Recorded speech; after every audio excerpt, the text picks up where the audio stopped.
Championship, as 3 teams remain, but only 1 can be left standing at the end of the day. I am Reinforce, and I'm here alongside Dor and Kenobi to take us through all the action. How are we doing, boys?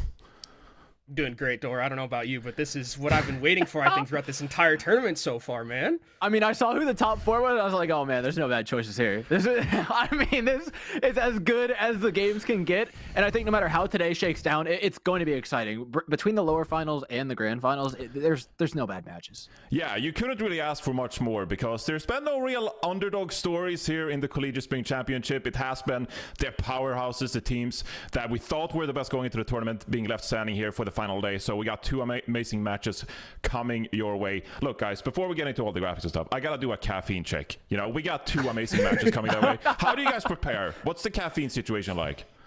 I mean, I'll down about a gallon of sweet tea, and that's it. I had an iced coffee as my New England coffee going ways designates me to have, so I had one of those, and I'm ready and raring to go for these 2 matches. Well, I love it. You know, it is the final day here of the school year for the Collegiate Championship. You know, as we take a look at what's been and the school year that has been. It's been an amazing year for Collegiate Overwatch. Tons of events for college teams to participate in, of course, and it started out with the homecoming in 2023, but since then, Kenobi, there's been lots of events as we've ramped up here towards the championship.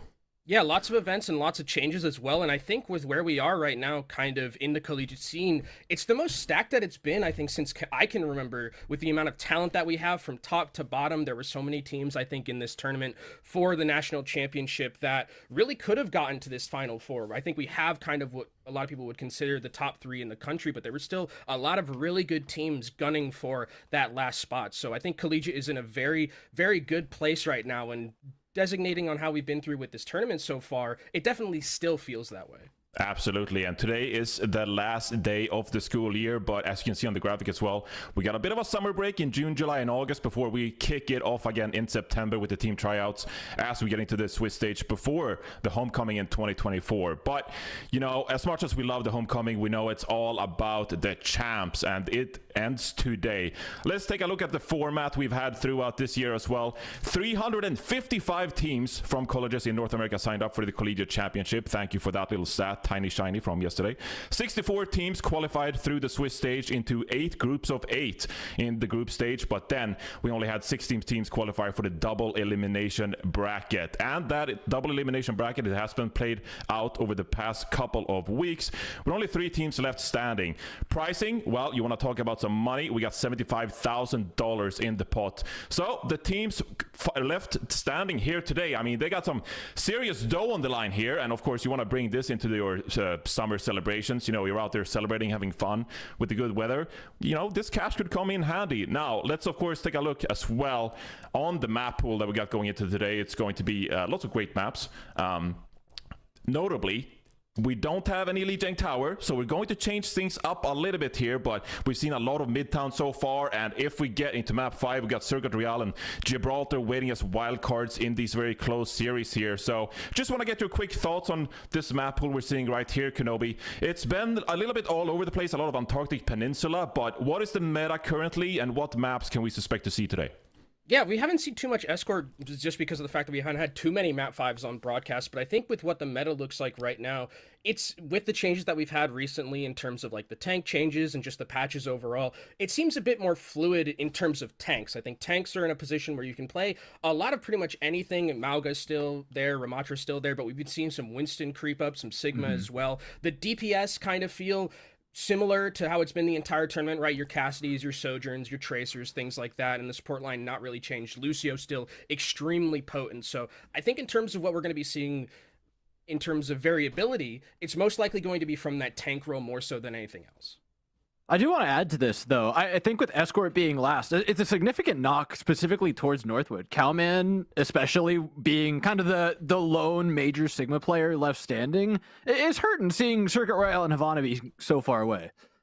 Absolutely. And as we take a look at the bracket and the 3 teams remaining here in the tournament, there's been 2 notable stories really for the teams. One, of course, being Maryville, that has gone on this incredible run through the upper bracket here. A team that going into the tournament, we weren't sure just how strong they were. Yeah, I mean, Maryville in the tournament in the LAN, there was a collegiate LAN in Texas that happened before this weekend and last 2 weekends of broadcast. And Maryville kind of got shellacked there. They got 3-0'd by ISU, didn't really perform as well as I think they would have liked at that LAN. But now they come through this upper bracket. And guys, I mean, this run that they've made is potentially one of the best that I've seen in collegiate, right? Beating Illinois State University, beating Winthrop, beating Northwood, all pretty convincingly, right? These were all 3-1 wins. They didn't really have to work like extremely hard in terms of taking these series. So I think this run that they've made and the composition that they've kind of fell into with this Genji play, that's something that a lot of the other teams haven't been able to get into. I think this Maryville run has been spectacular so far and has really surprised a lot of people going into this tournament. Yeah, and one of the teams they did beat here in the upper bracket was, of course, Illinois State, who in the lower bracket has gone on an incredible run themselves, making sure they stay alive here, beating teams like Arizona State and Fisher Freaks and Mordor. It's been quite the run for Illinois State. Yeah, I mean, they basically just got the leftovers of Maryville for the most part, right? So a very similar run, albeit they weren't actually able to take down Maryville themselves. So they're fighting for that second opportunity. And let's be honest, like, we look at this final three, Northwood, who of course gets knocked down by Maryville there at the end. Illinois got knocked down by them earlier, but of course they were going to make it back here. Of course it was going to be these three in the finals. It always is. We always come back to them. And it's only time that we eliminate two of these juggernauts and see one stand above them both. Yeah, and it's been a bit of a school rivalry here as well. You know, I had to do some digging. I had to go through the stats going into this tournament, because as much as, they changed up the rosters year to year and, there's a lot of movement here in the collegiate scene, it is the schools. You celebrate, you cheer on your school and you want your school to do well. So I did look up the numbers, okay? I looked up the all-time record between Northwood and Illinois State. So I will say this. In the last 5 matches, Northwood has the upper hand 3-2, but the two most recent ones, Illinois State has won, and those are the 2 matches this year in 2024. So Illinois State, they feel comfortable against the team. Lethal mentioned that in the interview, but the all-time record, Northwood are 3-9 against Illinois State. So, if you're a fan of Northwood, if you go to Northwood, you desperately want your team to do well, and Illinois State is one of these juggernauts that you just need to get over. I got to serve up some copium, though. It's a little bit of like a Northwood sandwich we're serving up here, because ISU came onto the scene, and we remember ISU when they came onto the scene, right, guys? Like, we don't have to rehash that. And then, like, okay, things started to wind down. Northwood picked up a bunch of players, got good again. They picked up those, like, 3 wins. And then on the back end, so it's more like ISU picked up like 4 or 5 here, and then Northwood picked up 3, and then ISU is, I guess, on a run again, which is kind of scary. Might lead to more wins here. Nevertheless, I think there's a chance that maybe the flow of energy goes back in Northwood's direction. And by God, look, Kenobi, you know every time this man comes up on the screen, I have to mention it. I've been casting Rocket since this kid was plat. I have watched this man rise from like a young age, eating Fruity Pebbles before games that his mom served him out of whatever, right? It is so cathartic to see him get here. And honestly, it's nice to just see that homegrown talent really, really come up. In Northwood, although they may not have the record, I think they stand a pretty solid chance here. And I think definitely as well, when you look at this like Northwood roster and kind of what we see like a support duo that's potentially one of the best that we've seen. You have Vega, you have CJ, who have been playing together for an incredibly long time. And when you mention Rocket, I think that's the other thing. Rocket's Tracer, one of the best in North America, not even just in collegiate, I think, especially when we look at some things that are happening in OWCS and how well Rocket has been playing there.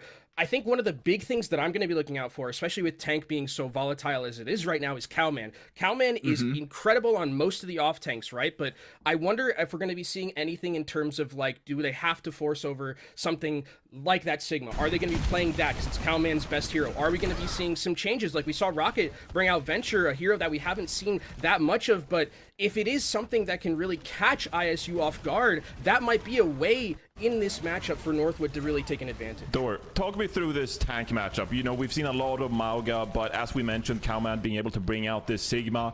What are your thoughts going into this matchup? What tank do we want to see from these teams?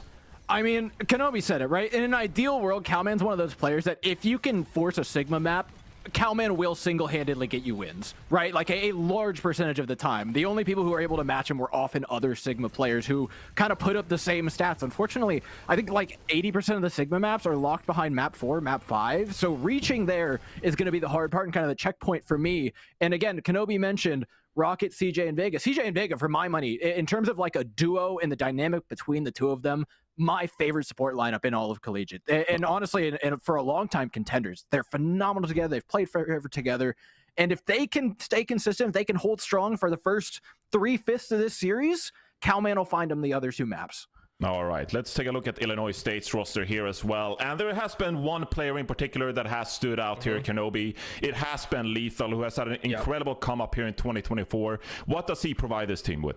I think one of the things that Lethal, just beyond just, I think that raw mechanical style of like hit scan, it reminds me kind of how in like old Chinese Overwatch back in like 2016, Chinese there was this term Overwatch, called, love it, baby. there was this term called raise the puppy that they was using like 6v6 when they wanted to just kind of carry this one specific DPS player. And it feels like Illinois State does that a lot with this team. They're very much funneling those resources into Lethal to be able to carry. And for the most part, no matter what Lethal is playing, he's been very good at enabling the rest of the team from all of those resources that's given into him. So I think when we go into this matchup, the big thing for me is going to be Lethal versus Haven, because Haven is not a name that we see too much in like these like very good hit scan kind of conversations, but he's very adept at it. And that against Lethal, you have to be on your game completely, or the rest of the team of Northwood is going to have to figure out a way to maybe take Lethal down a peg, just in some way. Like, just maybe you don't get him from like getting 3 kills, but maybe you stop him from getting like 5, right? That's kind of how I think you're gonna have to be playing against this Illinois State University team.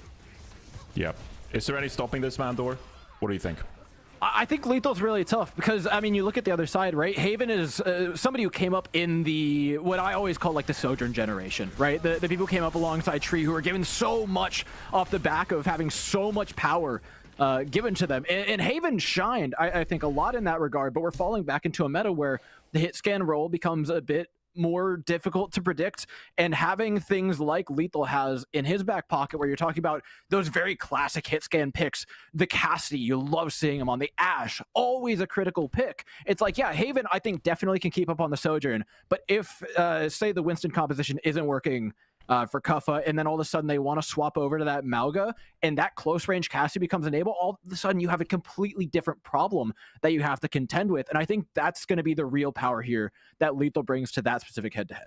Yeah, well, I might be in the host role here, but as a tank main, I am still going to root for Kuffa to bring out the Winston. I'm with you. I hope so. I want Winston. Ryan, I'm over these Ramatra tanks. There. Yeah. I'm over the Mauga comps. I'm over it. Just give me honest, good Winston play. I love some Mauga time and time again. You know, you can actually get in there. We've seen some incredible combos combining, of course, the cage fight with the Deadeye from Cassidy. Yesterday, we had an amazing 3K in that regard. So I've been enjoying the ultimate combos from both Mauga and Cassidy so far. But look, I don't want to stall out too long in this pre-show right here. I want to let you guys get into the action here. So let's go ahead and announce the map set and our very first map for this series. It is going to be Antarctic Peninsula. So, Kenobi, Dor, I'm not gonna prolong the series anymore. I'm not gonna try to bring out the analysis. I'll just let you guys get into it. Here you go. The lower bracket final between Northwood and Illinois State. Take it away. All right, Kenobi, Antarctic Peninsula for map number 1. I like this. I dig it. I think there's a little bit of everything here. I feel like we have what is for Cowman a pretty solid Ramatra map. Kuffa obviously still has a good Ramatra. Don't sleep on it at all. And then I think there's one map in here where you can sneak a Winston in if you can do it, and then maybe one neutral map between the 3 of them. You want to kind of break those down? Yeah, I think Labs would be the one where you can play the Winston because you have kind of that vertical high ground or middle ground to play around in a map like this in Antarctic Peninsula. It's just like a good litmus test kind of for both these teams. Like, how willing are they to play those certain tanks, right? Are we going to be seeing Illinois State and Kuffa go more towards some of that Winston play, or are they just going to kind of handshake and say we're going to play Ramatra mostly instead of the other things? So I think that this is a great map to kind of start things off and feel out how this matchup is going to go for the rest of this lower final. I think it makes things a little tricky as well. There's one thing we didn't really talk about too, and that's the flex DPS role, if you want to call it that. Rocket and Maymon could not be 2 more different flex DPS players. Yeah. Especially with how they're playing right now. I think because like Maymon is kind of playing a little bit more on like the flank, like not trying to really carry on Tracer a lot of the time, but just like capitalize on some of the picks that we're getting from Lethal and enabling Lethal more so than anything else, where it's like if you look at Rocket's Tracer is just we're going in, we're carrying, buddy. Like I'm getting huge pulse bombs, things like that. I'm gonna be the carry player, and Haven's kind of the one who's taking a little bit more of the back seat. So you're right that I think stylistically this is going to be a very interesting matchup between both these teams, because they play the same heroes a lot of the time, but the styles are so completely different. Yeah, and normally when I talk about teams that want to win by making plays or want to win through consistency, oftentimes it's the team that's more experienced that wants to win through consistency, but both these teams are completely filled to the brim with plenty of experience. There is no lack on either side in that regard, but they still play differently in that ISU. Yeah, they want to rely on that consistency a lot more. They want to win through good shot calling, good coordination. Northwood, obviously, they have those things, but with players like CJ, players like Rocket, Cowman, Haven, these are players that thrive off the big play. And being able to do that consistency, being able to make big plays more consistently is what I think allows Northwood to play that way.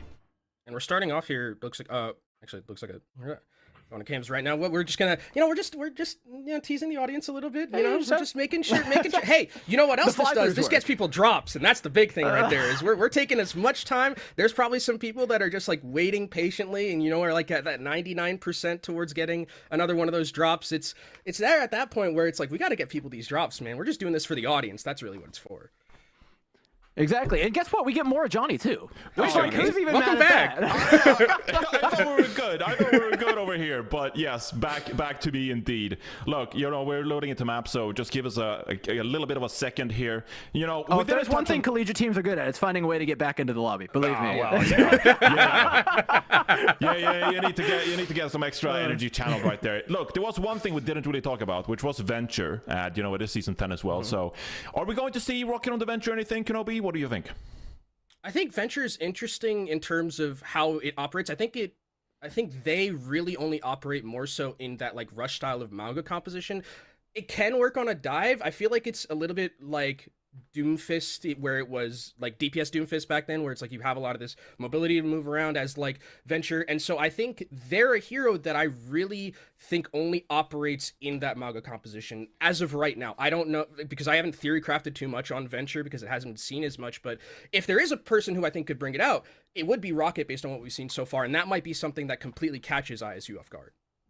Yeah, especially on maps like King's Row, for example, where, if you want to play Tracer on King's Row, it might get a little bit rough around the corners, especially if you play against a Cassidy, for example. There's where maybe Venture could come in handy in those brawl scenarios, right? So it is a pocket pick for sure.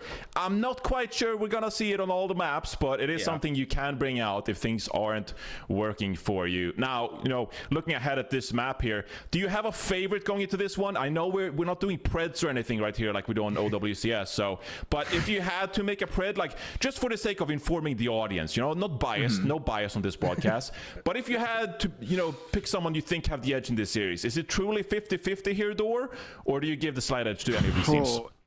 If ISU can come away with, like we said, a Winston win on sub level, that sets a tone for the entirety of the rest of the series. From then on, Northwood, I have to return the serve, right? It's ball game after that. But if Northwood come out and they shut down the Winston composition on sub level, it could very well be a quick series in that regard. I think I'm exactly with Dor. It really is going to come down to that Winston composition. If ISU are just like playing this Winston dive at like an immaculate level, Kuffa's primal blading everywhere, and they're just completely overwhelming Northwood, then I think that, this is definitely ISU's to win here, especially if you have Kuffa creating that much space for Lethal, who is, if you give Lethal that space and that time, he'll carry you to a win, and he can potentially carry you to that national championship as well. Yeah, and we spent a lot of time talking about Lethal and his capabilities on Cassidy's. A player that used to be on London Spitfire a little bit last year, but couldn't really find his time to shine there, but now is flourishing in 2024. Really had a big come out in OWCS as well. So, this has been a great year so far for Lethal. Kuffa, on the other hand, still trying to prove himself, still trying to make it to one of these top teams, right? And this is a real opportunity. The Collegiate Championship, these are really stacked teams. We got Maryville, of course, waiting in the grand final. They have a stacked roster, of course, participating under Luminosity in OWCS. So, this is a great stage for Kuffa to really show what he got, Kenobi. Yeah, and I think Kuffa is an interesting tank player in the sense that I think Kuffa is like the one last tank in the last 3 tanks that we have that can play pretty much everything, right? Like I think Kuffa has some of the off tanks on board and be able to play a lot of those brawl heroes as well. But that Winston is really going to be the thing, because you look at kind of the other tanks, Calman, not really that much of a main tank player, right? Most likely we'll never see him touch Winston.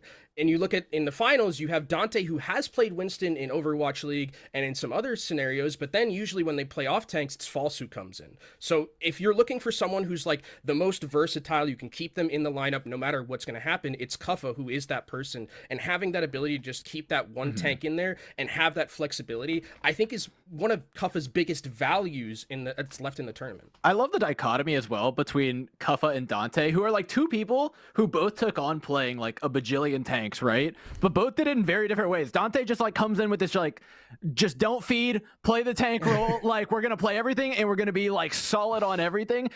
Kuffa, I've never seen Kuffa like not attempt to make plays in a game, not attempt to carry a game, regardless of whether he's learning a hero for the first time or picking up a hero for the first time or picking up a role he's never played. I mean, the man just goes for it. And I think that's something that a lot of people respect about his play is more often than not, win, lose, draw, crazy game, sterile game, Kuffa's often the one dictating it.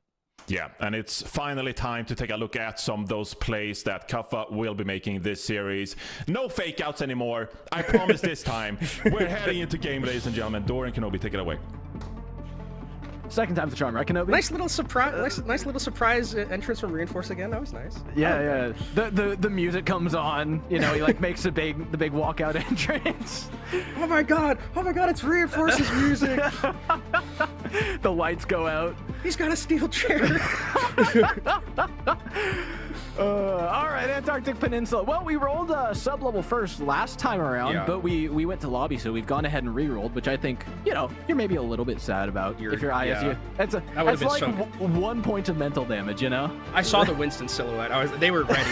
They were ready to go for it. I saw the Winston silhouette in that brief little moment that we saw. But I think, again, we talked about it a little bit with Reinforce. It was kind of like, what does the Winston composition get in terms of value? Because I think if the shoe is on the other foot and Northwood beats the Winston composition on a map like this, where if it's sub-level, where it's like very favored in the Winston, that's like more points of mental damage, like we were talking about, right? Where it's like if you lose the Winston composition early, then the shoe is completely on your foot and you have to really figure out, can we still run it? Are we going to be in a position where we have to mirror a little bit with these more brawly tanks, which favors Calman more so than I think it does Kuffa? So again, this first Antarctic Peninsula is going to be incredibly important to figure out where these compositions are at in terms of their strength, and looks like we get sub-level again, so wow. good roll for ISU.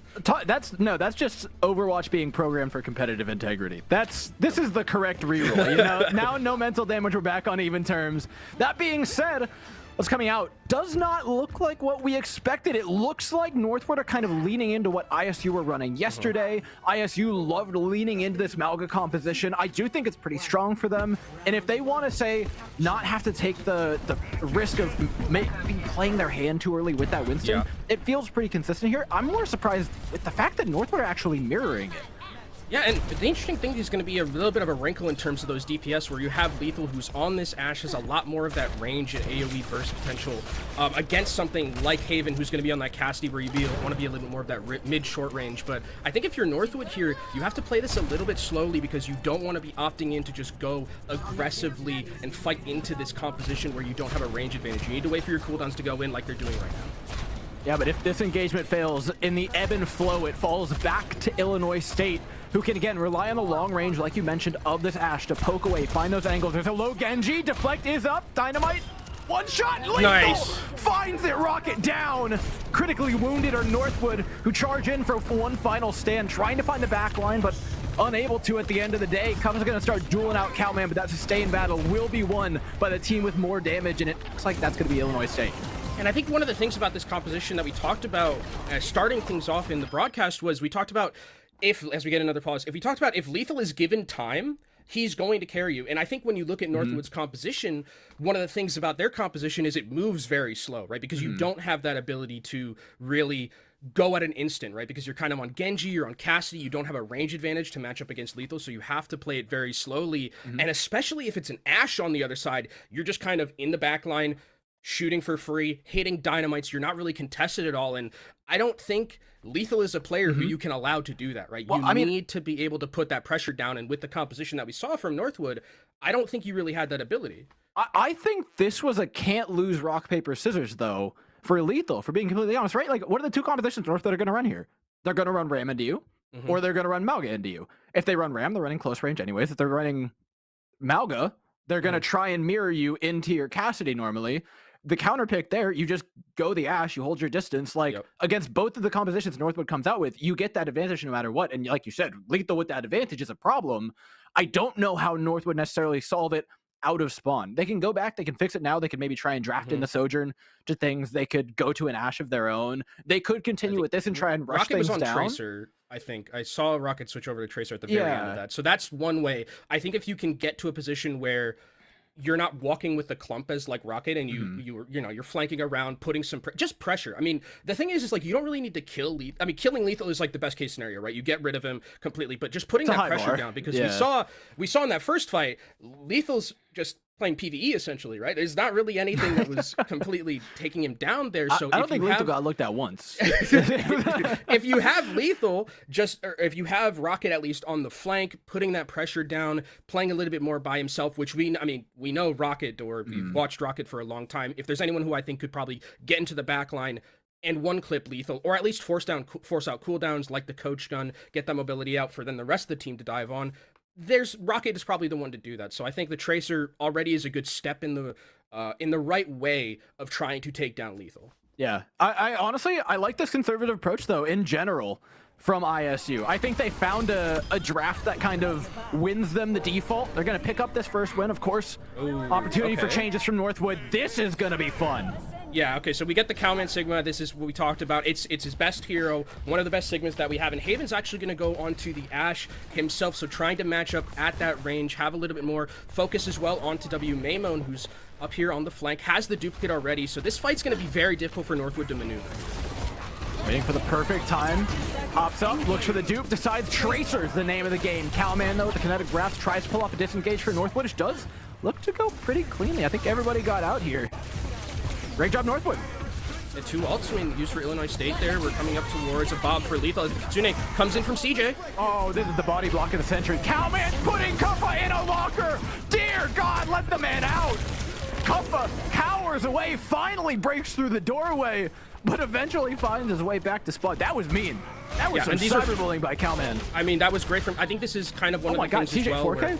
Jeez. Nice job from CJ. I mean, CJ is very good at Kirko. I think this is one of the things, though, from Northwood where fantastic adaptation from them. They see the first fight goes completely wrong, and now they're going to switch things up. Haven gets a lot more value on that Ashe. Cowman, like you mentioned, just puts Kuffa in a locker because Kuffa's on Malga, and Cowman just walks forward with shield and grasp, and Kuffa's not a hero anymore. So, and I think this is a really good scenario for them to be in, as Bob's going to go onto the point just to try and force them to get down, and Cowman gets obliterated. I don't know how he took so much damage through that.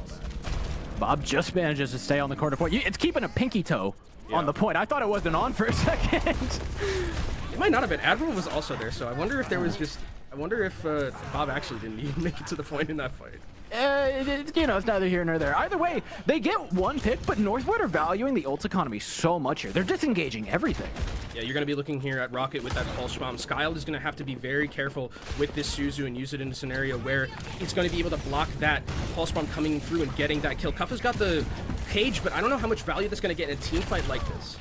I mean, Kuffa's got to find a way to gap close onto this backline, and it's going to have to settle just for Cowman. Can Cowman stay up the question? Grasp out, Suzu out, Flux out, health bar low, but not zero! With Cowman, down goes Kuffa. No tanks on the field, it comes down to the DPS. Haven out of the way. One player on high ground, it's the Genji, trying to do damage from above, looking for CJ, but they just can't find it. When the dust settles, it's Northwood in control of the point. CJ's a little bit of an aimer right now on this Kiriko. It's essentially a third DPS for this Northwood team. Haven dying actually is going to end up benefiting Northwood because of the fact that Haven didn't use Bob. So now Bob is going to be available for this next fight. And you see Illinois State, now they're going to start moving over to Kuffa on that Winston, seeing if they can get around this Sigma because the Malga matchup just wasn't working out for them. Up we go, in we go. KR, low health bars already for Northwood. A couple of stray knives from Sile to a strong engagement. Cowman not able to get out either. Without him, the rest of the team will crumble. I think it's going to be a kill. Up here comes the Dragon Blade. Soundberry is actually going to be used from Admiral just to secure this fight. I mean, it's a fight win there at 99%. I think this was a great adaptation, though, again, from Illinois State, where they see that they kind of have this Kitsune Rush available to them, as Cowman's just going to stiff on the point just to try and proc that overtime. They see they have Kitsune Rush. They're like, hey, what's really good with that ultimate? Winston, we're just going to go onto the high ground and blitz your team completely because we know you don't have a Soundberry. How's the touch go here? I mean, Maimon and Lethal are really low. And there's a pulse bomb on the field.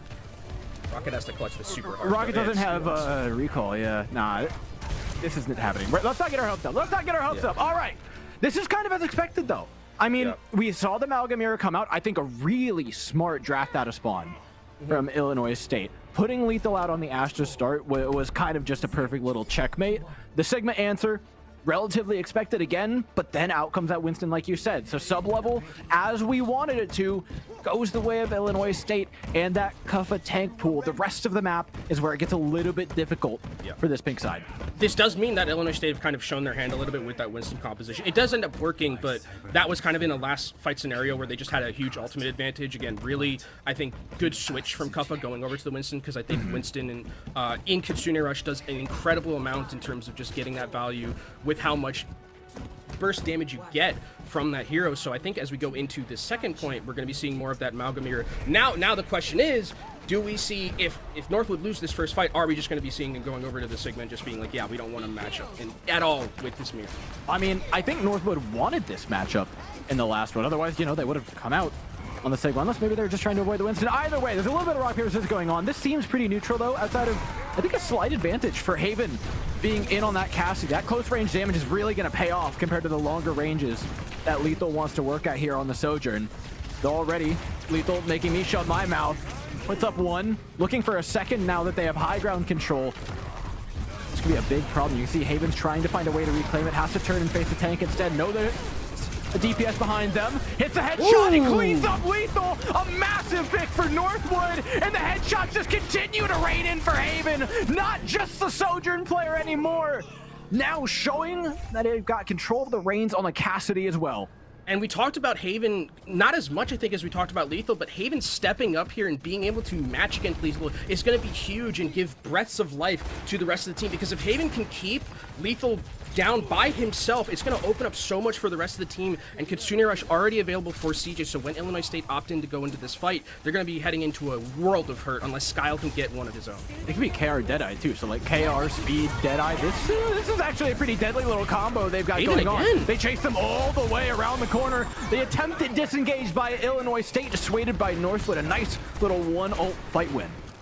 And that's going to be great for them in terms of their ultimate rotation. Now when Illinois State come back into this one, Vega, not necessarily just yet towards that sound barrier, I think could possibly farm it up, but there's still like High Noon, which could dissuade them and things like that. Also Cage very close for Cowman, but in these neutral fights so far, Haven has been playing fantastic so far, and Lethal just hasn't been able to get the same value. I mean, look at Lethal. Every time I look at his health bar on that top screen, it's always half health. Speed, Deadeye, a little bit of damage laid down. Dragon Blade to try and follow up on it. Lethal, the target of said Dragon Blade. Sound barrier a little late, but nevertheless keeps the health bars upright. Rocket falls down amidst the back line of ISU, who continue their cascade forward onto the likes of Cowman and crew. Yeah, Admiral getting that sound barrier just a little bit ahead of Vega completely turned that fight around, because it was a great start, I think, from Northwood. They had the idea to just go in aggressively and start things off. I think you have to be forward about it. And I think you do, especially when you know that there's no when you don't have a Kitsune Rush and they do. You kind of just have to be the ones to be the aggressor, I think, in that scenario. But it's a lot of ultimate economy that Illinois State still have in their back pocket here, so that's going to be great for them. Cages with sound barrier is always scary to me, right? Is Vega going to be able to hit Cowman or hit any of the rest of his team if he's caught in something like that cage that's on the other side from Kuffa? I mean, Vega's got to find a way amidst all of this to double up on sound barrier, I think. Luckily, Cage fight dodge. Maimon with a little fancy footwork manages to get away as well. The overclock pop. They've dodged 2 ultimates and now can engage with the sound barrier. Forget using it defensively. They're using it to win. Into the back line goes Maimon, trying desperately to make something happen with the help of Lethal's Railgun. They're able to, despite the seemingly infinite value that Northwood generated in the neutral fight there. ISU's DPS find a way through. Yeah, I mean, Lethal with that overclock really completely set the tone there. Was able to get so much space because the fight had kind of devolved, and that's one of the things that Sojourn is so good at. As Lethal takes down Haven, Haven has gotten a couple of legs up over Lethal, but Lethal's kind of just saying, no, it's time to put you in the dirt. We're not fighting anymore. And now this is where it really gets scary against Illinois State, because now they have that confidence in them. They have all the spacing to work with, and Lethal is feeling himself. It's a king to a god type of beat, this is the kind of thing you face up against when you face up against Lethal. We'll always find a way to one-up you. Northwood now coming in. Both teams, Kitsune rush in the back pockets. A Blade quite a ways away. Deadeye doesn't seem like it'll be the difference maker in this fight. Admiral has a sound barrier, but do they want to use it to win this fight in particular? Dropped low is Kappa. Sound barrier forced out relatively early here for Admiral. Northwood just abscond, just back away. Don't lose a single player. It's a valueless sound barrier for Admiral and Illinois State. Yes, maybe they win this, but it'll be a little bittersweet if Northwood can get out clean. The health bars are so low, though, for Northwood, and Lethal's got the overclock, taking down Vega. That means that there's going to be no speed to try and get to the point, but I don't think that's going to matter, Dor.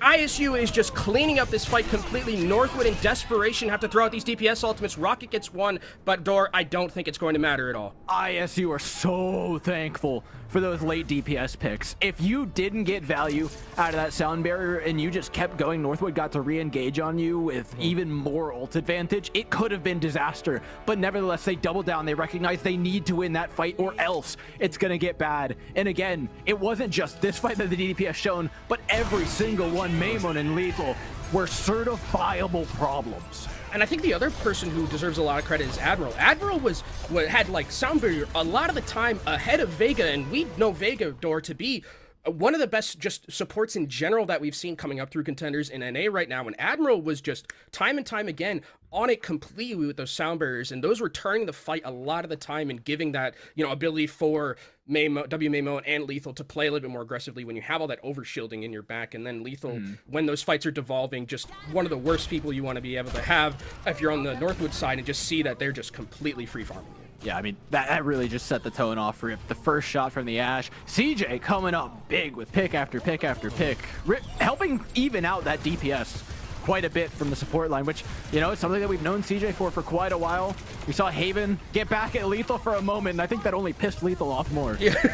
I think Lethal did the meme where he was leaning back, and then he just sat up in his chair after Haven got him a couple of times. He's like, all right, I'm about to show you who the real hit scan star is. But to the credit of Haven, the fact that we saw Haven at least get a couple of picks onto Lethal in that scenario is definitely beneficial for the rest of the series, right? Because there is that possibility. It's very difficult to consistently have that, especially against the caliber of Lethal, but the fact that he was able to do it gives me hope as a little bit as we go to these other couple of maps that maybe there is a way for Haven to get back into this one, as we are going to be going to Kings Row as our next map. And this is, Venture. We talked a little bit about Venture. This would be potentially where we could see them come out. I just want to know what the thought processor was from Northwood, right? You've locked Rocket out. Cowman's got the Ram you can fall back on. Does this? Where I would put Rocket, if I'm gonna. Yeah, you want to play Echo into Maimon? Good idea. Yeah. Great job. Pick the Echo map, guys. Yeah. But the tank pick here doesn't feel super obvious for Cowman. And again, I think this is kind of the rough part. What with Escort and with just Escort being further on, getting maps that play into Cowman's map pool, or it's hard because you can't really pick Numbani because it's a Winston. No, can't pick Numbani. Can't pick Hollywood. It's a Winston map. I mean, I think you can get away with Numbani. Yeah, I mean, it's a little bit harder. I'm surprised they didn't go Midtown, to be honest, because Midtown is just the Sigma map, and that's really where I would expect this team of Northwood to go, especially with the fact that it is so Sigma favor. We've seen it basically from every team that goes to Midtown. They play Sigma on that first point, and Cowman is one of the best Sigmas, if not the best Sigma that we have left in the tournament. So interesting that it's going to be that Kings Row. Again, this tells me that there's potentially that wrinkle coming through of that Venture, which we saw a little bit earlier in the tournament. Now, granted, ISU different beast completely in how you're going to be playing against it, but we'll see if that's going to be what they're opting into and kind of taking this Malgamir a little bit of a different direction than just the full one that we saw. Do you think ISU wants to kind of stick to what ain't broken here, or Ash, do you think this is Ash for sure? Yeah, I mean, there's an opportunity if you want to go to the Winston. It's there. I don't think you need to, though. I think you can let Lethal play his game, continue what you were doing with the tank matchup, and win off the back of that. It's really up to Northwood. Like we said, once that Winston came out, once they won that first map, the ball's really in Northwood's court. In picking this Kings Row, they've basically said that they have something, whether it's a venture, whether it's a specific tank pick that they want to try and fall back on. It has to surprise us because, again, you're kind of locking Rocket out of the Tracer by picking this map. So better have something up your sleeve. And ISU, it's just going to be their job to react to that and determine how significant it actually is and whether it requires a game plan change. And as long as they do that quickly, they'll be fine. Yeah, and there's tape on. If Venture comes out, there's tape on Venture. So I mean, that means that they're not going to be completely surprised, right? There is that ability to see what has happened before previously when Venture was played in the Malga composition. I think it's definitely something that we have to look out for, especially when we go to like third point where it's like a little bit more enclosed. But I think the big thing that you're right about is that Rocket is kind of locked out of. I think you can play it. You can. Theoretically, it is difficult if anybody could to maneuver. Yeah, if there was anyone that could do it, it would be Rocket. It's very difficult to maneuver. You have to play very patiently. Rocket is very good at that, but I think what I would be interested to see if there is that Tracer is WMyMone. I think is in a great position to be able to match it, especially on a map like this where it's not necessarily as easy to maneuver, and WMyMone can play like a little bit more closer towards Rocket. Yeah, I'm a little scared if this does fall back to the Malgamir as well. Like, Maymone's got that echo that is proven time and time again in the Malgamir to be a real difference maker. I mean, the amount of damage output's just freakish in a lot of ways. I mean, Rocket can play it, but like we said, Rocket's really...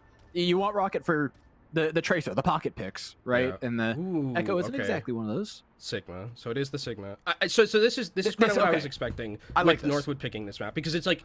It's not Midtown, but it is still a pretty decent Sigma map. I think that you also put CJ and Vega onto carry heroes, which is a big deal. I think you can carry from Kiriko, but CJ or Vega rather wasn't having the most value on that first map on the Lucio. So putting him onto Zen, he is very adept at the Zenyatta pick. So I think that this is a good decision for Northwood, putting themselves more onto that comfort. And now Illinois State have to kind of react to themselves, and they're going to be going super Shimada Bros here. Actually, no, Lethal is going to be on that Sojourn, so I think probably wants to just dive with the rest of the team and be a little bit more brawly. Immediately dives in. CJ gets caught on the door frame. Immo out. Lethal already catches one on the back end. This fight, it's over. It's done. There's no space. There's no anything. You're getting cleaved through to high hell. Like, yeah, no, this is lights out. Fantastic dive. Genuinely a fantastic dive. Because what the Illinois State did that was so smart was they went aggressive in the back end of that point, and they left Lethal on, like, behind themselves, so that Lethal kind of just went to the other side and was just like, okay, I'm just going to instantly kill your backline. Right? Did you see how quick that was? They pincered them. Yeah, they just instantly swapped Winston and just walked in a straight line to the jump spot. Like, no hesitation, no time. Like, everybody was just and now you just go, exactly where they needed to be. This is fantastic draft from Illinois State, right? Like, the way that they're playing is just incredible. They pick the Winston, now they switch over to the Malga because they know in second point it's going to be a lot more valuable to them, and this is just great understanding and adaptation from this Illinois State University team. Yeah, I mean, that's why I didn't really mention the Sigma when they were talking about map pick. It's like, again, that Winston's right there, and this is a notable, playable Winston map. Force back to the mirror, and now, come on. Yeah, you just have to deal with Lethal again. It's really back to square one for Northwood, and I'm going to be honest, I don't see this getting better because the ult economy is now going to get out of hand. I think B's wraps. I think B is done. Yeah. C is going to have like a 5-minute time bank on it. I don't think Rocket can keep playing Tracer either. No, there's no one really to kill as Tracer. Like, if you have Pulse, I think it's valuable. Oh my God, I think you have to. This is actually like, because I think Pulse was going to be the only thing that gets you kills there. Now you have to go onto the Genji, offer yourself a little bit more of that survivability within the Malga, because Tracer just wasn't going to be able. Like, you're not killing Lethal, you're not killing WMyMone. If you even get Pulse, there's a Suzu on the other side. So good understanding, I think, from Northwood to be able to be like, hey, forego Pulse Bomb, actually go to something that's going to be valuable in like these mid fights. I think the only fight they stand a chance of winning is this one. Otherwise, their ult economy is. I mean, it's screwed, right? And it's already done. Yeah, no. We said it was going to be bad for a while. After you roll out on one comp, make a swap before B, get rolled again. I mean, it's literally 2 fights of entirely free ultimate charge that are in Illinois State's back pocket right now. Does it get better from here? They're swapping back to Sigma. I mean, dude, you're going. But now Kuffa can just go back, I think. Kuffa just goes back here, I think, after Winston. Cage, and then you just go pick Winston. You can even forego Cage here. I wouldn't hate that either. You can try and, like, brute force your way in because you have an ultimate economy advantage, but even if you lose this fight, you have 5 minutes in the time bank. You just go Winston here. Sigma's just not a hero. It's 4 ults on 2. I think you just force this. I think you just make this happen. Yeah, Kuffa's playing like he wants to make it happen. Vega's screwed. Vega's so screwed. The boopy! Oh! Bang! bang! Down goes Vega. Cowman as well. This is actually kind of hard to watch. I'm not gonna lie. Like, we know this can be a close match, but this King's Row is starting to feel like a severe miscalculation on Northwood These are the side. homecoming champs. I mean, these are the homecoming champs that we had, and Rocket's just desperately trying to figure out what to play now onto the Torbjorn just to offer a different wrinkle in the armor, but like, I really don't know how you stop the bleeding if you're Northwood here. I mean, the ult economy is finally even. That's your saving grace here. Maybe you can do something. Forward go Illinois State, though. Seemingly an unstoppable force. Can Northwood turn themselves into a more movable object? Maybe with the help of a sound barrier and a Deadeye, they will. Maymone down. Kuffa's assault has not stopped yet, though. Cowman drops low. CJ desperately trying to keep him upright, and he does manage to, just long enough to make that Rocket Torbjorn pay off. Okay, now for Northwood, it's like you can take a deep breath. You finally have stopped the bleeding, but it's going to be very difficult, I think, for them as they, stare down the barrel of a 4-minute time bank on the other side. They do have a very good ultimate economy, to be fair to them. And now you can see Illinois State, they're just going to play the rock, paper, scissors. Lethal's going to go over to that Ashe. And you look at Northwood's composition, they don't have the range to deal with this Ashe. This Ashe is going to get a ton of value. And here comes the Kitsune Rush and the Gravitic Flux just to try and stop Illinois State from going in. I was going to attempt to disengage. I actually like the Flux from Cowman. Placed it really deep. Didn't actually do it to hit anybody, but did it to make sure they couldn't jump any further back, which was very, very clever. One fight win, one ultimate. It's as efficient as it's going to get. Oh, no, they KR'd too. Yeah, never mind. They Kitsune Rush. So, I mean, in a perfect world, they don't do that. I think Cowman's actually going to go swap because I don't think he'll want to play the Winston here. I mean, the fact that you have the Molten Core is actually pretty big for Rocket, having that available to be able to, blanket the dive when the Winston wants to jump in. But if you're Illinois State, I think you can play this a little bit more patiently, let Lethal farm up, get those dynamites, get those shots from afar, because now that Cowman's over to the Mauga, there's not really any blocking or shielding to negate that damage. Yeah, I mean, you pulled 2 of the ultimates, right? Like, that's efficient enough for them. You just wait for picks. Well. You just wait for God, make some problems. CJ, not the person you expect to lose that duel more often than not either. Let's see if Illinois State can capitalize, though. Trying to assault Rocket, the Molten Core, buys space, turns the floor into lava, but it's not really too much of an issue for Illinois State, who just dragged this thing right over that finish line. 2:38, the time bank. I mean, that was just a masterclass, I feel like, for the most part. Northwood won, like, 1 or 2 fights.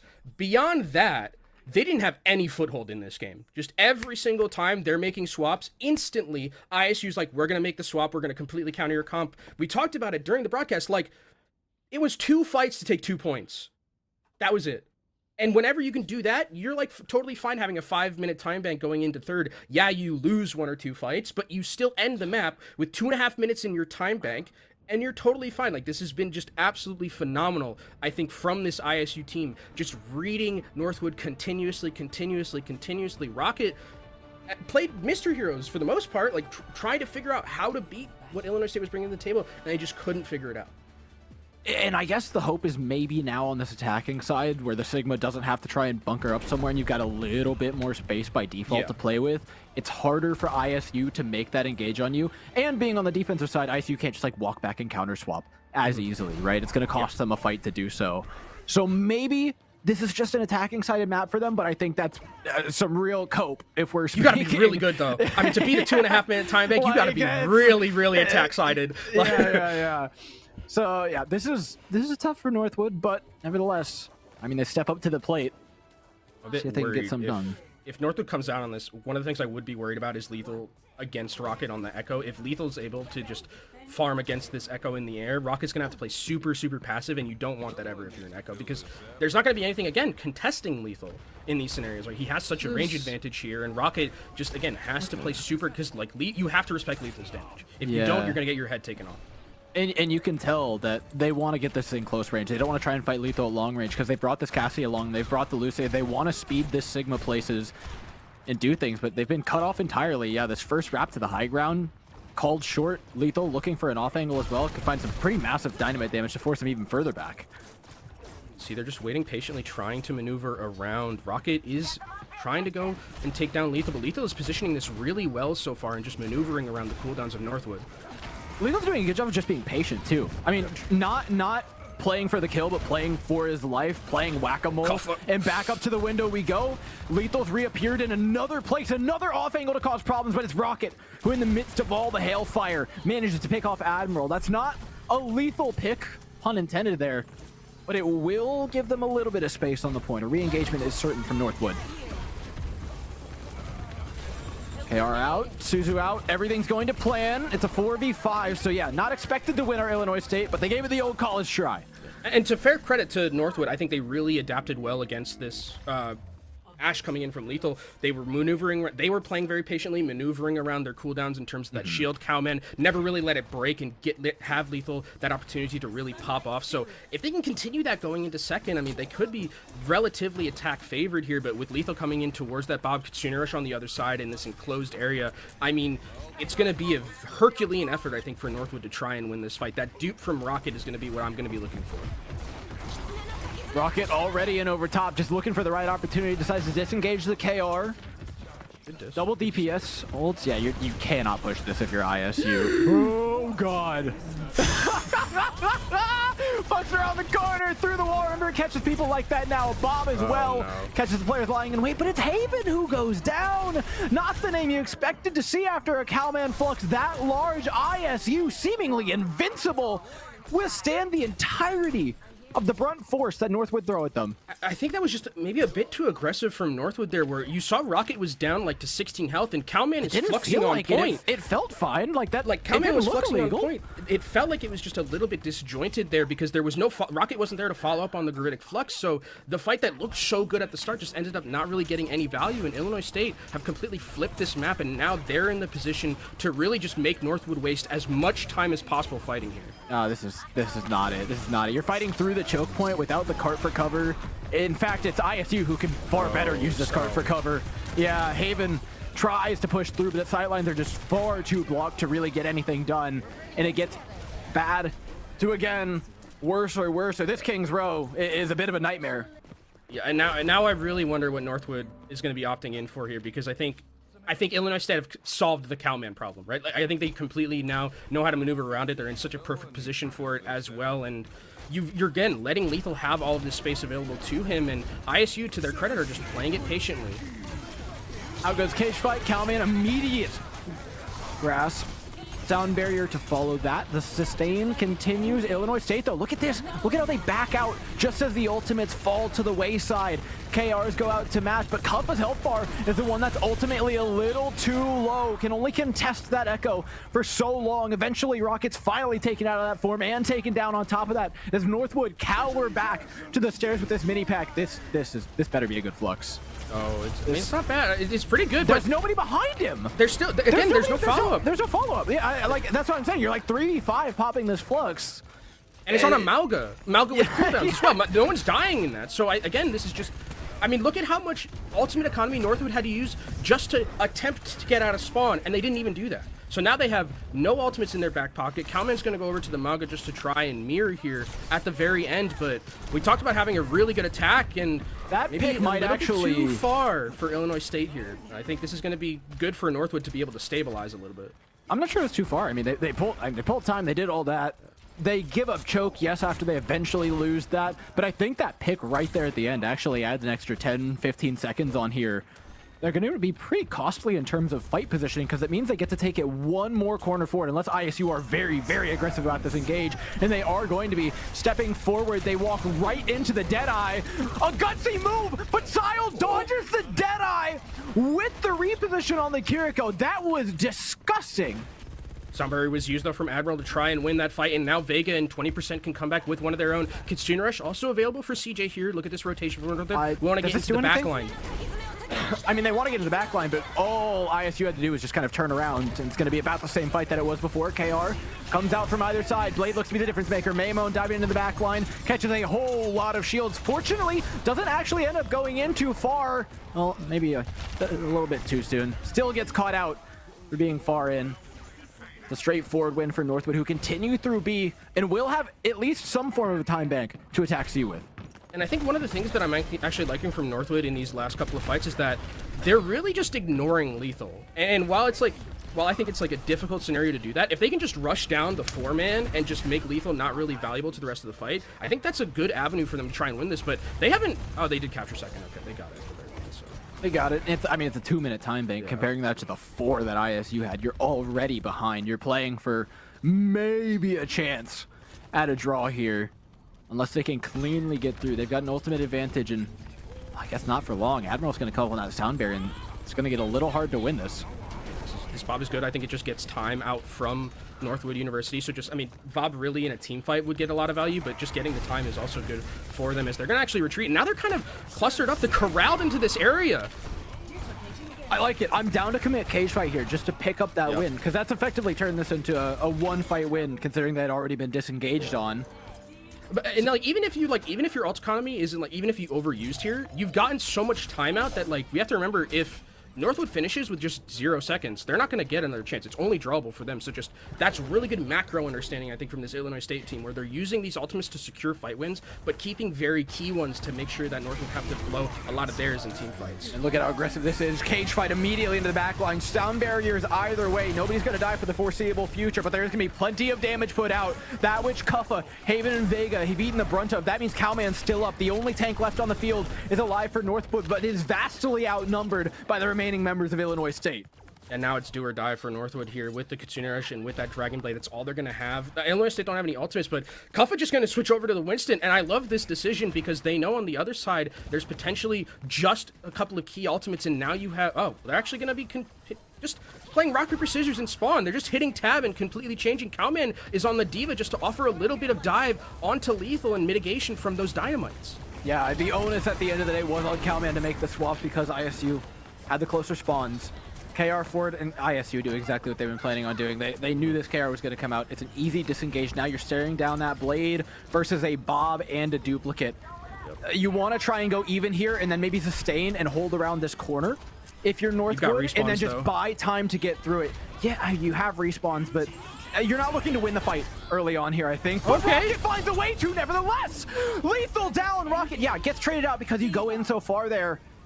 I don't know, the spawn's closer here for ISU. That one-for-one trade is feeling worse and worse. Northwood are going to try and sustain through, make their Genji be able to come back just in time, but Maymon's going to go even further into the backline with the dupe. The bomb's going to separate players further and further away from their tanks, and it even manages to pick off the likes of Haven. It's getting even worse for Northwood. ISU roll over the fight. And a slight miscalculation on the engagement is all the difference it takes. But I think the real difference really just was that attacking side. They were in control from the jump. I think composure is the word that I would use from this ISU team. Just Absolutely. every time Northwood feels like they're trying to make a move, ISU is 2 steps ahead. Every single time, a lot of the time. Even in like engagements, right, where they're playing so aggressive, right? That one fight that we had at like 2 minutes on the defensive end from Northwood, where it's like ISU just play super aggressive, use a Kitsune Rush early, use a cage, use a duplicate, just to secure a fight win and elongate it. Northwood just seems like they're always on the back foot, and ISU are the ones who are being aggressive. They're the ones who are going first, proactive, and I think in Overwatch, a lot of the time when you're playing on the back foot, that's like the worst. And I also got to give credit massively to Illinois State's team play when they are disengaging door. These disengages from like Kitsune Rushes, from any of the engagements that Northwood are trying to do, are phenomenal. I don't think you could play them more perfectly. I honestly think both teams' disengages have been really good. I've had very few gripes with Northwood's ability to get out of a fight that they actually want to get out of early. They've been caught out once or twice, but you know, same goes either way. The little setup boot, fun. But yeah, I think in terms of macro understanding, that's where ISU are really coming out ahead, because it feels like Northwood are figuring things out. And it gives me hope for next map, because you do see the pieces there that they need to really put this thing together, but it doesn't feel like they can see the whole puzzle yet the same way ISU can. Yeah, it feels like whenever Northwood get that like kind of ability to solve the Rubik's Cube of whatever Illinois State is doing, Illinois State just completely changes all the colors, right? And I think that that's something that when you have Kuffa, who is specifically that versatile on that tank, that's the benefit, right? Because Cowman can't switch to Winston. Cowman isn't able to switch over to a lot of these other heroes that Kuffa is going to be able to, as we can see on King's Row, the damage dealt here and the differences between the two DPS, the hit scans that we were talking about. And I think, I mean, it's a little bit skewed here, because if you just look at the two heroes that we have, Lethal has such a huge range advantage that it's very difficult for probably Haven to get the same amount of value on a Cassidy, which we have seen Haven on mostly instead of Lethal. Yeah, I mean, we talked about it. So much of the value is being invested into Lethal. This is effectively a semi-pocketed Ash versus a team playing Cassie, right? Yeah. Haven's job was to go in and pump out damage, stop people from hitting flanks, right? Deny space as best as he could. And he did a good job of it. But again, when you look at raw damage output and just Lethal is still just clearing Just raise the puppy, in man. every Let's raise regard. Yeah, exactly. And they're doing, I think as well, I think the rest of the team is like doing such a good job of that in terms of like WMA Moan kind of just being just like at the side, not really being carry, but like when WMA Moan has to have those big moments, he's doing it. He's doing it in spades as well. And I think the rest of the team, I mean, you even saw that one pick where like Admiral goes and boops Vega into the crosshairs, right? Like stuff like that kind of proves how much they put into getting Lethal those picks, because I think the other thing about Lethal is the confidence that he has, right? If he's on it, ain't no stopping him. And you get him that confidence, you get him a couple of picks. It's like in basketball when you you're not shooting that well and then you finally get a free throw and you see the ball go through the net. Like that's the biggest thing. If you can get that and finally see yourself getting those picks, that's really where I think Lethal becomes like unstoppable.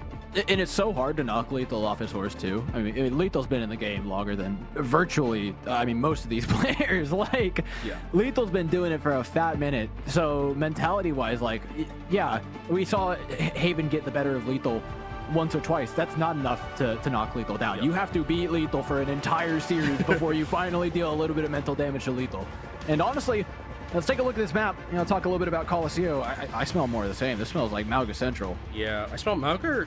This would be where I would be wondering, do we see Ram finally from Cowman? Because I think... Is that just a red button? I think it has to be, because I don't think that the Sigma just isn't working anymore, right? That's the biggest thing to me, is just that the Sigma has been figured out, it feels like, by ISU in this scenario, and it's Cowman's best hero. You could play it here on Colosseo. I think you can do the Mauga mirror, which we haven't seen that much of because ISU is so willing to just not handshake, which I love, by the way. I love that they're just not willing to handshake the composition and be like, yeah, okay, we'll play towards your standards. They're always switching things up, because I think one of the things that was detrimental. Flexibility.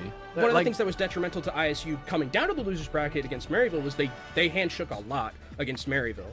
And that was, like, I think a lot of their downfall. Now they're playing their own game and not letting Northwood really dictate the pace. And as predicted, out comes the Ramatra, not from one side, but both. Illinois State rolling out on it, which is a bit of a surprise. Last time we saw them play this map, even just yesterday, it was all Mauga all the time, roll Lethal up on the Cassidy and just get to brawling. Now we're really looking to play longer ranges. Lethal against Haven Hanzo against Sojourn should make for a bit of fun, but I'm actually looking at this more benefiting one person than any. That's Rocket, who's going to have a lot of space to work around these backlines and really have his time to shine. Look at this aggressive rotation from Northwood, or from Illinois State, rather. They're trying to just completely flip the map in how we're doing this one. And one of the things, the differences that we're seeing in this composition is the Sojourn versus the Hanzo. The Hanzo having that one pick potential all the time. Haven going to have to really, pump up his damage, get towards that rail. So that's what you're going to be looking out for, that first pick potential that the Hanzo brings. And if these fights are elongated, can Haven find a rail into that back? And I mean, it might be a second, let's be real with ourselves. Something, remove the glass, right? Yeah. But as this cart gets further and further away and this map flip getting like looks like it's paying off, yeah, it's going to force an engage out of Northwood a lot earlier than they probably wanted to. If Lethal can get away, drop low, and to be kept up, Cowman looks in a lot of trouble. So does Rocket. Just overextended. I mean, they were forced to overextend themselves. They had to walk down a hallway because they lost that cart and the map flipper was allowed to go through. I think if they had contested for that space a little earlier and not allowed the map to be flipped as entirely, it would have gone a little bit better for them, but here we are. It's great understanding, though, about what the benefits of the comp are from Illinois State, where it's like the onus is on Northwood to elongate these fights, get Haven towards a position where he can find those rail shots, and you know that you just have an advantage in terms of being able to get that one-shot potential, consistent pressure coming in from that Hanzo. So I really like what Illinois State is doing and maneuvering around in this macro. Come up from Amon, locked and loaded, doesn't really connect, but oh my, wait, we got already the tick. got the point. What? Northwood, I think, is dizzy, man. I think What? Northwood's just completely dizzy. Like, the way that Illinois State's maneuvering around this map is just impeccable. Admiral's going to go down to Rocket, so that might be a win. Yeah, they win. It's not going to matter. You got point ticked on one fight on Colosseo. Yeah, that's crazy. You could hit like a play of the game pulse bomb here, but doesn't. Oh, okay. You're going to get it across. Dude, I mean, the point. Yeah, the point take this was point take from hard one to fight put into words how Colosseo. important that is. That could be the series. Maybe Just the glass that doesn't need alone. to be removed. don't let Spilo. Don't tell Spilo I said that. All right, well, Northwood's got a lot of work ahead of them. But Yeah. they've got some ultimates to work with. They're not entirely behind in that regard because it really was only one fight that they lost before they took their own back. Fighting into the high ground is going to be a little bit difficult, though, especially with Lethal firing down arrows from above. They're going to try and contest it aggressively by sound barriering for it. Illinois State say, absolutely, we're down to brawl. Pop a sound barrier of their own and get to brawling. Sile down, though, does take the wind out of their sails quite a bit. Is going to get this cart moving for Northwood. The question is, can they find another pick? How much further can they push this cart? If they can just keep that momentum a little bit, one shot from Haven here could be the difference between a point tick and not, but I don't think they're going to find it. Yeah, this overclock's going to be a big deal, especially as they're actually just going to use it to try and get that cart pushed forward and create that space. Here comes the annihilation from Cowman trying to just hold it. Haven takes down Admiral. That's a big pick. No speed, no contest to the cart. And look at Cup. Cup is throwing everything down to get there in time. And I think they just managed to. Yeah. The cart flips around. Illinois State pick up the fight win. Northwood tried to play bouncer to the point, but at the end of the day, got bowled over. Yeah, it was a valiant attempt, but they kind of took that fight in a 4v5 because there was someone on the cart pushing it. Didn't end up really taking it over. They do get a lot of progress and have to credit them for getting it as far as they did, but now it's going to be Illinois State who have control back of this point. I mean, because it is a hand grenades thing, Kenobi. Like, yeah, but point cap on Colosseo is... Yeah. It's a big deal. I mean, it is one fight win, though, for Northwood, depending on where the bot is to just get it to that checkpoint. Rocket's going to also have Pulse Bomb as well to kind of blow this fight open. Going to be looking at that Pulse Bomb, or looking at the Suzu specifically to be able to negate some of that damage coming through from both of these tracers. And look at how passively ISU are playing. Like you said, like just wanting to keep them at range. Just wanted to throw damage out their way, wait for one of those lethal rail guns. Maymon's just going to lurk over here with the Pulse Bomb. All it takes is one bad move from Northwood, one false step. And they'll be gone. Maymon put on the back foot. Does have all the blinks to get away. Thinks before depending on going back to that flank. Again, we can pull a lot of time off the clock here, and this is why that point cap is so lethal, so difficult to contend with. Pulse Bomb out, and now the fight finally begins to break out. Rocket opens up the scoring with a pick onto Admiral, who was close to the sound barrier. This could be the difference maker should this go long, but it doesn't look like it's gonna. Lethal to fall next, and Illinois State are pushed back. Can that cart finally get over the line, though? Looks like it's going to be able to move forward. These respawns are going to be really difficult to deal with here. And Northwood there, I think, played that fantastically, specifically from Cowman, who saw that Lethal was using that overclock, threw down the warp and threw down the shield in front of Lethal, so it got absolutely no value whatsoever. And this should be the bridge contest. The bridge contest is so... No, the bridge contest. Oh, my God. Maymon! Maymon, stop! Oh, my God, they got it! They got the entire contest off of a tracer just standing on the edge of a bridge. Oh, Rocket's dead too. Why is that still in the game? Akuppa continues to hold on to this high ground. Northwood are trying to make the best of a bad situation, but I think it's just going to be a bad situation for quite a while longer. Lethal is down, and that's a silver lining here because now ISU are going to be lacking in damage, but with Kuppa's ult coming up, it does a 99% and it's left lying on the floor. A point cap just barely is gonna come through. Dear God, that was awful for Northwood for most of that fight. Maymon thought like that was a complete save. I mean, it looked like it was going to be completely turning the fight. And here comes the overclock actually from Haven. Can he find anything? There's a tracer very open. Lethal next. Oh, we got Lethal. Gets found. This could be the map flipped. And it will be Northwood. Now the player's in control. Haven gets more value. Kuppa and Admiral swing things back, but the damage has been done. Yeah, maybe you take. I mean, you'll take this advantage, especially with how scary the first part of this map was. Now Northwood have the lead. This is great for them. They have a Kitsune Arch as well, so when this fight comes back to the neutral in the middle of the map, they're going to completely blitz Illinois State, and Illinois State is going to have to play very defensively unless somehow W. Maymon finds a Pulse Bomb out of a miracle here. But this is a great position for Northwood to be in, especially with the time we have left. What an absolutely absurd one clip there from W. Maymon. Maymon still got it. We talk about Rocket all the time, but that Maymon Tracer should not be slept on now. Again, storming forward, knowing that there's not that much damage in their way. Northwood actually are more focused on just not overextending. I respect this, Kenobi. This feels like a good move. It felt like it was also defensive Kitsune Arch used from CJ there just to try and weather the storm from Illinois State, trying to engage very hardly onto them. So now Skyle is going to be able to have his own Kitsune Rush, and that's going to be very difficult for Northwood to deal with, especially if Vega does not have a sound barrier in time. I mean, it's going to be close. 10% for either. Lucio. Kitsune Rush is really hard to use out of this, though, because it's usually so easily disengaged. But Cowman dropped low. I don't think you can actually reasonably get out here. Sound Barrier, yeah, it's forced out early. A slightly better beat for the pink side, which allows Lethal to come in and pick off Haven. Now fully surrounded, Northwood cower back to their spawn. It's about denying progress. Rocket nearly hits the one clip, looks for it, pulse bomb out in desperation. Nobody dies when the dust settled. It's a 5v5 on top of this bridge to determine who gets the map lead. 3 meters stands between Illinois State and a winning distance. They've got it back in control, and Lethal's got a pick on Vega. Now what are Northwood gonna do? Surely you can't find a way to turn this around again. Cowman stuck in no man's land, just trying to hold space. 4v5 is like, yeah, sure, we'll give it a go. Pops ult out of desperation, but that health bar is not moving upwards. Kuffa weathers the storm and now starts the cascade forward, starts the crusade upon Northwood spawn. They want this series, and they want it now. They want a ticket to Maryville, and they're certain to get it with a push like this. 1:46 on the clock, no time to make the comeback happen, and ISU still have cards in their hand yet to play. Ultimates available in perfect positions to play from. Oh, God! Rocket. Overclock. Kuffa's so low, has to use Annihilation. Kuffa's gonna go down here. It's gonna go down. Surely that's an overextension, right? No, how? How are you still alive? Too angry to die. Man, too angry to die. They managed to back out, but it's only gonna be a 50-50 fight, and it did cost them the ram ult for the overclock. But oh God, man, CJ goes down. This is a roller coaster. Lethal's traded out again. Over and over. Lethal's getting first picked.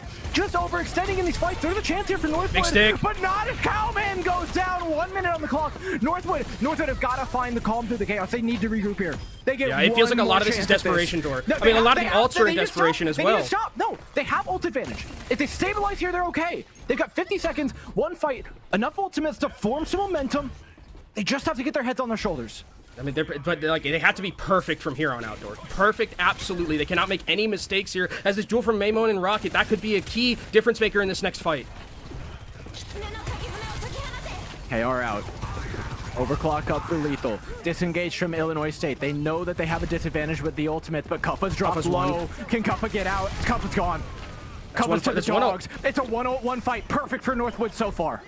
They need to continue to string these wins together. You look on the other side for Illinois State, though, they have some key ultimates as well. That overclock from Lethal is going to be huge, especially if they can trade out sound barriers beforehand, and then Lethal's just going to have a shooting gallery to work with. But with the overtime that we're coming to, it is do or die for Northwood to keep their season alive.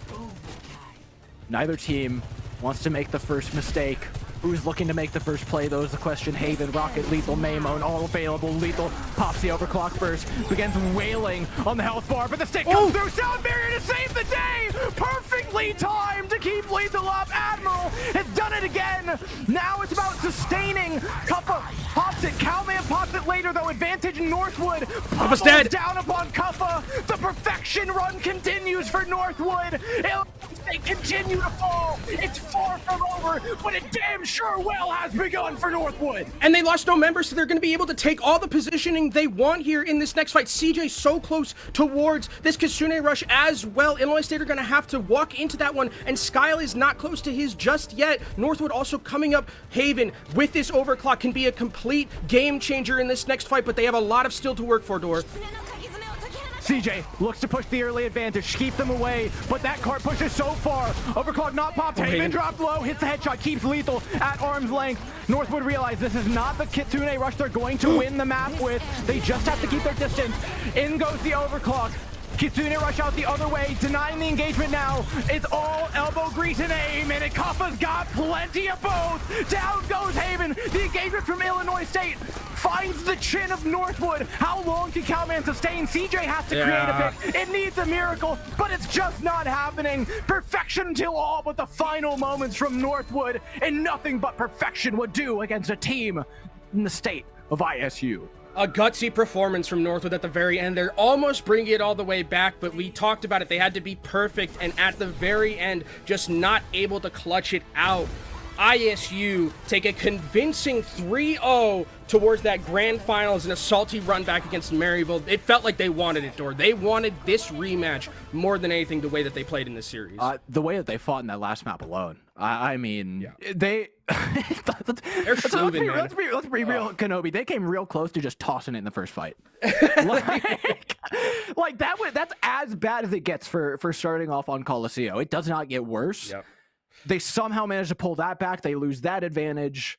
And then, at that point, the hole they dug was just a little too deep. But by God, did they go for it. Pick after pick, fight after fight.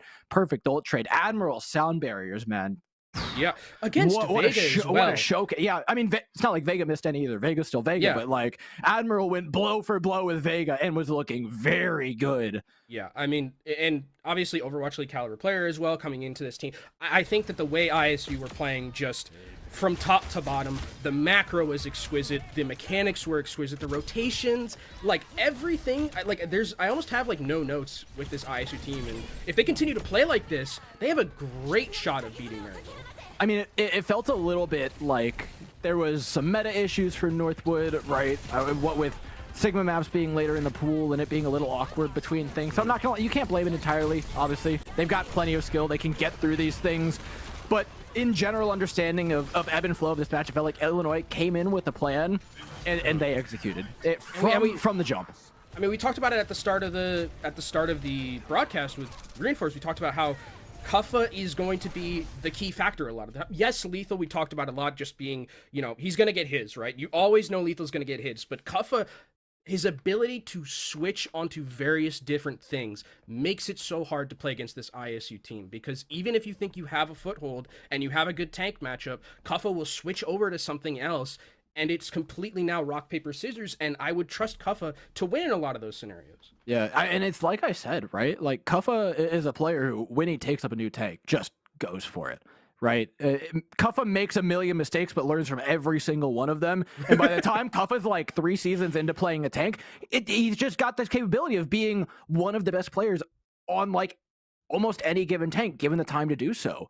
And I think it's because he's so gung-ho about approaching it the way that he does. And it shows in matches like this because it just felt unstoppable. It was an unsolvable problem for Calman 90% of the time. That's not to say Calman's a bad player, but when you're talking about versatility, when you're talking about a 5-map series, when you're talking about a meta as open as this, players like Kuffa are really going to thrive. Also, wow, you get Kitsune Rush a lot, is now what I'm realizing with these stats. That's a lot of ults. That's a lot of ults from the Kirikos. But no, I mean, I think there was a good showing from Northwood. I think they showed us that they weren't going down without a fight. Individually, we know that they all have their moments of brilliance. That's when this Northwood team is really built upon. It's having their moments. CJ nearly bought them into the map with 1 pick on the Lethal, right? Had a 4K early on in the series, but it's just not enough, which means our finalists are gonna be the remaining players, one of which is gonna be with us very soon. Not Johnny. Not me. Johnny's not in the finals. I'm not the player, guys. I'm not the one participating in the finals. But yes, we are actually going to have an interview in a little bit. Great job, guys. I need you both to just take a deep breath. That was the most insane Colosseo. Colosseo is usually so resident sleeper, and we got that. I thought the first point. Wait, I thought they got the first fight in the pick, and I'm like, that first flip was crazy. Classic. I've never seen a team just flip the map on Colosseo like that. That was just incredible. I've seen them do it. I've never seen it work so well. Yeah. Like, why did you get the entire first point? That's illegal. Yeah, it was a dominant series from ISU, of course, and we kicked it off here on Antarctic Peninsula, seeing a bit of the Mauga matchup. But I thought the entire series, like, ISU just looked like they were on top of it. The Kings row compositions, the rotation on Colosseo. I mean, it really felt like a flawless series here from ISU, Kenobi. Yeah, I think the thing about ISU and how well they played is that it felt like everything was planned and everything, like they went in, Dor said it, with like a game plan. And I think that kind of speaks to how good Light has been for the reinvigoration of this ISU team as the coach, bring in that, experience coming in collegiate as well. And I think that this ISU team, if they can continue to just schmoove and groove like this with their compositional changes, with their rotations, they have a great chance of beating Maryville, because one of the things that I think they struggle against with Maryville was the fact that they hand shook a lot of the time. And this ISU today looks like they want to be the aggressors. Yeah, want to be the aggressor for sure, and you can see that in the rotations that they had throughout the series, always making sure they got the positional or the compositional advantage in this one. So we do actually have a bit of an interview coming up here with Maimon. Obviously, this team is preparing for the grand final, but we just want to take a little bit of a moment here to just ask a few questions here and get the breakdown from that series. So, thank you for joining me, Maimon. Dominant 3-0 from you guys.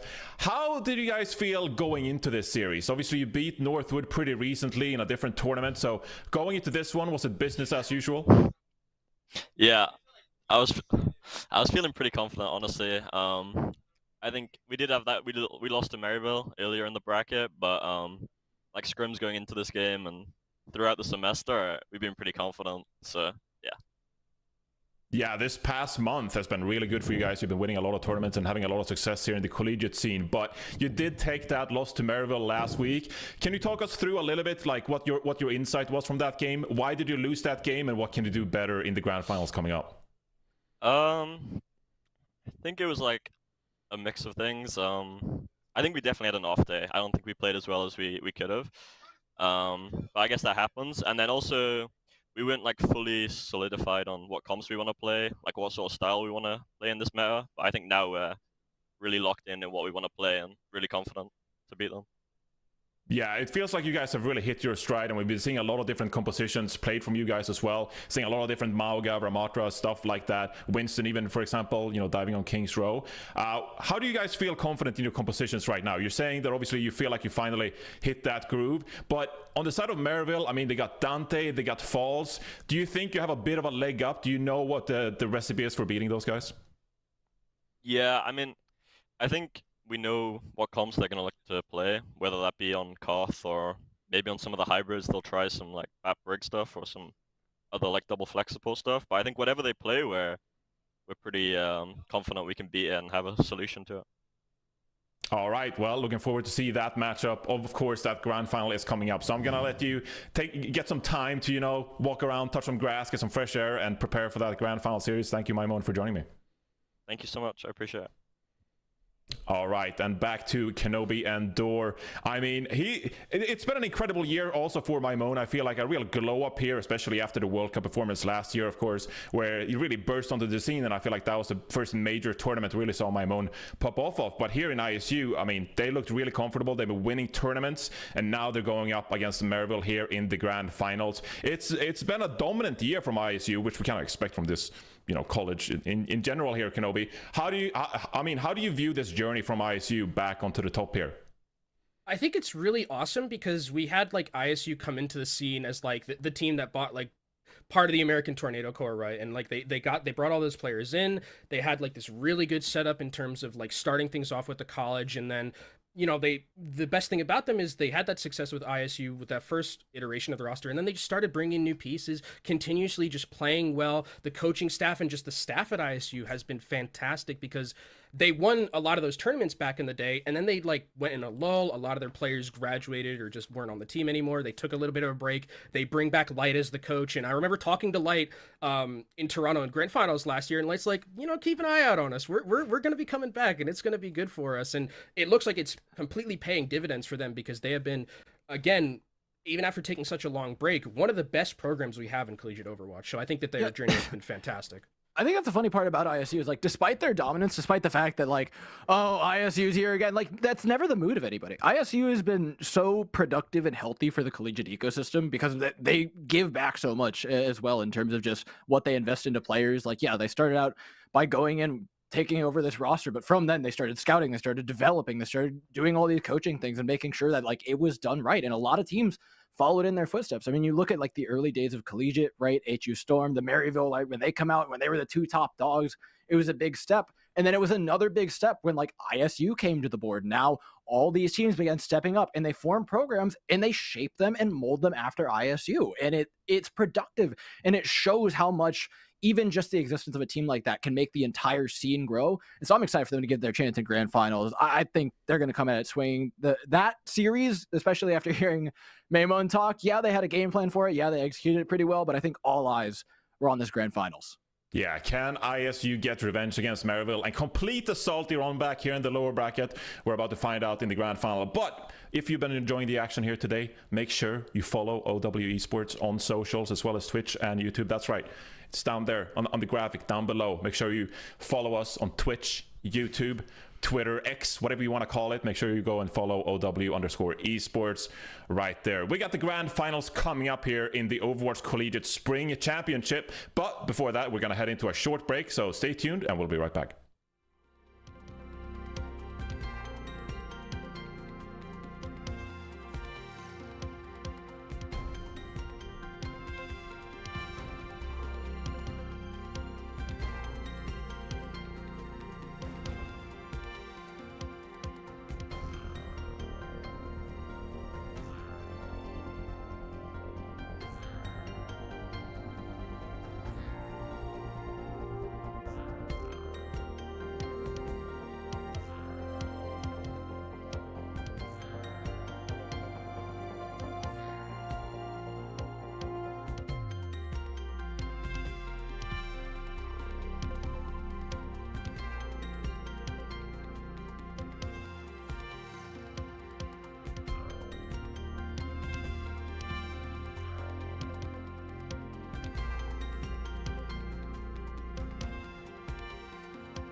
Welcome back to the Overwatch Collegiate Spring Championship. I am Reinforced here alongside Kenobi and Door as we prepare for the grand finals here this very Sunday. We got an amazing matchup on our hands in this first of four matchup between ISU and Maryville. And boys, I can't wait to get into this one. It's a matchup that we've been waiting for a long time now. Maryville, of course, going on a dominant run here in the upper bracket, taking names: Illinois State, Winthrop, Northwood, all in a row, and then securing their spot here in the grand finals. And now Illinois State find themselves on a bit of a salty run back throughout the lower bracket. Maryville, we gotta talk about this team, Kenobi. I mean, this is a team that is just peaking at the right time. They look incredibly comfortable. How were they able to get these wins in the upper bracket, and why are they here in the grand finals?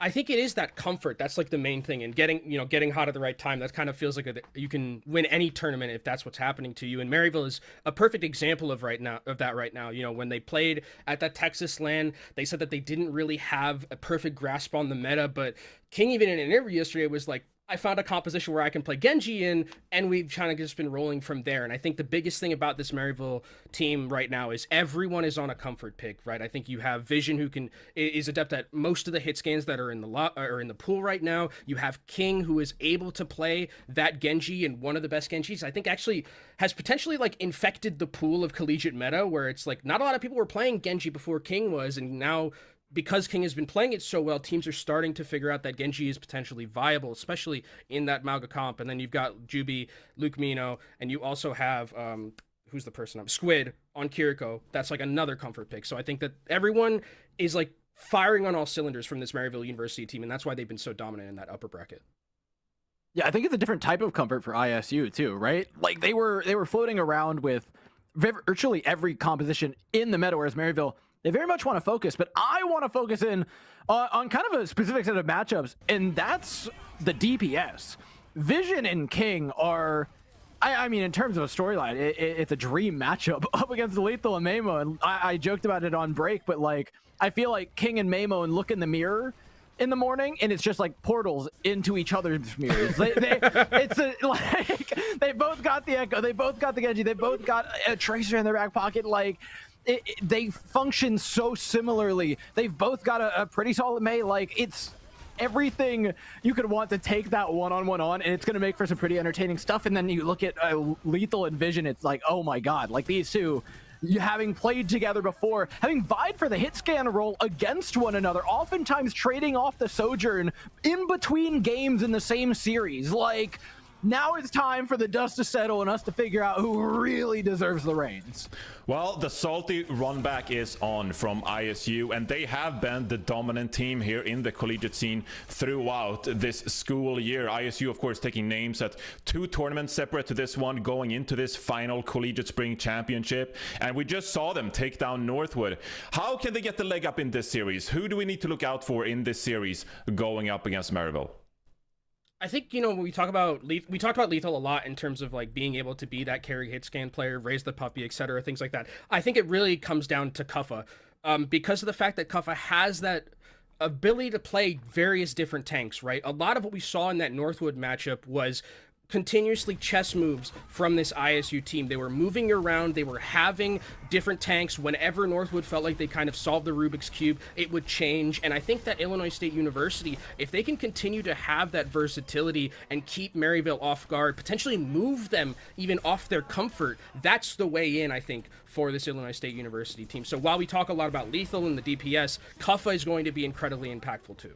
Yeah, and I think Kuffa is impactful, like we said, all the time, but on the other end, there's Dante, who doesn't tend to take a lot of risks. So should Kuffa fall flat more often than not, that solidity of Dante will kind of, by default, win a lot of fights, should you make those mistakes.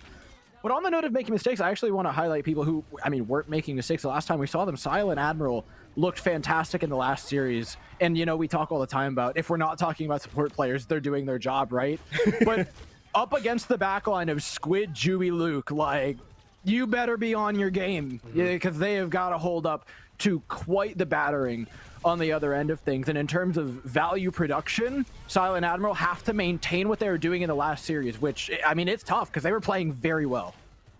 Yeah, I mean, the ultimates are on point, but also the rotations we've been seeing from this team. This Colosseo was beautiful. The very first fight we saw it. It's not often that we see one team fight go down on Colosseo, and all of a sudden you get the cap, and as well, that King's Row was just executed beautifully. So, I mean, I'll give some credit to the support players there as well. If you got a Lucio speed boosting you around and taking you to the right players, giving you the right position to get an advantage in some of these matches, I mean, that's all on the Lucio. That's all on the Lucio. We don't often give them too much credit, but there you go. I'll give them all of that. So we got the Grand Finals matchup on our hands here. Let's take a look at what map we got. But before that, of course, if you've been enjoying the action, make sure you follow on social media, OW_esports. Go ahead, give us a follow on Twitch, on YouTube, wherever you're watching. Or if you're watching Twitter highlights, go follow us on the Twitter as well. And keep in mind, if you've been enjoying the collegiate action, you know, we're taking a bit of a break here during the summer, June, July, August. You know, we go out, we got to touch on Grash and stuff. But there are other great tournaments taking place. We got the Calling All Heroes registration up right now. So get in. Get in. If you want to play in Calling All Heroes, go check out the registration. It ends on Wednesday, May 22nd. But there you have it, gentlemen. Can I just say, I'm amazed that 2 times out of 2 times, Kenobi and I both pointed the correct direction to point towards the socials. You guys have no idea how hard it is. It's like, do I go that way? Which way is it? Because sometimes it's mirrored, sometimes it's not. We both got it. Way to go. This is how we know it's going to be a good grand finals. Here's the 7 maps, though, Johnny. We'll catch you on the other side. Please, 7 maps. Take it away, guys. Take it away. 7 maps. That's all I ask for. All right, let's start things out. We got Oasis, Kenobi. How we feeling? Honestly, I don't think there's any maps here that feel like bad for either team. It feels like they're gonna roll out. It's gonna be a lot of like, I think the first map, what's more telling than like, oh, we're gonna play this here, we're gonna do that there, we've got this plan. Like, I think both teams want to come out like ISU had a pretty good idea of what Northwood wanted to do, right? So they could come out with a very solid game plan. I think, especially after these 2 teams having played last time, both these teams respect each other. They both know they're going to come in with the plan. I think there's going to be some feelers put out in the first map. Yeah. I'm not like last series where you're like, okay, this sets the tone. Whether or not this works is going to be huge. Here, whole lot of footsies to be played, a whole lot of chess to be done, a whole lot of pieces to set up before you go for the checkmate for either of these teams. And I think map number 1 may not be indicative of the entire series, but it certainly is an advantage that both teams want. Yeah, good litmus test, I think, is how kind of we view Control, especially in a long series like this where it is like first to 4. We have a very long series ahead of us. I hope we're all wanting those 7 games, especially everyone who's in chat right now, trying to farm those last few percentage for those drops. But I think going into Oasis, this is going to be an interesting one in terms of viewing how both of these teams match up in that tank role. I think especially on Oasis where you have like 3 maps that are definitely incredibly different from each other, not like Antarctic Peninsula where it's like we can maybe play these comps here, maybe not. This one it's very much like, hey, we're getting University first, we're brawling. Oh, we get, we're getting another map, the other sub map, Gardens, I believe. We're playing Winston, something like that. Like, I think this is a map where we have a lot of variation in terms of what we're going to be seeing from that tank line. And after we go from Control, it's going to be a lot of those maps where we see variations in the team compositions. Starting things out on Gardens, this does open the door for the one maybe difference in how these teams like to play. That being the Winston, that Kuffa is kind of the only player left running. Not sure if they're going to go for it. Like I said, it would be, I think, a lot to throw at a map that is probably going to be used as a feeler for both of these teams. I smell Amalgamir, and I suspect that's going to be what's happening. Yeah. It's going to be Amalgamir. There's no need to risk too much here. This is meant to be close. You can handshake through this and kind of figure it out from here. I think it's the correct move for both teams. Trying to commit too much to a first fight would be gambling a lot. I think the interesting thing here is that we're going to be seeing WMA Moan. I mean, this is a very comfort pick for the Echo for WMA Moan, but it is against a Cassidy, the caliber of Vision on the other side, so there is going to be that pressure, and WMA Moan has to play probably a little bit more carefully around that potential damage coming in from that hit scan, as King is probably just going to be playing a lot more slowly on that Genji, waiting for that perfect moment to dive in and secure some of those picks after Vision is able to get something going. It's a pretty good position for Maryville, though. They got the better rollout, which means they have this high ground control. Juby just denying that position. They could try to speed up there with the Cassidy and catch him out, but they're not quite able to, which means that high ground is eventually captured by ISU. They try and push out and are successful in doing so. Juby tries to contest, understanding just how important that position is, but now that important position is going to give up. Lethal lands a critical headshot as well to take position and start pushing down Dante on the likes of this Malga. Yeah, Dante taking a lot of damage here. Lethal's actually going to be going on the flank. It forces out the deflect from King, which is big. I think they're going to have to wait for that cooldown from Maryville University and then come back in once they have it. Vision's going to have the Deadeye available to him so he can push the rest of the team of Illinois State out of this and get positioning on the point. This is very much what we expected. Like, low kills. This is a chess match. Very, very technical Overwatch that these two are playing. But Dante eventually does go down. That pressure from the Deadeye just a bit too much. ISU able to come out swinging. And I think largely off the fact that Lethal landed those shots on Juby on the high ground, that pushed them off and gave them that control. Yeah, and also the High Noon was just great at zoning the healers away from being able to keep Dante alive throughout that fight. And I think you're right, this is a complete chess match where even if ultimates like the Deadeye aren't really getting value, there's still the positioning that you can gain from them is incredibly valuable as both these teams coming up towards this Casino Rush. Juby very far behind, though, in terms of that Soundbreaker. Yeah, that seems like it's going to be the advantage to really end them all. Maybe into the back line. There's going to pop a really quick blade on this dupe. Probably has plenty of time to get it off, too. Pops it. Has the cast in sights. That's Vision down. Next to go. Doesn't really matter. It seems like the damage has been done here. Maryville have no space, nowhere to go, and they're not committing ults themselves. They'd rather just see this one go by. Really well played, I think, from Illinois State. They're even using that duplicate just to secure the fight, I think, is incredibly valuable from them. They don't want to overextend too far here. They want to be able to keep their numbers and go back into this one as Squid, I think, is just, switching over to the Mercy, res that, NG back into this, go back over to the Katiriko, and now we go back into this next fight where Juby is finally towards that sound barrier, so you can blanket the Dragon Blade with that and get into the backline aggressively. They do have to worry about Cage, though. That is the big thing, because if the Blade gets caged, it won't get the same amount of value. How does Maryville actually gap close this, though? I mean, yeah, Deadeye buys space for Lethal, Vision no match. The cage fight already came out for one. Kuppa pops their own sound barrier to back it up for Juby. This is their fight to lose now as the shields fall off. They gain the space and a pick. 4v5. I think ISU should just back off here. Yeah, they don't want to continuously take this fight, and they don't want to get staggered either, as they're actually being very aggressive here. Needs to be careful. Fleck is still available, though. Oh, that's huge. Okay. So I think with Kuppa down now, they're going to have to wait a little bit longer. Yeah. This is a great position, I think, for Maryville to be in specifically, because now WMamon is going to have to play super safe, because Vision is just going to have free firing angles on the Echo as soon as the Echo enters. They do have that Katsuna Rush to kind of brute force their way in, but they do have to be careful about this Cassidy that now has high ground, especially with High Noon available. Yeah, and you can tell they want to take it away as soon as possible. They will. No problem for ISU. Difficulty comes when they drop Kitsune Rush for Kitsune Rush, but the DPS ultimates, ISU just might want to buy time until they can equalize those, and that I think they will. Lethal's good, though, for one! Don't sleep on the kid! Juby's down! All it took was one swift bullet to the dome. Now can they turn this advantage into more? Looks like they can, absolutely. Again, when you lose that Cassie, you lose a large chunk of your team's DPS, and after that, it just becomes a pressure game. And I don't think there's really a way back into this for Maryville University here. They just can get Juby to potentially touch and get on this point. At the very end, you can see him going around the side just to proc that overtime, but he shouldn't be long for this world. Actually manages to escape a little bit. How did he live? That's crazy. Oh, wait, there it goes. Yeah, there we go. We spoke a little too soon. All right, Deadeye engage. Again, no Lucio, no speed, no way to really reposition on this point. Dante is desperately trying to get back to the team. They're able to exert a good bit of pressure, and actually, about, 5 seconds, as Lucio's going to be back. Cage fight from Dante goes down, catches all the players that they want to. Can Vision capitalize? They're good for 2, good for 3. This helps. It's not going down to the Malga, though. Let me tell you what, this is going to be a tough kill to get, and yeah, especially with Lethal coming in from the wings, it becomes even more difficult. King is able to trade back one, but it's just King on the point, and with Kuppa just staying there with all that health, should be enough to win them that round. And I think from Illinois State, they are hard focusing Juby, it feels like. Juby is getting, I think... Juby's playing very forward, to be fair. Playing super forward. Juby's very... we saw Juby hold the entire high ground. They need to respect the incoming damage. Yeah. I think, especially if you have Lethal, WMamon on... I would say his carry hero right now on this Echo. Juby has to play a little bit safer, I think, or they have to do a better job of blanketing him with some heals, because if you're losing to Lucio at the start of every fight, it's just almost impossible for you to win in these Amalgamers. Yeah, and Juby and Vision were often disconnected as well, whereas you saw Lethal was paired up with Admiral virtually every single time he went to take the high ground, went to take the flank, had a Lucio with them. Wasn't necessarily pocketed the entire time, but when they made those moves, it was as a team, and it did feel like it made the difference. But this is really a game of inches. Honestly, this has been insanely technical Overwatch from the rip, so it's real exciting stuff to see these teams just play for the littlest of margins. High ground. I've been really liking kind of the ability from Illinois State to just come out with the TP, I think getting the positioning with this composition is incredibly impactful and something Maryville is not doing, and just those little kind of moments are making a bit of a difference as we start these opening fights.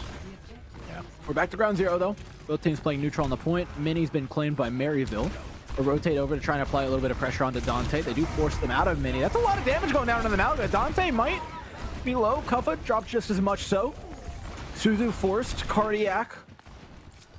Also used by both Malgas. I think they'll wait for their cooldowns to come back before looking for a real engage. There's not much to be had here. Honestly, picks are really difficult when the walls are this plentiful. Trying their best here. King is really creating a lot of space right now for the rest of his team. You can see Vision has gotten a lot of value so far and already has the Deadeye. I'm a little surprised to not see the high ground retaken by Illinois State. It's a little bit of time to wrap that way, but yeah, trying to push straight onto this point. You're walking into the Deadeye. You're walking into the likes of Vision, who again, like you said, has so much space from the likes of King. Yeah, King goes down, but at the end of the day, the space is what really matters there.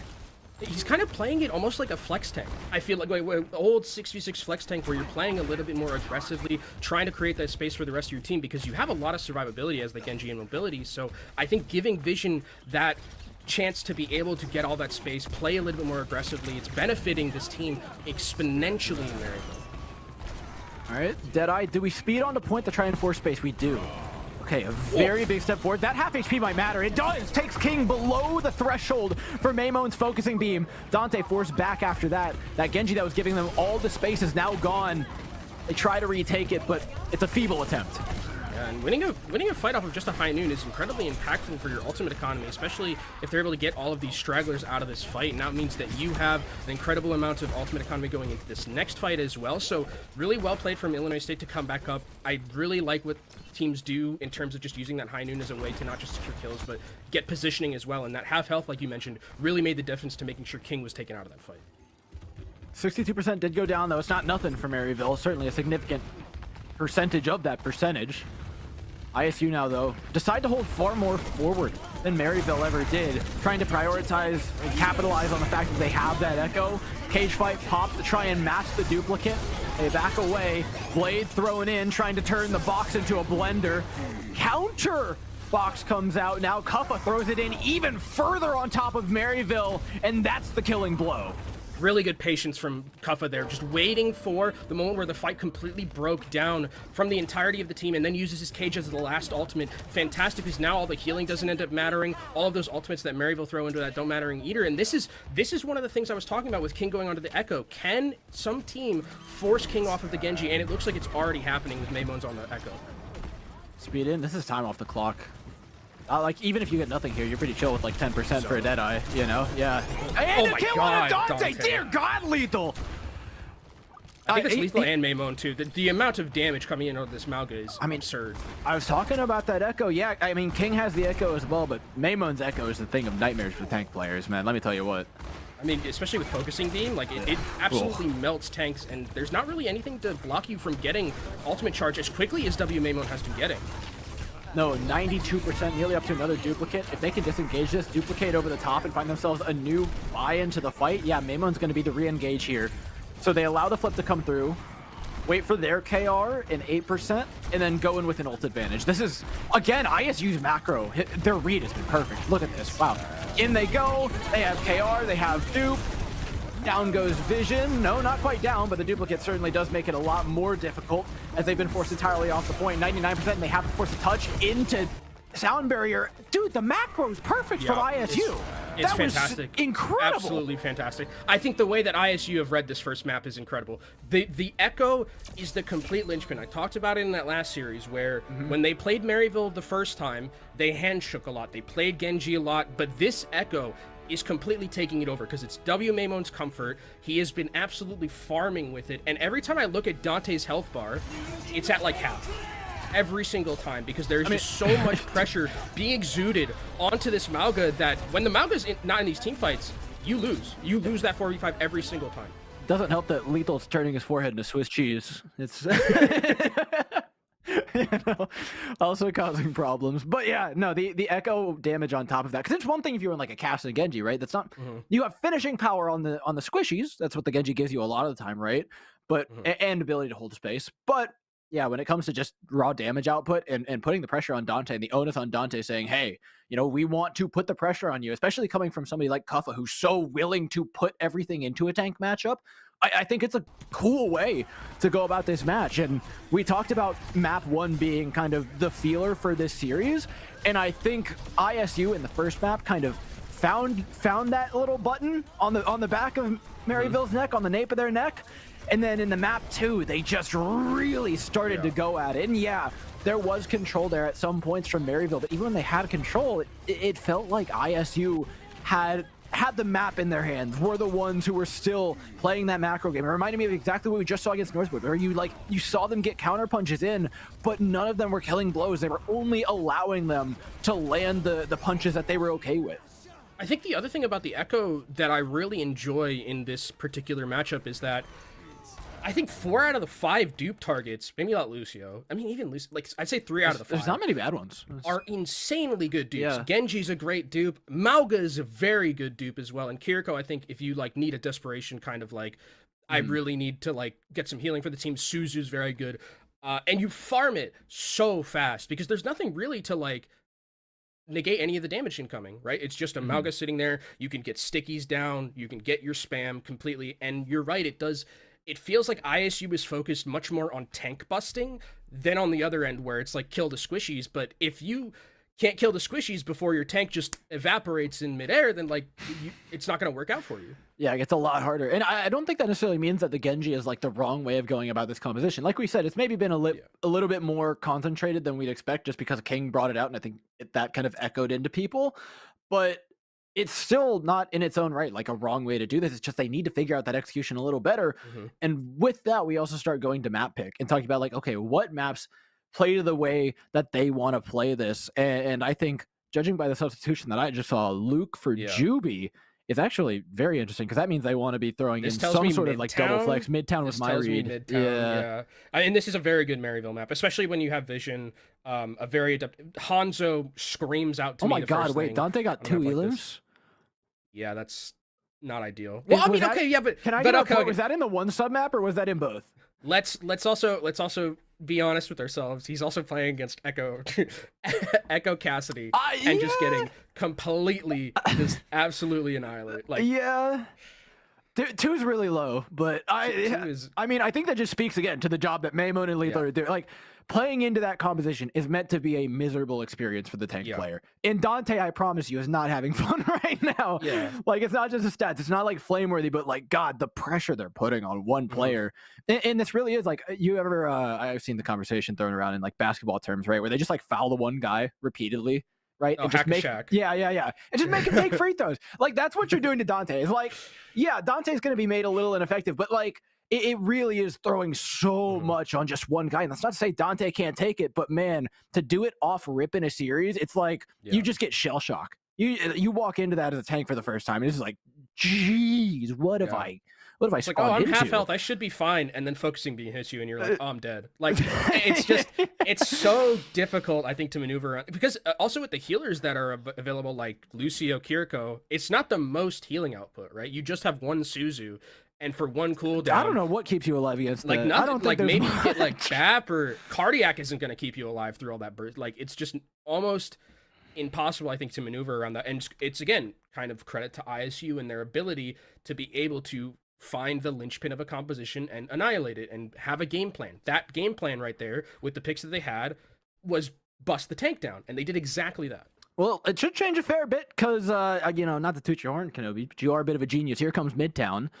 And Midtown smells like a huge change. I mean, I think this is an attempt to try and get over to the Ram composition at the very least. If not, I mean, I don't think it's a Sigma. You think it's Sigma? Yeah, I think it's. Oh, did they put they played it last time. Oh, they did. Yeah. They did. Okay, yeah. False is here. That means it's Sigma. And this is also like Vision Hanzo. I think bringing in Luke playing that double flex support. It's something that ISU talked about a little bit in the interview. Kenobi, it's been like a year since we got the Kufma. Yeah. I don't remember if he played it last time. No, we got a Kufma one time. It wasn't in Collegiate. It was in Contenders. But we saw the Kufma. It won a map. I'm trying to think of last time they played each other in, previously. I mean, the tank situation is almost entirely different with like how we with the patch that came through. I think you could potentially see the Kufma, but then like I don't that think would it's be gonna happen. I think if handshaking. anything, they I wanna go, wouldn't like, handshake Ram. on this map. Yeah. I would not handshake this map with like a Sigma duel because I think you are literally playing against everyone on Maryville who's just like in their zone and in their element and like trying to match that in like mano y mano. I think that there is a potential from ISU to do that, but it'd be very difficult to maneuver. One pick as well we haven't really talked about here, Hanzo on Midtown Vision's can be gonna a play Hanzo, huge problem. This is a Hanzo map through and through. And I mean, we've been, you know, disappointed by Vision time and time again, not picking it, sometimes just going with the meta. And like, if he's feeling it, he'll go for it. If he's not feeling it, he won't. It's totally okay. But when he does and you're in the path of it, it's not a fun place to be. He'll play it on first. If they're picking defense, he'll play it first. I don't know if he'll play it on offense. I think he still does. But when we talk about Vision, I think going back to contenders and even going back to previous collegiate seasons, Dor, what does everyone tell us about Vision's Hanzo? It's literally a cheat code. It is just a complete cheat code. So in a map like this, where like Hanzo is so viable, it's going to be, the onus is going to be on ISU to figure out a way to deal with it, whether that's Lethal himself trying to match up one-on-one, whether it's like they send a little bit more resources towards Vision on the ISU side. There's going to have to be a way to deal with it, because if you let Vision just sit there and shoot arrows through the choke, you're not winning this match. No, absolutely not. And I think that's the scary part about Vision is like, you know, we touted him as like being you know, and when it came to the regular hit scan, being an average player, and then like it had this just crazy Hanzo back pocket, super clutch player, right? But in the past, year and a half, has just fully expanded his pool to being not only one of the top hit scan players, but has maintained that Hanzo in the back pocket. And it just, I mean, the dude is a weapon, you know, in terms of draft, in terms of picking, in terms of map viability, causes a lot of problems. Just the existence of a pick like this Hanzo being on a player that's proven as consistently strong as Vision across the hero board. And I'd be interested to see if this is going to be the Winston composition from Illinois State. So, because really what you have to do here as Illinois State's composition is play it super slow. You're going to have to like use cooldowns to get to that left side of the point and then go into that tiny room, wait for your cooldowns again. And it's about dodging the incoming spam, right? That's really going to be the key ticket here. If you can get to that side room without getting completely annihilated like Huffa is right now and dying in these scenarios, then you have a chance. They really have to wait for Nano. That's going to be the big thing, because Nano is kind of an engage button here that lets you get into that back line and survive a little bit as the Winston. Yeah, we should say this is not like a favorable, you don't normally want to play the Winston here a lot of time. You want to be playing the Sigma, but again, in the spirit of not giving them the mirror, this is what we're going for. It is very hard though. You can see just how much, I mean, they knock on the door, they eat half a health bar's worth of damage. Everyone's half health. And guess what? They're not getting ultimate charge from this. Like, Sile's the only one building ultimate charge right now. I mean, luckily it is the one you need to be dealing all charge, right? You need the Nano. The Nano is going to be the thing that you need to get into this fight and be able to create that space for the rest of the team. But you look at Illinois State, whenever they're coming through these chokes, they're always half health because of the spam that's just coming through from King, from Vision, from False. So once they get that Nano boost, which they do have now, that's really when Illinois State can open this fight up. Yeah. My question now is how long does it take to get them there? Because an amplification matrix could cause just as many problems. They do get in for the AM matrix. Jump in. Bubble popped. Cuppa's really low. Oh my god. Cuppa got obliterated through Nano. False is dead though. The space made was worth it. The Nano Winston may not have directly gotten a kill, but that's more than enough. And that opens up this entire map. Dare I say it, Kenobi, that was the hard part. Yeah, I mean, great anti as well from Skyle to kind of clean this one up on the back end. Cuffa is trying to get as many kills as possible as the Stragglers come in. False has actually switched over to the Diva just to try and get back to this point quick enough, as Ant Matrix is going to be used here from Luke Mino to regroup. I mean, now here comes the ultimate advantage that we were talking about earlier, right? The Amp Matrix comes out first. The Dragon could come out second, but ISU, the positional advantage that they garnered for themselves by winning that first fight, just too much to match with. Now Maryville can't fall on that Sigma, which was, I mean, let's be real, kind of that alongside the Hanzo were the main reasons why they went for this map in the first place. Do they Dragon Strike here to try and continue to stay on the point here? I mean, they're still trying their best. Lethal is, okay, Lethal takes down Vision, that's going to be that. As much as we're kind of praising Illinois State in terms of like the tanks and the DPS, Skyle I think has hit every single anti so far. Every single anti. I look at Maryville's health bars; they're always purple in some aspect. And if you have an Ana player who's just consistently hitting those cooldowns, and you're tracing Suzu for antis, you will take that trade 9 times out of 10. And you were right, Dor. That was the hard part. Now Maryville are not playing to their comfort. They're not on their Sigma, and there's another Nano. Nano number 2. Luke, down. You don't even need more than that. Right, like that's a critical hit. Maryville cannot re-engage without that Baptiste. They can poke away here, but I don't know what they can realistically get done. But dude, Vision is moving in some weird ways. He's shoved in a locker right now. It's like, to be honest. Nevertheless, Illinois State are back up on top. False is demeched. Oh, False is demeched. Oh, yeah, Fortunately, it does actually go down, which I think is actually a mercy. Yeah, but I mean, this is going to be a chance to recontest for Maryville. They have the Dragon Blade, or Dragon Strike to kind of just throw it onto that cart and zone off the rest of it. It's just going to be a disengage, though, right? Like they realistically should just disengage. They know that there's there's 3 people on high ground. They don't want anything to do with this. Just play slow. I think. Yeah, if you're you just take time off the clock if you're Maryville. Yeah, you just get Nano chicken. You just play for Nano again because Skyle is hitting these antis. Skyle is getting a lot of out. Kuffa has been playing fantastic in terms of just playing the edge. Another insane anti from Skyle. Like did that hit 4? Yeah. That was the entire back line through the Matrix. Maymon comes in as well. Like, that was perfectly timed, communicated, executed. And pulse on the lethal is nice. It's a good trade back on the point as the rally tries to sustain the likes of Illinois State through this one. Then Andrews finally comes up for Style, goes down on the Kuffa immediately, who dives into the back line, just chunking away those health bars. Maryville, though, holds strong. Squid for 2, and False stays upright, so the point will as well. Very expensive for Maryville, though, to win that fight. And they kind of had to stop the bleeding, I think. This is a good position for Maryville to be in. Like, this is probably one of the worst positions the cart could have stopped for Illinois State University. But even so, like, they still have a great way of being able to control that high ground space, especially with Kuffa having that Primal Rage now can feel a lot more safer and get in the face of Vision, who isn't going to be able to just stay on this high ground and continuously hit those arrows down on the low ground. Pulses up from Maymon. Who are we looking at? Opposing Tracer in the sights. Not who they want. King playing bouncer to the back line. Primal Rage into said back line. Forces the Hanzo off and away. We talked about the Primal Blade from Kuffa, but it's really hard to do when there's a Hanzo there, so instead they're going to have Scon go back to that point, force the recontest out from Maryville when all that's available is that bomb. D-Mech onto False. Do they pick it up? The anti again! Dude, Skyle, what are you doing? Put this dude on a Wheaties box, please! The counter anti, not bad. I mean, they do their best to try and push out after it falls away, but there's just nothing you can do when you get hit that hard. I mean, the amount of pressure that's being exuded from Skyle alone with antis is incredible. Like, this is something we just like didn't even we didn't talk about it because But like I'm talking about it now. Like I've learned about Skyle. This is an incredible Ana performance because you really are taking this time to like, you know, wait patiently for those nanos. Kuffa is playing fantastically around just being patient in a lot of these scenarios and just farming up towards this nano. Like, Illinois State, again, the macro is so good here. False onto the 3rd tank of the map. That's not something we were expected to say. And there you go, though. Pulse Bomb available for King. The Nano Boost predictably comes out. Instead, just pressuring down the tank, though. A nice Dragon from Vision, though. Catches 3 members of Illinois State, Admiral, namely of them, who goes down. That's going to be a reset.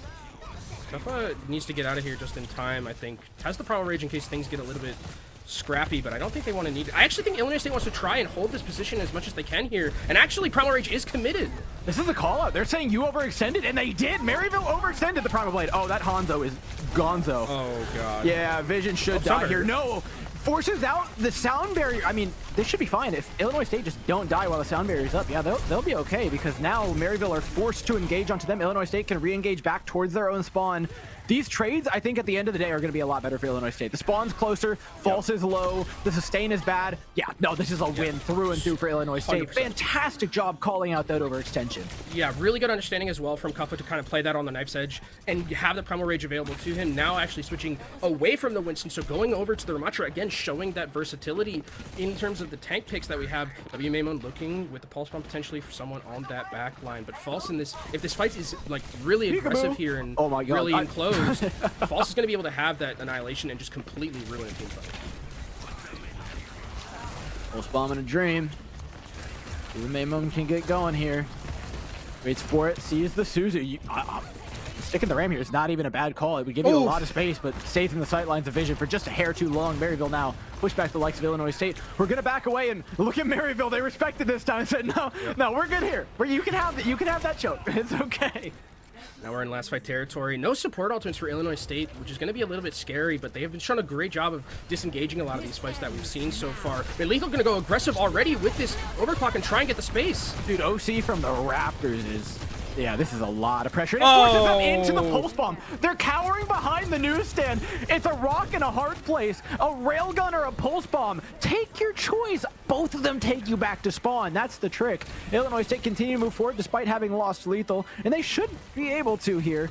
There's a little bit of problems with King being behind them. You'd like to pick off this Tracer, who I don't think has recall, but instead they're forced to use that Kitsune Rush, forcing down yet again False. They can't find lethal damage quite yet. Finally, there it is.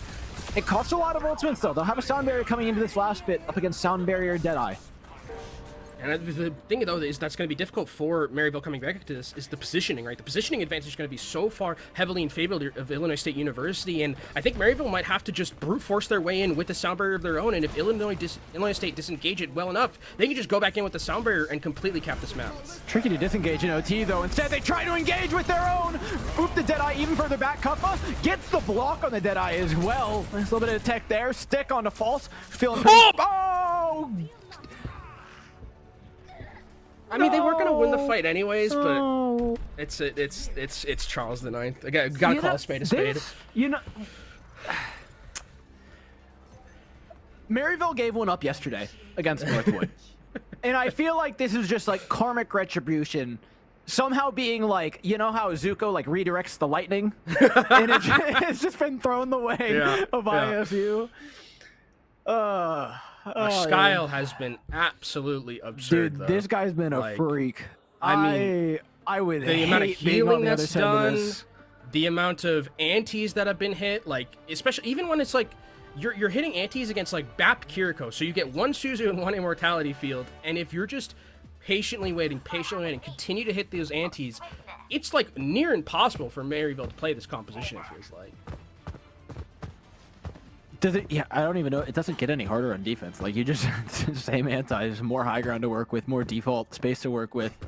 And he's farming nano like so good. And Kuffa's also you like, can't do that credit. as long anymore. Like they were relying on sitting in neutral and farming for nano. Now that Maryville gets to dictate when neutral breaks a lot more effectively, I think farming nano is not as reliable. To be fair, though, Kuffa has been playing very well on the edge of like respecting the DPS enough from Maryville, but also getting damaged enough to where Nano is just going to get charged again. So I think that Illinois State, on the defensive end, they're going to play probably a little bit more passively because they just have to by the virtue of the composition. But for the most part, we swapping? I think this is Hanzo again, probably. They're looking for a read. What are they looking for? They're trying to hit tab. Yeah, you gotta wait 15 seconds. 15 seconds. Yeah, there we go. Oh, it's World Cup comp! This Winston is not going to be able to play Overwatch. Where are we going? One-way ticket. Into the back line. We've got a Bastion with us. Oh, wait. We're saying Cuppa doesn't get to have a good time. Dude, this is revenge for Dante. This is Cuppa getting his Cuppa muffins. That's a stretch. Okay. Maymon into the corner. Forces out the health pack. King burning down the likes of Cuppa, but does get traded out. Vision down as well. No DPS up for Maryville. This plan may have gone bunk. They don't have Winston. No, you don't have DPS. You can't win. You need something to kill something. Oh, you just need to hold the space here, I think. Oh, but there's an anti. I mean, yeah, this looks really. How do you reconnect? How do you reconnect your DPS with the team? You just TP. Oh, they're not gonna let you. Actually. No. I was gonna say that. No, ISU are way smarter than that. Okay, they come like, oh my, dude, again, just Herma purples. And I guess there's no pressure being put onto Style. So normally it would be like pressure the Ana so she's forced to nade herself, but like there isn't any, right? So every purple's going to the back line. Good block by False there. Manages to deny one. They have to maintain point pressure as well because it will flip over if they're not careful, and that is too much. It was a good job by Illinois State shutting down that little strategy that Maryville had ready for them the first time, but I think the strategy was sound. It was a great idea. Adaptation. Yeah, great adaptation, I think, for Maryville, because this is like an anti-Winston comp, essentially. It's like you just don't get to play or have fun if you're Winston in this scenario, and now, as we go over to our second part of the map, I think we're going to start switching things up because they've, it's going to be much harder to maneuver that composition on second point, but now you have an advantage when it comes to a lot of these ultimates. You can kind of get onto that high ground, use that Kitsune Rush to create that space. They just have to be careful of that nanoed Winston going in. And it will be going in. Well, let's place in here. They don't want to allow too much cart progress to go for free. I was just waiting for the opportunity. Honestly, sees no reason to fight again. When you talk about just ripping time off the clock, oh god, dude. Illinois State doing such a good job of just being annoying with making these fights last way too long. into the back line. Oh my good Nano's lord. down, false, burns Lethal. High ground now belongs to Maryville, and I don't think that's changing anytime soon. Kuffa can't even regroup, has just left the supports to go, because, I mean, what's he going to do? There's not much to be had here. Maryville are just so solid, and not even just finding the picks. Yeah, Lethal went down quickly, but they're stalwart. This team refuses to die. I don't think I saw a health bar drop below 50. And I think the thing about that for Illinois State was they used the Nano to try and just use Lethal in overclock to just brute force their way into a fight win, but the peel was absolutely absurd from Maryville, specifically from False, just blocking all that damage, hitting it with the Accretion, and it got no value from 2 ultimates, which are going to be very key, as Cuff is going to go in, has the Promo Rage to create that space if he needs to be able to do so. And if you're Illinois State, you continue just playing slow, waiting patiently, see if you can find any way to hit those nades into that backline. Yeah, this is realistically the difficult part of B for Maryville. Yes, they have high ground here, but they have no way of actually forcing that card through. There's going to be a perma-contest here by Maymon and Kuffa, who are just going to trade it off. Dude, Maymon tried to swag on him. He really wanted that one. Oh, man. Speaking of Primal Blades, it's a lot of damage in one small corridor. Some low people from the Deadeye. Kuffa able to just jump out. I don't think Kuffa's going to go down. Does manage to just jump back up to that high ground. Will eventually. Gets ran down at the end of it all, and now there's no contest left here for Illinois State. So much of this really does rely on Kuffa and staying alive. It's the linchpin of this dive, juggling the point pressure like it wants to. Yeah, and I think now this is really where Maryville has gotten a good look at this composition. As another anti comes in from Skyle, it's not going to matter too much, but I think we just go the ramp. Yeah, we just go the ramp. Okay. I think you go ramp here, and then you're also going to have the Nano Boost still from Skyle. So I think you keep both of these support ultimates, and then you probably switch over at the end of it, because you need to... You know, I think you can nano Kuffa, you can nano the Tracer and win a fight that way, or at the very least force out very key ultimates from Maryville, like the Sound Barrier or that Kitsune Rush. Yeah. Actually, we're gonna see a swap here. Is this gonna be? Oh, they're just gonna ram Mirror. Yeah. Yeah. Okay. You don't feel bad about having it on here though. Like even if you do want to swap it eventually, like this is gonna be fine. I think it's better support ultimates too. And now. Like this. I quite like having Admiral on the brig specifically for this Ram Mirror, right? You're going to be able to deny a lot of that initial space, and especially with the Rally, right? You may want to swap off it later for the boot, but for having Rally, it's going to be a really critical ultimate. They pop that immediately, and there's a distinct sustained advantage right now for Illinois State. Maryville know that, but they go for it anyways. But they end up in the middle of Illinois State's team, not having found front or back line successfully, which means that ISU now get to wail on them as that front line tries to reconnect with its backline. They do so successfully. Lethal's gonna have a fun little angle here to look for him. This is the shot on the Tracer. Maryville don't manage to take themselves out. Maymon finds it, not Lethal. A little distraction gets the job done there. They look one way and it pulse bomb from the other. What a Skyle! Dude, I mean, what more can be said? We talked a lot about the DPS. This map has just been Skyle central. I take it back. Don't ever swap. Don't ever swap. Yeah. I don't care how much more optimal this Kiriko is. If you take Skyle off this honor, you are trolling so hard. Okay, False got 2. We spoke soon, yada yada, overextension. Dude, Skyle's a freak of nature. Skyle's a freak of nature, but Maryville is still in prime position to try and win this map. And King is actually taking down W Maymon. Illinois State are going to come back to this with only a Annihilation in their back pocket. And look at the ultimates that Maryville have, zoning with your DPS ultimates. They also have a Kitsune Rush. Illinois State have to play this perfectly if they want a chance to hold it. Deadeye first to buy space. This feels maybe a hair early. How the can you get right there? Yeah, they can't get that much. No, it was just a hair. Bolt Bump comes out, Suzu to counter, and just False is getting so much done. False has the backline split.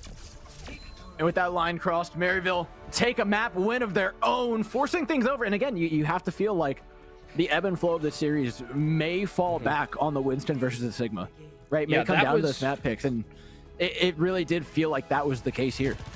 It's weird because this map felt like a lot of the time it felt it was a lot.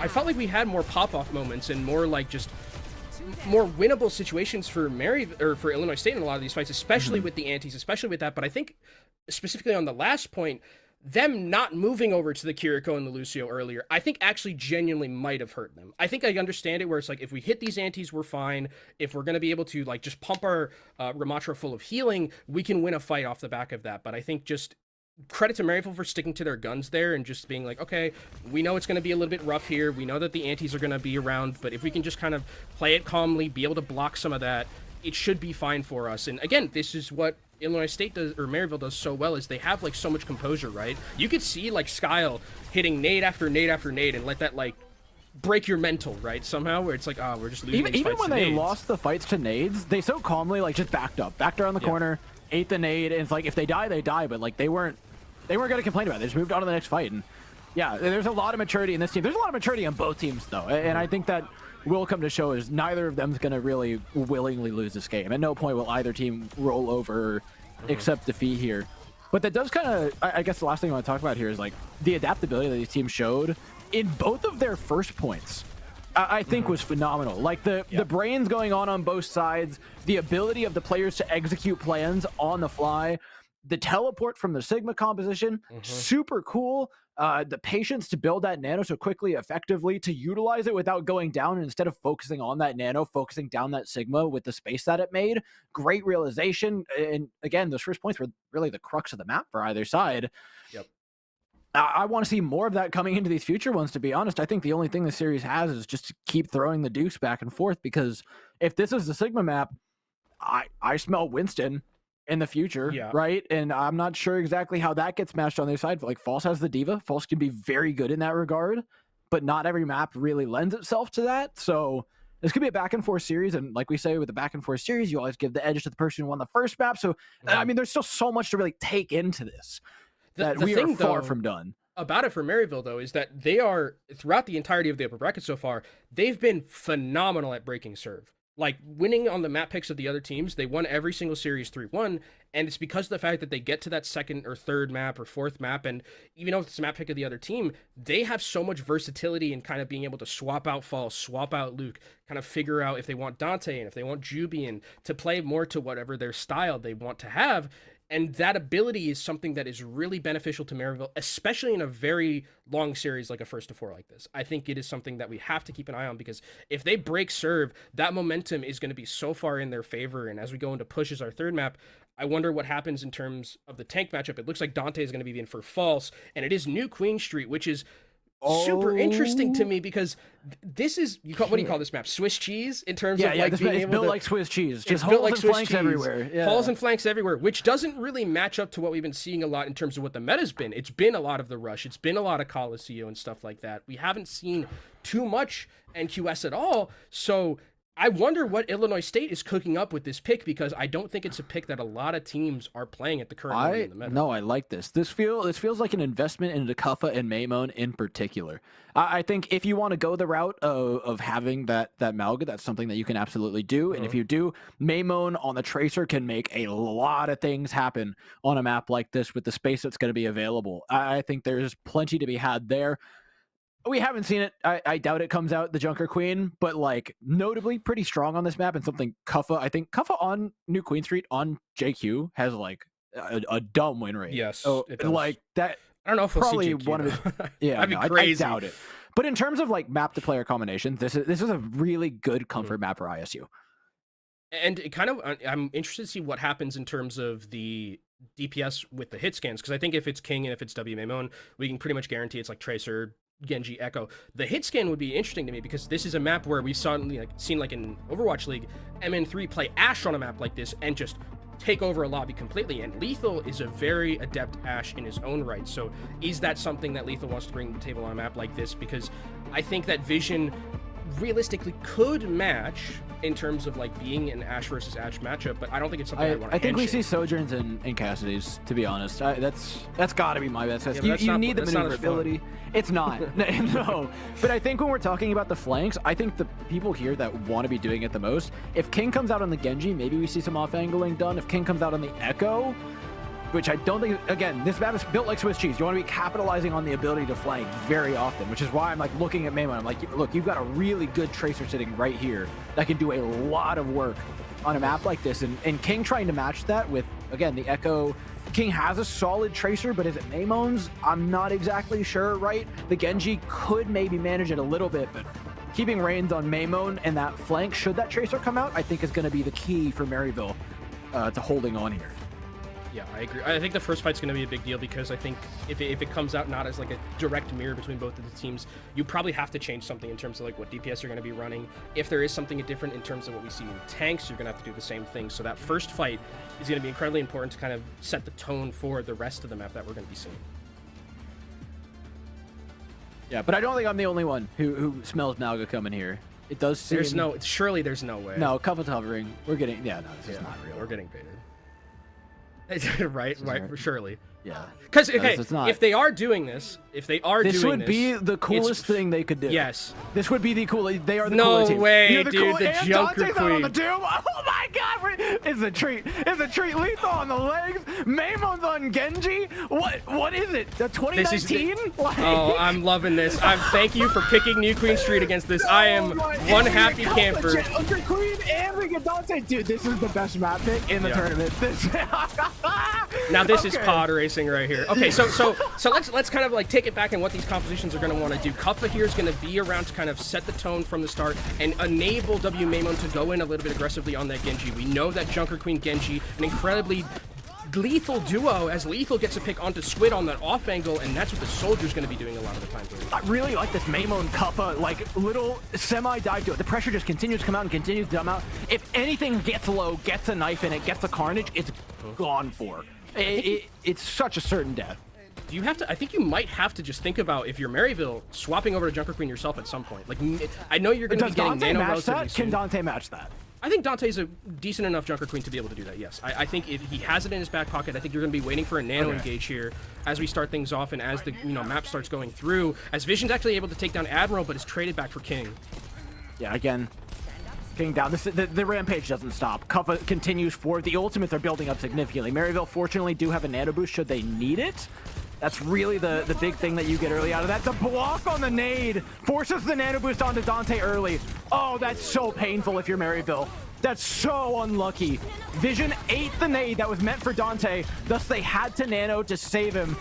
They do manage to turn it into a kill, but this is not a done fight yet. Maimon trying to find a backline, Dante trying to make sure the backline's safe, and they do manage to convert, thankfully, off the back of that ultimate. Yeah, that's both DPS that their Vision got a nice rail onto Lethal, and then it was cleaned up by Dante on that Doomfist. And this is kind of what it's going to have to be like for this Maryville composition. You're going to have to wait patiently for Dante to be able to get that maneuverability and that sustainability with that Nano to go in, and then you find your way. Illinois State, though, coming into this next fight, have a lot of key ultimates in their back pocket, and there's not really any support ultimates for Maryville in this composition, right? You just have Suzu, so if you get Suzu forced out by, like, something in terms of, like, the DPS ultimate, then Kuffa gets a free rampage. Yeah, no, Suzu cannot go. I like that is rule number one, playing into JQ, especially Kuffa JQ, in a position like this. But what if the blade comes out? Like, you can't Suzu the blade. Now down the long hallway, space is being made. I love this visor for space. This actually just feels really good. Because now you have a little bit of a flank. Dante's getting a lot of pressure put on him. Both bombs available. You're looking to make a difference. Kuffa not able to land the carnage to keep himself up. Dante able to pick up that one. You're a little confused how Kuffa went down there. I think Sile was just disconnected from the JQ. It was really good aggression, though, I think, from Maryville. Maryville saw that kind of Kuffa was really deep in the rest of the team, and then they just said, screw it, we're just going to Kitsune Rush onto you. We booped you out of the way of your LOS of your healers, and we're going to take you down, and now Maryville have control of this point. They also have the Nano Boost again, which they can throw onto Dante, or even if they want, they can put it onto Vision and have that overclock with nothing really to deal with it on the other side besides the sound barrier. No major changes coming out. Oh, Vision my lord. Onto Sile early. Fortunately, that's not the end of things. There's a Nano Boost and a blade being thrown out and plenty of damage to Vision. go. Oh. Vision's got two. King for a third. Maryville are taking this point, whether Illinois State like it or not. That was everything in the kitchen sink from Illinois State, too. And I wonder now, is the Junker Queen... Is the experiment over? Because now it feels like you've gotten a really good understanding of it from Maryville, and yeah, Kuffa's going to go over to the over to the Winston, and now if you're Maryville, you're like, great, no more Junker Queen. Doomfist is pretty decent into the Winston as well, so you can keep running this composition, but also, if you wanted, you're in such a macro lead that you could switch back over to something else, and you'll be totally fine with that. Yeah, I mean, and comp-wise, this is generally like a neutral swap, right? The Winston and the Doomfist is going to be, it's just okay either way.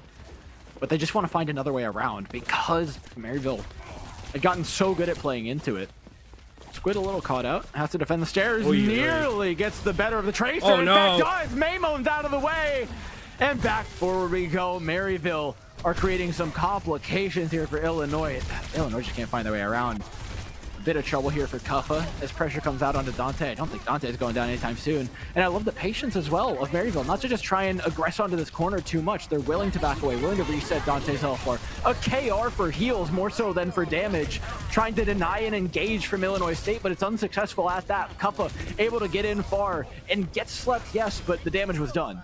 Yeah, Kuffa is also going to live throughout all this. Actually, no, ends up going down to Dante, so that is something that we do have to keep an eye on as this bot comes back around. It will be a little bit later that the Winston re-enters into this fight. Maryville keeping towards the same thing. I wonder if this is where we do see Dante make a little bit of a swap. I think you're right that this is kind of a neutral matchup between the Doofus and the Winston, but that overclock from Lethal going to be something to keep an eye on, especially without any terms of shielding or ability to negate the damage incoming from that, and a pulse bomb as well from W.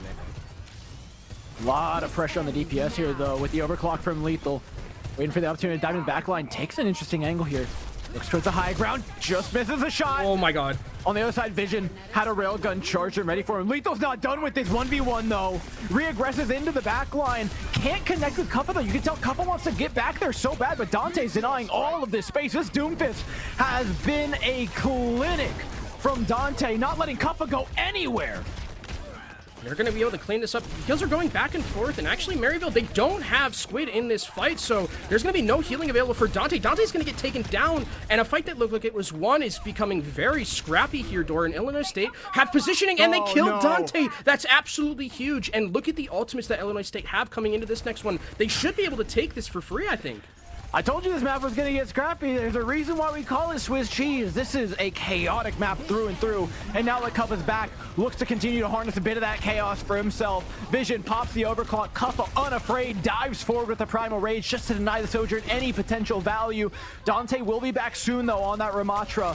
Though with the sound barrier advantage, how could they possibly lose Oh, Kuffa died! Kuffa's down first! Dante moves in a full engage from Illinois State. They push their chips all the way in. If this does not work, things will only get worse. Lethal's able to convert. Maymone also able to. The cart crosses the line. And now from inside the gym, inside the Redbird gym, no less, Illinois State will have to try and fight their way out. And they can. Sile taken down by Vision. Vision up against Lethal, and he clears him. What an absolute battle between these two Sojourns. W. Maymon takes down Vision, but the respawns are so much closer for Maryville here. They're going to get control back of this bot. This is an absolute barn burner between these two, and ISU don't want to give up any chance of giving that space away, but they do have to retreat eventually a little bit more. And we're still in the exact same spot. The stakes are the same for this fight as they were the last. The ultimate's not, though. Sound barrier advantage for Luke Mino is positively massive. Do Illinois State respect it? They do. Can they get out? They might. The Winston's low. Kuffa just gets the bubble off. Lethal, I love this overclock just to stop the space. It counters what was a sound barrier, and it's a 2-for-2 ultimate. But with the sound barrier gone, Illinois State are going to feel so much better about this engagement. They just need to find the opportunity. Lethal pops off to a side angle. Doesn't quite have the railgun charged. No. 100 charge now, but how do you close this gap? This is such a long sight line that Kuffa and Maymone have to dive through, and Maymone sneaks through, slowly builds a pulse bomb. They're so gotta patient. wait for Sound Barrier door, I think. They have to wait for Sound Barrier. They can't take an engagement here because they gotta know that Dante's close towards that Annihilation, and if they dive on Annihilation, it's almost suicide to do that without a Sound Barrier. King, though, wants to preempt it with the pulse bomb. Forced out recall early. Pulse bomb forces out. Suzu's out. Now you go. Now's the go button. Kuffa in. Kuffa stuck. Primal Rage to counter that. The sound barrier just about up for Admiral to answer this ravenous vortex that just came out from Dante. Able to keep it up for quite a while, but it just survives through the entirety of the sound barrier. Admiral doesn't get the timing to pop it off. Maryville just win the sustained fight. Illinois State do have a lead. It's a very, very fragile lead of 0.03, but it looks like Illinois State's going to be able to come back and try and hold this a little bit longer. But W. Maymon is dead. That means there's no one to be able to touch the cart, and Maryville should be able to take the lead here. Overclock available to them. Admiral still has this sound barrier in his back pocket, but they need to make sure they get onto Liesel immediately. Sound barrier engage. Luke Mino's going to come up with a sound barrier here. Oh, this is bad. This is bad for ISU. Luke can't die. Luke can't die. Luke can't die. Vision dies, though. And that's far better right now for ISU than it's for Maryville. Maryville now do the sound barrier engage, but they don't have a Sojourn, so it's lacking teeth. It's lacking follow-up. They're still able to find damage and take down Kuffa, but slowly bleeding out are Maryville. Illinois State also have the closer spawn. We have to remind ourselves. So they'll continue to batter and wear down on the likes of Maryville, bit by bit taking over the fight. What was a sound barrier advantage turns into a slow but sure take for Illinois State, and when all is said and done, it's an ultimate advantage as well. Maryville, I mean, they did take the lead. Luckily for them, they were able to continue to push that card, just barely got it over the edge there, but this is going to be the last fight we have. King needs to be absolutely massive with this pulse bomb, because if Lethal is even the space to be able to pop with this overclock, it's going to be a map over. And they don't have to play slow anymore. They're not with the Winston. They don't have to dive deep. All they have to do is wrap her on the side. This is the ideal. You're just playing Kovacs at this point. Lethal connects onto one. Lucio cowers in the corner. Luke Mito next to fall. Illinois State through the ping pong, through the back and forth, through the chaos of New Queen Street, devour the Swiss cheese for their delectable lunch and take themselves a second map. Absolutely. Back and forth knockout brawl between these two. We saw Junker Queen on this map, but at the very end, it's ISU who clutch it out. That last fight that we saw before we had Maryville or ISU go back over to the other side, that fight where Maryville used basically everything to try and win that fight and ended up with nothing, just the lead, completely turned everything. The macro was just not there for them, and ISU, again, do what they do in the last series and this series as well, where they have that just ability to be patient, be composed, keep that overclock, which completely turned the fight, and Lethal was able to carry. Fantastic map between both of these teams, and if this is indicative of how the rest of the series is going to go, we are definitely getting 7. And on a map, there's no doubt about it. And on a map that we were worried about, Maryville's ability to return that serve, right? Illinois just throw down an ace. What a beautiful map by them, through and through. Yes, back and forth, but I mean, come on, you can't enjoy this. You can't enjoy Kuffa coming out on the Queen. You can't not enjoy Dante coming out on this Doomfist. This was everything we could have asked for from this. And yes, we fall back to the Rams at the end of the day, but I think especially when you get towards these later parts to the point where these sight lines open up quite a bit and Lethal and Vision are vying for these positions, those Rams become so much more important than necessarily in the initial parts of the map. We're going to see some stats here between the two hit scan stars that we have between both these teams, and Lethal, I mean, was completely on one right now. I think that you can see a little bit with the Death Pretend as well, that there's a lot of focus on to Lethal, but Lethal, I mean, if he is given space, we talk about it a lot, if he gets that space, he's going to do an insane amount of damage and get those picks for you. We saw how many limbs he's, you know, it's not the same amount of like pop-off potential I think as Vision had in terms of when we look at the final blows, but the limbs per 10 were so much more for Lethal, and it was, I think, great from ISU piggybacking off of the amount of damage that Lethal was doing. Maymon, I think, played a fantastic map right there as well. Yeah, I mean, we talked about how pivotal it would be for Maymon to maintain the space around the sides of the map and monitor those cheese holes. Like, I feel like Maymon was generally in charge of that, outside of, I think, some of the Kiriko play that was coming out from Squid and Style, who were also doing more than their fair share of monitoring of those flank routes and doing a good job of it.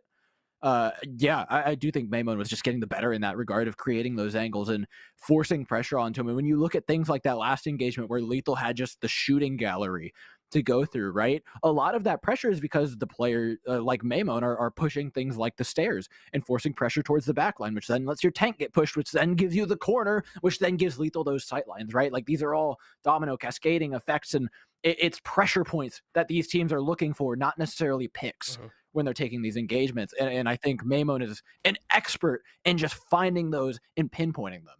Yeah, I think that when we go, you know, looking forward into the series, it would like started off as like being very DPS centric. Then we had a couple of maps where the supports are important. Now it feels like it's moving back towards like, okay, this is, you know, Vision versus Lethal. I think Maymon and King has been, for me, I think forced off of that Genji pretty much completely now. And it's negated a lot of his impact, I think, that he's had previously, especially in that last series that we saw Maryville and ISU play. The fact that King isn't able to play this Genji, I think, is hindering Maryville quite a bit. So we'll see how that continues going forward, depending on what maps we get and stuff like that.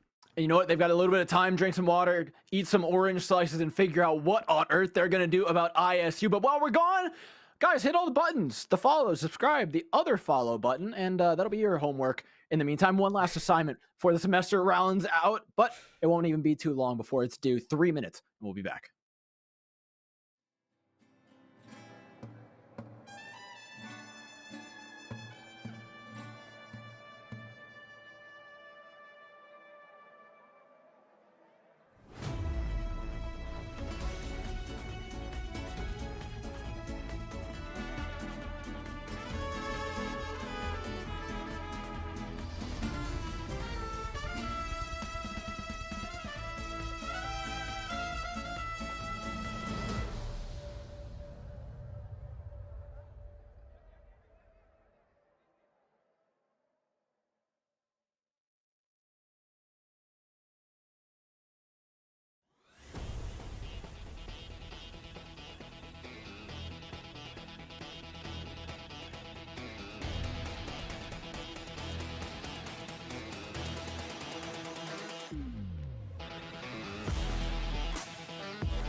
Hey, howdy, and welcome back, y'all. One not so quick break later. I'm sorry I lied. I said 3 minutes and it was 6. That's just more time for you guys to get your drops, though.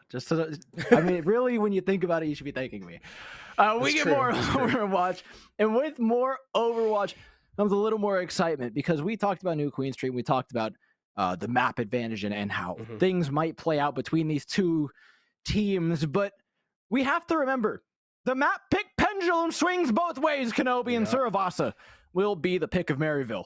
And this is the same map that they played in the last series between these two teams, but it was Illinois State University's pick when they last played. And I think this makes sense in terms of what Maryville wants to play. Very good map for Genji in terms of putting King on that. But we've seen, I think, throughout this series, Illinois State University, has put the kibosh a little bit on the Genji. And I think here on Suravasa, it's a little bit more open, a little bit more free-flowing, so I think it can work. But if Illinois State can come out and break serve now, going into an escort map, that means that I think False has to come in, and then we'll see like what happens there if it's a Sigma map, because that's usually what I would expect to happen on an escort map. So this is a very big map in terms of just the momentum and state of where we are going to be with this series.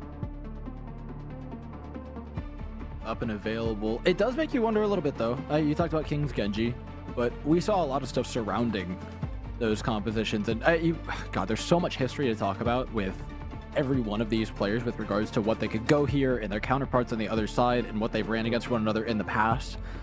But I think I really want to zero in on Dante and Kuffa, likely both coming out on the Malgas, at least in terms of starting out here, which means that, again, those Kyrie Lucios are to pocket them. Vision and Lethal still remain major question marks. I feel like it's been so just back and forth between who's getting the actual upper hand, who's being enabled more by their team. We talked more about, Lethal finding a lot more of those enabling opportunities, while Vision, is just trying to like capitalize as best he could and get those final blows from the space that the Ram was creating. I think that's where the real win is to be had, though, right now, is through those DPS, because Dante's doing a great job of mitigating space and kind of, I don't want to say like keeping Kuffa on a chain in the sense that like is beating him or is dog walking him, right? But more so that like they're both chained to each other. Yes. They're both, this is a like mutual, not agreement. Dante's like not forcing them into the agreement, but they're both just like, if you don't look at me, I will kill you. Yeah. What's the name of that momentum cradle thing that like goes back and forth and just like they hit each other and they just go up the same? Like, Newton's that's cradle. basically what they're doing. Yeah. They're basically doing that to and each if other. either of them looks somewhere else, they will die. They need to be continuously hitting each other for them to be able to keep that momentum. But we are going to be seeing more of the Ramatra, I think, from both of these teams. And King not going to be on that Genji, opting in for the Tracers. So I think you see WMA Moan on this Echo, and it's interesting because the Echo was kind of there for the tank busting, but you can't bust a Ramatra the same way that you bust something like I think we're doubting Maymon's Echo. I think Maymon is not gonna have any problems busting Dante's tank, to be honest. This is maybe a little bit more fortitude than the Malga offered into it, but I think the game plan is still the same.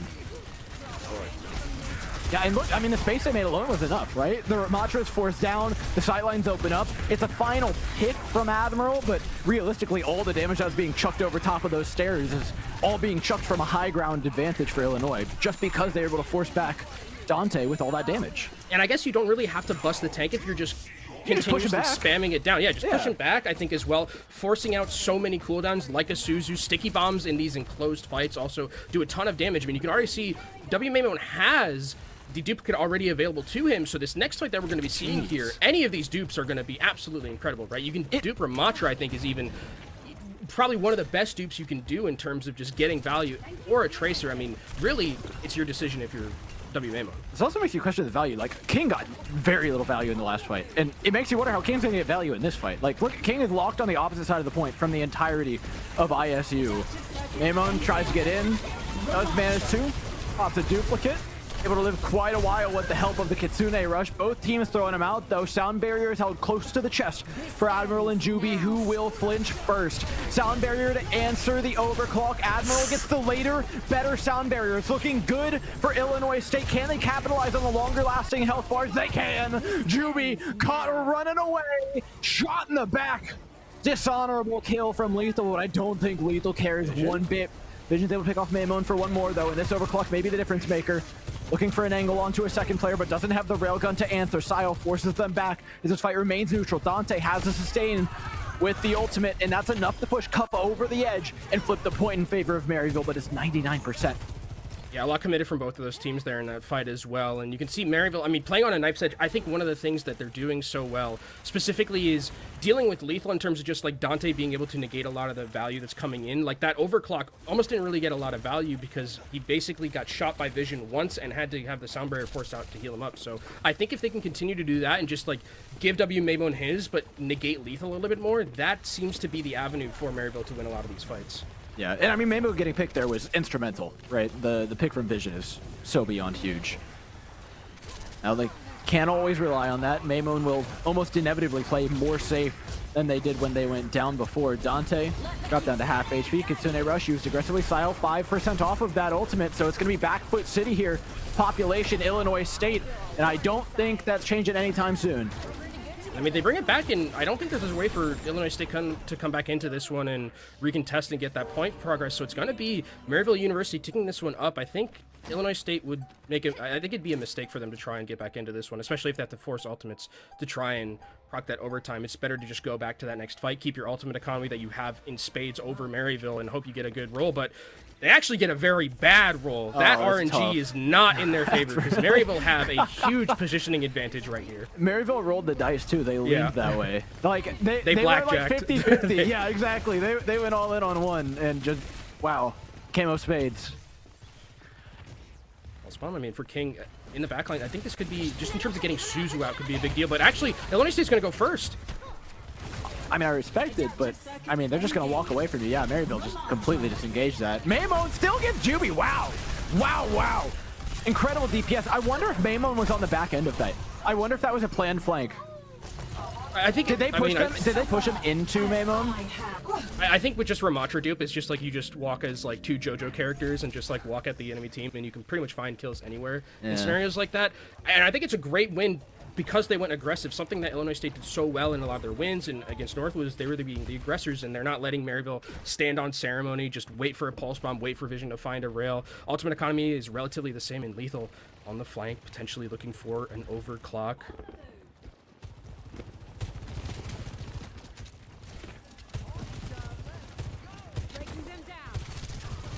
Denying the engage at first. Dante patient. 4 ultimates up both sides. This is going to be a kitchen sink fight if I've ever seen one. Lethal pops one first, but look at how safe Lethal's playing here. There's no need to peek anything. You just want to, when there's this many ultimates, not dying is the most powerful thing you can do. Lethal steps forward though, and now you're looking through a bit of a pinhole. I don't know how you're going to get value here. There, now, never mind. Finds the flank.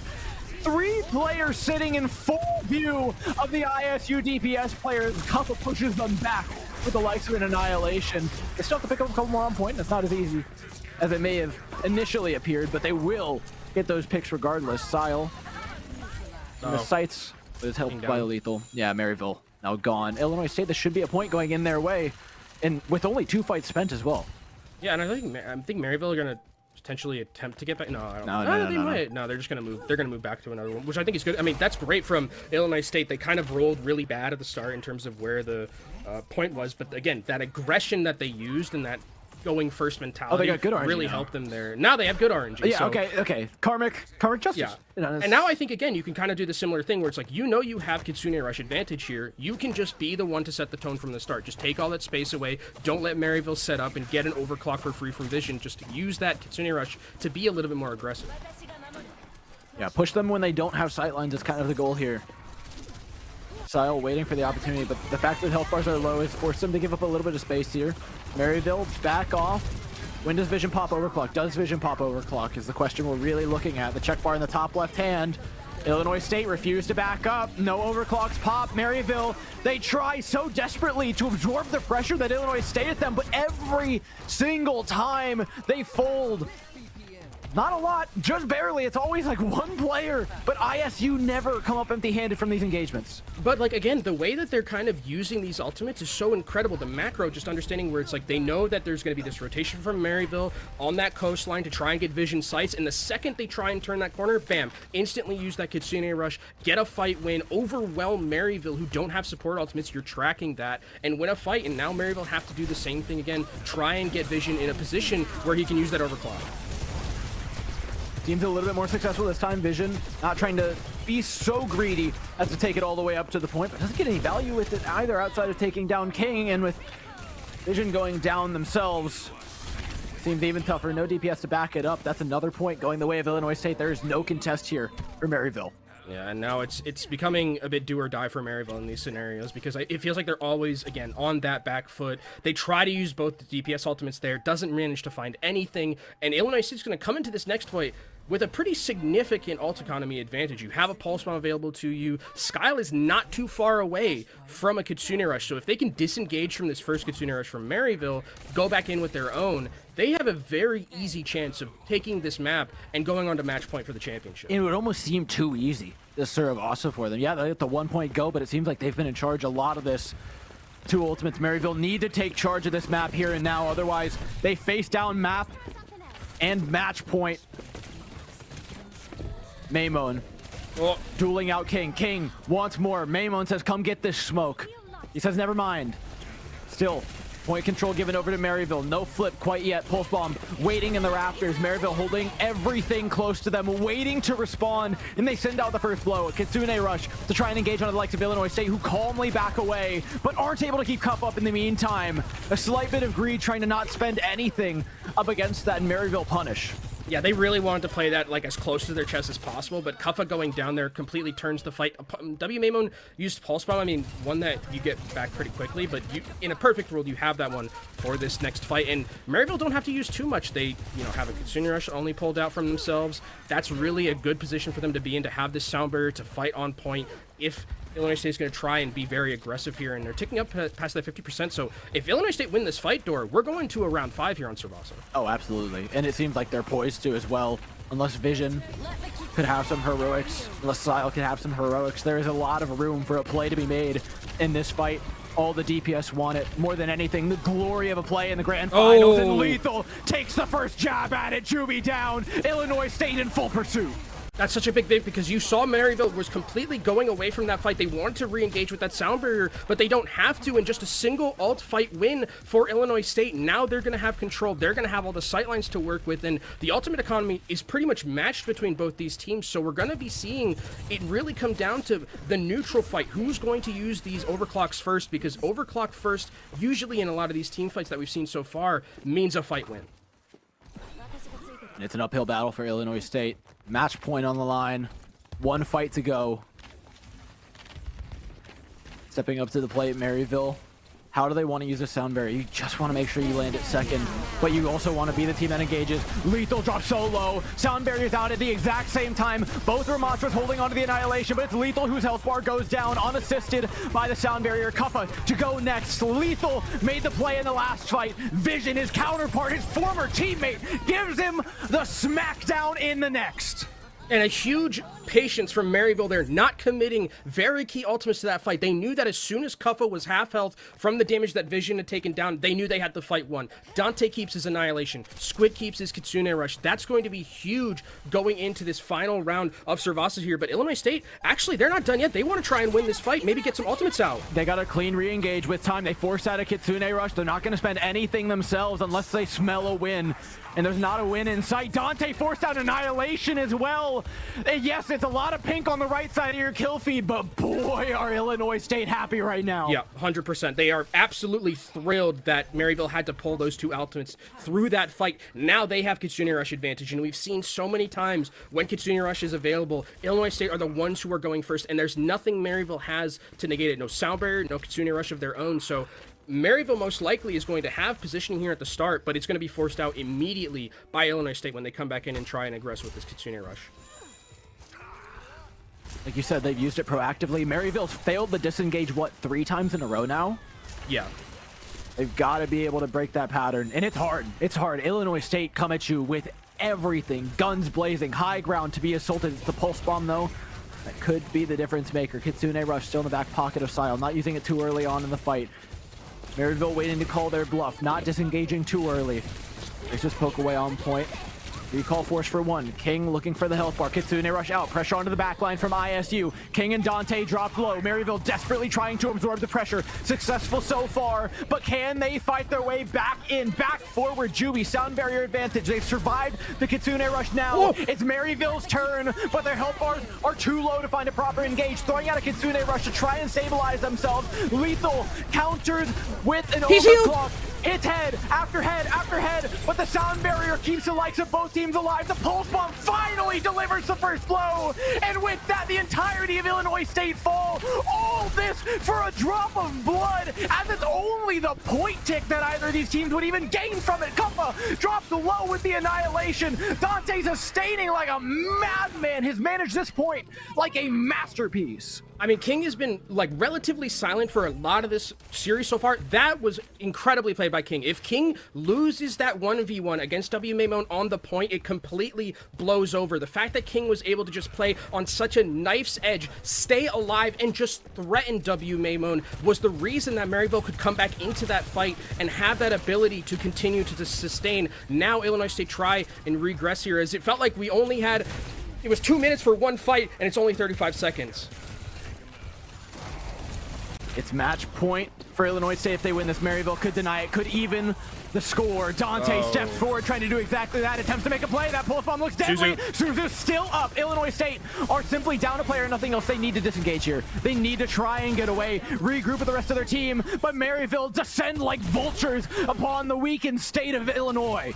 I mean, they won that fight very quickly. It seems like there's going to be a chance for Illinois State to get back into this one. I think if you're Maryville, you just want to play up front and aggressive here. See if you can find a pulse bomb right now. It's going to be Kitsune Rush versus Kitsune Rush. Illinois State need to get back on here and touch. You can see King is looking for the tracers. It's a bit of a game of chicken, though, because if Illinois State just allow Maryville to spend their Kitsune Rush and a pulse bomb, all of a sudden things are risky. But it's Kitsune Rush into Kitsune Rush, and Illinois State want the win here, want the win now, want that match point. Dante flanking around Kuppa. Kuppa blocking for Annihilation. space, building Annihilation. The sound barrier comes out, but I'm not sure the sound barrier is going to be enough to properly sustain through the entirety of Kuppa's Annihilation, which is still going, mind you. Now the sound barrier is up for Admiral, and this looks to be the killing blow. They dive forward with the Deadeye. They dive forward with the Ramatra. They send themselves to what is meant to be a match point if they can just garner themselves this one. And King goes for the hero play there with that pulse bomb, just trying to take down Admiral as he goes to touch the point and proc that overtime, but doesn't manage to find anything. Illinois State University, though, spend everything to win that fight, and Maryville do too as well. The biggest thing is going to be Vision in this next fight. Is he going to find a way to get overclock or find a pick in the neutral? Because this is the last fight door. This is the difference between tied or match point for Illinois State University. Maryville have time if they want to go push this high ground. They should go up and push this high ground. They need to clear lethal off of this high ground. Dante starts it, but you haven't actually gotten that space yet. Now they're running out of time. 25% only to actually push towards it. Now they start to clear it. Okay, this is good.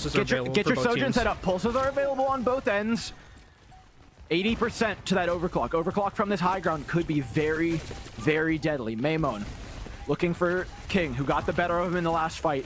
Says, I can do even more in this mode. Wants the pulse. Sticks it onto the critical target. Suzu's up. Maymon now tries to just keep everything down. Kuppa falls. Maryville, perfect engage.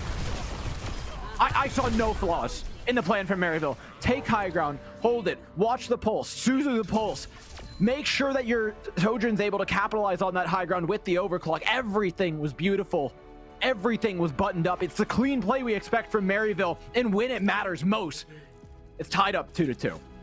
And I mean, for Maryville, I think that was absolutely fantastically played at the end there. You can see everyone, they were looking at the end for that Sojourn, and the supports just hugged Vision as if they were never going to see him again, and able to keep him alive because they knew Maymon was up there. And I love the decision making from King to, while that was going on up there, King was on the lower ground busting those tanks. That was absolutely fantastically positioned by that Maryville team for that last fight. A barn burner between both of them.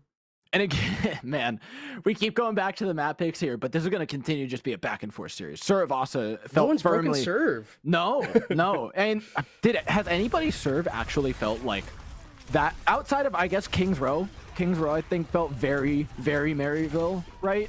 But outside of that, everything felt relatively neutral, even if the picking team did win it.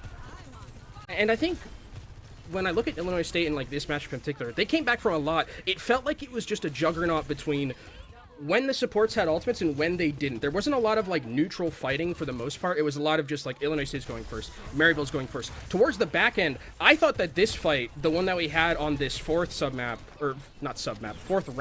of Suravasa, where Illinois State came back and picked up the Kitsune Rush and picked up the annihilation, I thought that was it. I thought they had this in the bag. But again, King deserves a lot of credit for this last round in particular of Suravasa.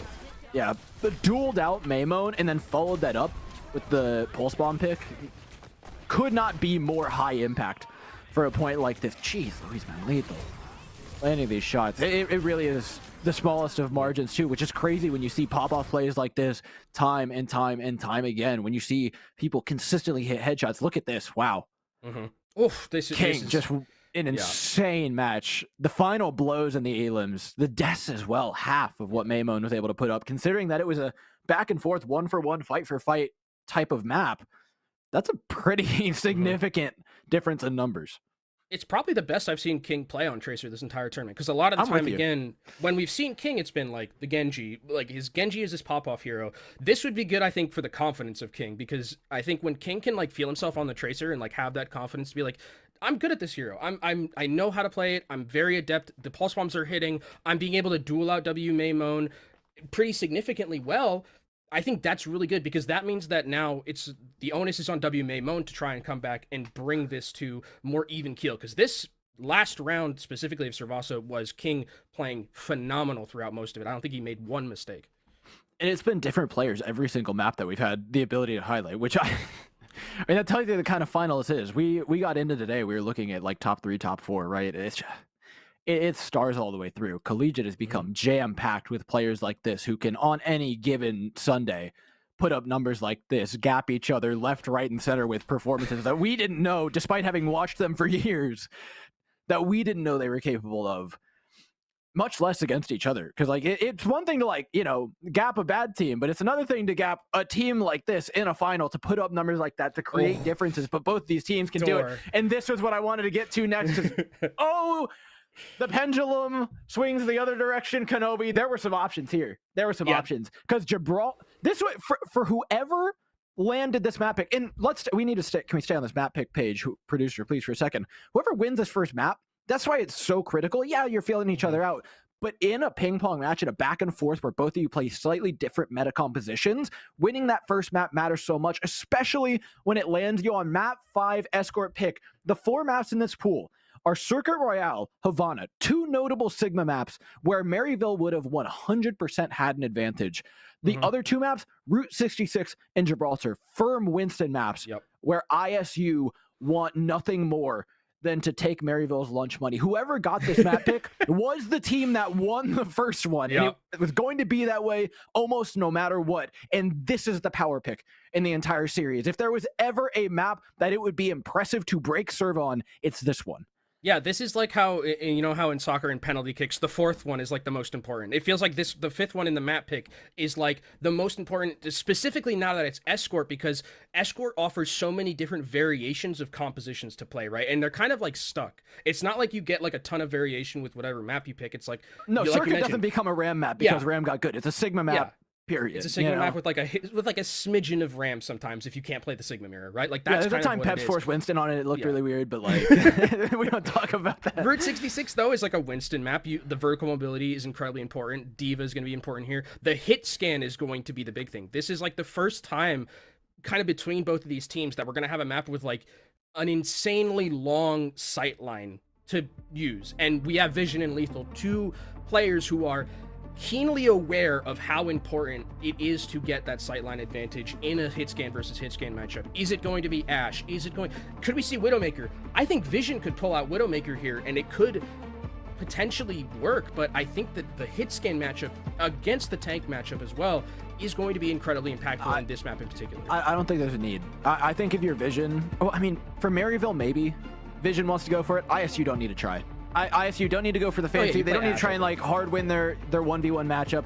They play their comp, they play their Winston, and they trust that their comp can carry them through this game, and I think they're going to be okay. They force Maryville to make those kinds of picks, and if they cause problems, they cause problems. Then you go back, you reassess. But I think the game plan here for ISU is extremely clear. Yeah, I think you play to your comfort, which is like essentially the dive matchup. You know that you have an advantage with Kuffa in the lineup to be able to play that Winston, very adept on it. The interesting thing to me would be, though, Dor, does Dante opt into the Winston? Because we've seen Dante play Winston before. Yes, I don't think it's as, like... It's not it Kuffa's, as, though? I think, polished as Kuffa's, right? Yeah. That would be the thing. But, like, it's still serviceable. And if you can just create that space, maybe alongside King with, like, a Genji, have kind of that flex tanky create space role to get Vision the sightlines, that's where I could see the Winston potentially coming to the table. And they've got time to swap as well, should they want to. We didn't see a sub for Dante, no. So it will be Dante Winston. Luke is in. There was a diva on the table there if they want to just go false diva. Like, I see nothing wrong with that personally. It's not as good as the Winston on this particular map. I think of the Winston maps, actually, Gibraltar would have allowed the diva more than something like this. Because this map, you need to aggress a lot more. You can't rely on the diva's ability to like peel and hold space. You need to be taking it. The Winston's far superior in that regard. So I suspect that's why they're keeping Dante in. But it's going to be tough, man. Dude. Skies on Ana. This is something that we saw back on Midtown was absolutely popping off. On the offensive end, it's going to be a little bit harder to hit Pater with those antis as it would be on the defensive end, but this is just a matchup, a mano-a-mano dive matchup. It's going to be kind of how these Winstons set up that positioning. Another big difference is that Lethal is going to be on that Cassidy, so offers a little more of that sustained pressure, but Vision, if he finds a way to get that charge up towards that rail shot, much more deadlier in that one bang kind of scenario. Just like that, Maymon gets eliminated, and that means King is going to be a lot more free to play this round. But Lethal actually flanks and takes him down. What a shot from Lethal. What a call out. Had one opportunity and absolutely nails it. Squidlow as well on the brig. Peeled back to by Dante. This is going to be a lot of space for Illinois State. This is going to be a lot of space. How do you reclaim this? Now your Ana's not working from high ground. You're working from cave. Oh, this might be ugly. Nano's close, I mean, for Luke. If Luke can find a way to get this Nano, it could be big. But actually, a great dive by Kuffa separates Luke away from Dante. Dante needs to be able to survive and get back to his team here. Look at the patience by Kuffa, though. They're just letting Luke be in this corner, saying, yeah, you can be in that corner, but you're just going to not get that much It's high noon from it. already? Yeah. Like, they have thoroughly pushed in Maryville here. There are 6 players hiding behind a road sign. Like, what more could you expect? Dante finally dives out with the help of that Nano, and that is, I guess, the advantage of having taken that much damage, is that you build Nano quite a bit quicker. Yeah, I mean, that was really good patience. I mean, good on Luke to kind of not be greedy there in that scenario where Luke was like, okay, I just kind of have to acknowledge my existence. I'm just sitting in this corner for the entirety of the round, right? I just need to play safe until I get Nano and then just hit my Q button onto Dante, and he's going to cover the rest of that. So that was well played, I think, in that regard. Ska's going to come back with their own Nano, but with Dante on that Primal Rage, could get into the backline and make Lethal really, really have a tough time being in this fight. Squid's going to have the rally, though, to answer. And that's kind of the big tool that I'm looking at, right? Immediately pops it, yeah. They got the rally out before the Nano boost came through? Oh, he booped him off. Wow. Dude, Admiral went flying. Admiral was not particularly close to that edge. That was really far. Seen him go all the way down right there. As Illinois State, I mean, they use the Primal Rage as an engage tool, but Dante does a great counter dive and just, again, messes up the backline completely. Now Illinois State have to get in here with this Nano boost, control that positioning. Vision gets antied. Maybe this is the kill. I will say it was 2 ultimates for 1. They got the rally, which means that this Nano Monkey is going to be a lot more deadly, and it is. Forces the entirety of Maryville back, and Illinois State going to take a bit of a handshaky point A, right? Yeah. 3 minutes off the clock, about average for these teams. Fortunately for ISU, though, if we take a look at the ultimates, not exactly as even. Yeah, I think that's when you kind of just take on the chin. If you're Maryville, you were like behind in the ultimate economy anyways. Squid, in a perfect world, has the rally still available to him to be able to come into this next fight, but it's not a bad scenario for them to be in, as Lethal is just going to try and hit some pot shots here. High noon is available, so that ability to just create that space is going to be impactful, and if a dive ever comes aggressively in from Maryville, there's going to be Admiral standing there with that rally to really make it difficult to secure any kills. And right now it's just about patience, not getting picked off. And when the other side doesn't have a Sojourn, it's a little easier to avoid getting picked off from these kind of angles. Lethal is standing very on top of the cart, I will say. The anti! Luke Vito lands it. Okay, this is Dante's just getting body blocked. Guffa's doing a good job making sure it's not too much more damage being done, but it looks like they will eventually fall. Vision gets a couple off the back end. Lethal gets a king, and maybe it's a Tracer. Tracer will be back in time. And you're Maryville here. This is a great position for you to be in, especially to be able to hold, because now it's going to force Illinois State to try and potentially use cooldowns to get out of this area. You have a Primal Rage still if you're Dante. We saw Dante earlier have a really good counter engage into that backline. So if Admiral wants to pop this rally, he has to be aware that Dante's going to be there with a Primal Rage to potentially negate it. Oh, there's the Primal Rage you were talking about. It's not negating a rally. Dante, emboldened by the earlier kill from a Primal Rage, maybe, decides to step forward. Actually manages to Admiral! get the round. Wow, that was... He's stuck! Oh, Admiral's gone! That was tragic. Dante, though, a far, far more valuable target in this instance. Kuffa now seeks out the likes of the Ana, and that's going to be a win for Illinois State. Wow, that was an insane engage. Admiral just got beyond unlucky.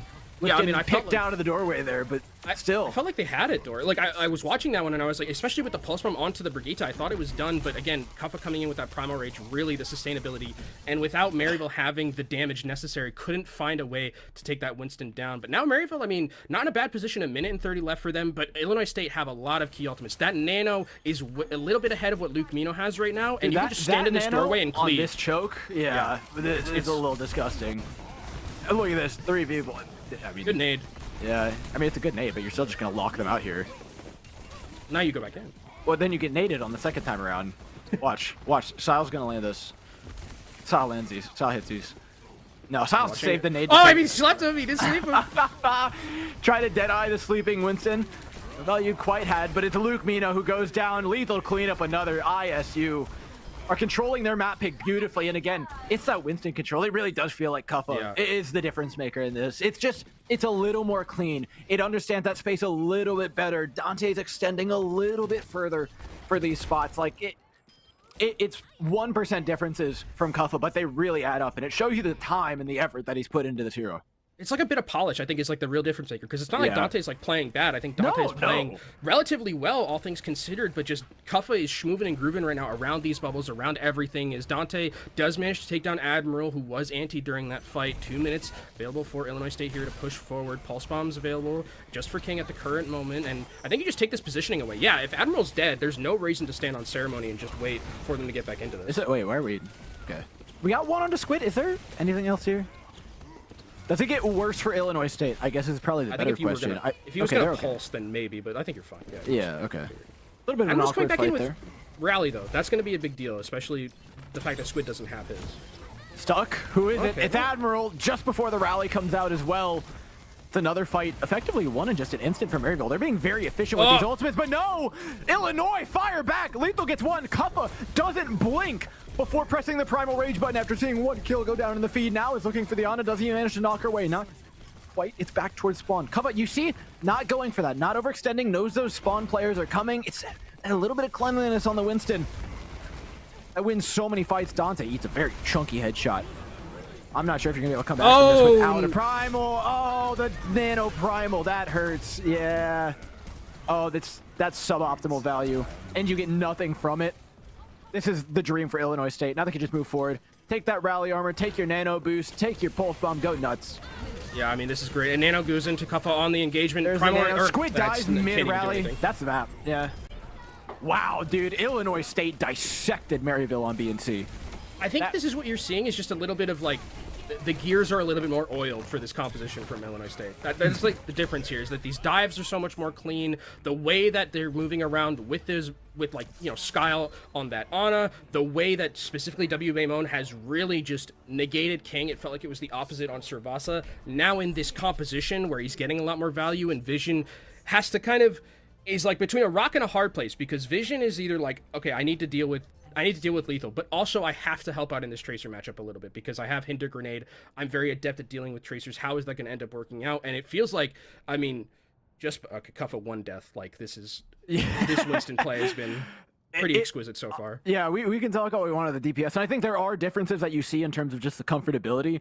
But in terms of like straight hero gappage, I think it's real. Like we said, Dante's not playing a bad Winston. Kuffa's Winston is just that good. Like it is quite freakish, and a lot of times it's not even like massive. Like it's not primal blades. It's like he's getting good value out of the primal rages, but it's just this understanding of space and what's going on behind him, and this 2020 vision of what's going on with his team and the other team. And a lot of time you saw like Dante would get a primal rage, he'd go in deep. If he wouldn't get any value, he'd leave, or you know. And it always felt more dependent on like, oh, what does my health bar look like? Whereas Kuffa goes in, primal rage, he'll get his one maybe. Sometimes he doesn't. Sometimes he just makes space, but he peels back to peel the counter dive from Dante, and he's beating him in that regard. It's like everything's just one step further, and his understanding of the matchup is, I mean, absolutely perfect. You can't toot the dude's horn enough. This is what he plays for, is these Winston games, and Boise making them count. I mean, you even saw it in that, like, in the last fight that we had kind of on there before the end of third, where it was like a 4v5 and Kuffa just says, okay, I'm going to primal in because I have so much faith in my ability as a Winston to get value off of that. And it's something that I think Dante plays a little bit more closer to his chest with in that regard. So I think that, again, when we're seeing kind of Kuffa be just is so much more comfortable, and Maryville's benefit throughout the entirety of the tournament and making this winner's run was playing on comfort. Now they can't because this map type just doesn't allow that for themselves. No, I mean, I think that's simultaneously what makes Dante so good and what makes this matchup so hard, is that he does thrive on just being dependable, right? And right now, you need a playmaker. You need somebody to match this because this is problematic. Vision down, Illinois State, and full control. And again, full confidence from Kuffa, just to let that car push a little bit. Doesn't have to go immediately when it hits the corner. Doesn't have to try and look for these massive picks. Just enable your teammates, give your Cassidy some space, force Dante to dive in 1v4, and make sure that he doesn't get any value when he does. It really is a simple game for Kuffa right now. I gotta give credit too to Lethal, who is like not. Oh, that's gonna hurt. That's gonna hurt. Lethal is not taking like the Tracer matchup at all. Like he knows that if King ever walks up to him, he's half health immediately. Like Lethal is completely basically 1v2ing this DPS matchup, and that gives so much ability for W Maymon to play so much more freely, which is why we're seeing, I think, W Maymon play. Oh, I love this. Look at how far back he's standing for the Deadeye. The sleep from downtown. Luke Mino saves the Deadeye. But Lethal nanoed up, drops to Winston low. It's Dante down. Illinois, how do they keep doing it? How do they keep doing it? Every time they're one step ahead, it felt like it was done for. Nano Winston onto a sleeping Cassidy. Surely he dies, right? No. Counter Nano. Right click, roll, right click, you're gone. They have such an innate ability to play from behind. I think that's the coolest. Whenever Illinois State feels like they're at a disadvantage, they never really are. And that's one of the things that's benefiting them so much, is that whenever Maryville thinks that they have an advantage to go in, Illinois State just says, nope, Chuck Testa, you actually don't have a fight win here. Yeah, exactly. And I think a lot of that comes down to Lethal. Lethal hasn't even had like 4 or 5 kill fights. It's just been first picks. It's just been trade backs. It's just been catching out King. And that's been so valuable for them. And look at this from ISU. They're just going to disengage this rally. They're just going to back away. As long as Admiral and Skyle can get out all right, they'll be okay. But Dante forces a good bit of value out there with the Primal Rage. Oh, well done to the Winston. Wait, do they know? They don't know. Yeah, they know. They know. They just don't care. Okay. He's trying his best. I mean, wait, there's surely no way. Surely no way. Okay. He really tried his heart out there, Lethal. I respect it. You know what's funny is like all that for the same time bank. You're not wrong, actually. Maryville actually kind of playing even right now if you look at it that way. Cup always half full there. Exactly. You can't always count on me.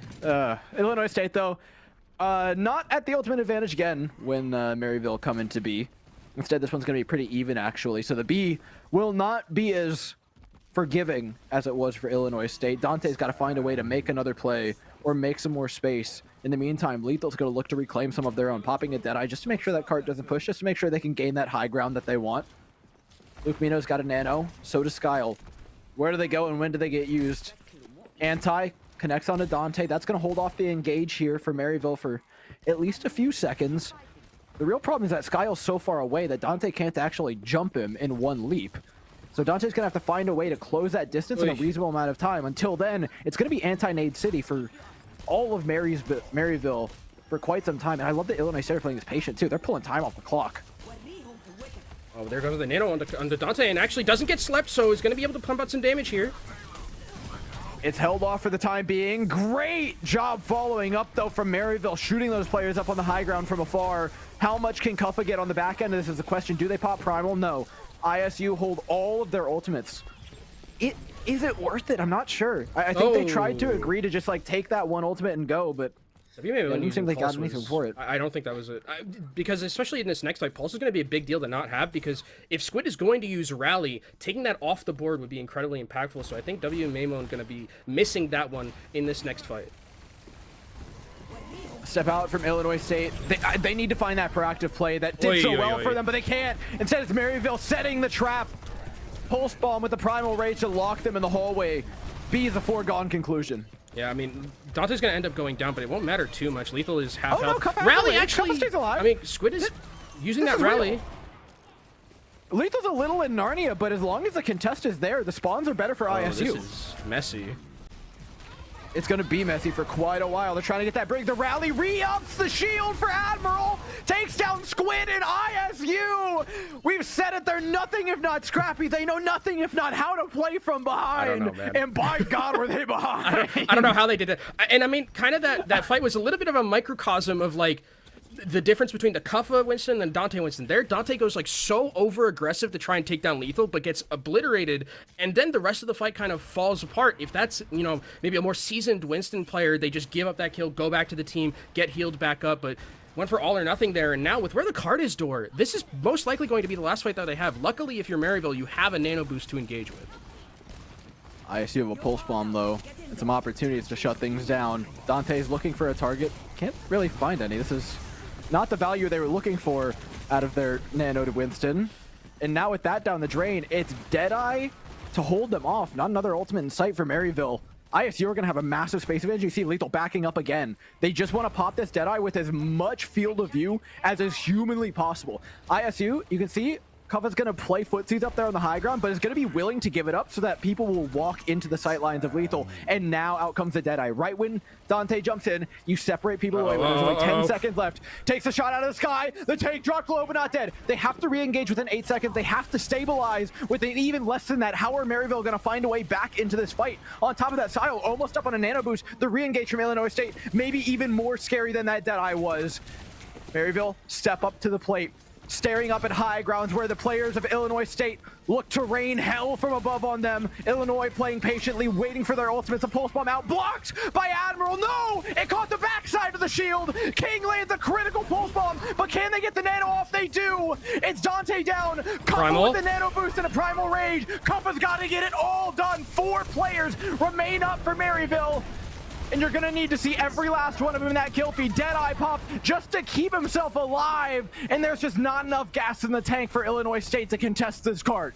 That was, I mean, so clutch at the very end there from King, who had been, again, silent because he's getting essentially picked down by 2 people. And there gets an absolutely absurd pulse bomb onto Admiral. Admiral isn't there. The healing isn't there for the rest of the team.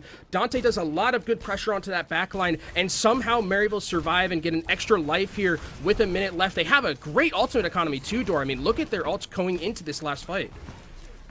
Illinois State, they're aware. They've been playing this macro so well. They know what they need to look for. The pulse bomb just doesn't connect for Maymon. An unfortunate side strafe means that the Cassidy dodges that. Nano boost available. Luke Mino trying to hold it as long as they can. The counter anti means that Squid is low. It forces Rally out of Maryville. This is good value for Illinois State. If Illinois can back away, they're going to be so set. Now they pop their own Rally to stabilize. Then Nano boost comes out. Can it actually take down this Cassidy? I'm not 100% sure. The Rally's keeping him alive. And Luke Mino's down. Illinois State continue to stay upright. All the engagement in the world that Maryville could throw at them is not enough to topple this team. There's going to be one last chance here. King is going to end up going down, but 19 seconds, there will be a chance for someone to get to that cart, but it's going to be so difficult for Maryville to win this in the neutral. They don't have anything to work with here. Just a pulse from King, and look at Illinois State waiting patiently. Where's Lethal? Where's Lethal for this Deadeye? He's not going to flank, is he? There's no way. I mean, they have to touch this cart. They don't have time to check for a Cassie is my big problem. No. Woo! Puts himself up on the moving platform. Oh my God. You've heard of the electric cowboy. You've heard of the sped cowboy. Look at this. The mobile cowboy. There it is. Into the small room. Pulse bomb to follow up. Lethal down. Kuffa to finish. And it was a foregone conclusion when the map was picked. We talked about how influential winning map 1 was. We talked about how influential getting that map 5 pick was. How important it was to be able to take them to your hometown on Escort.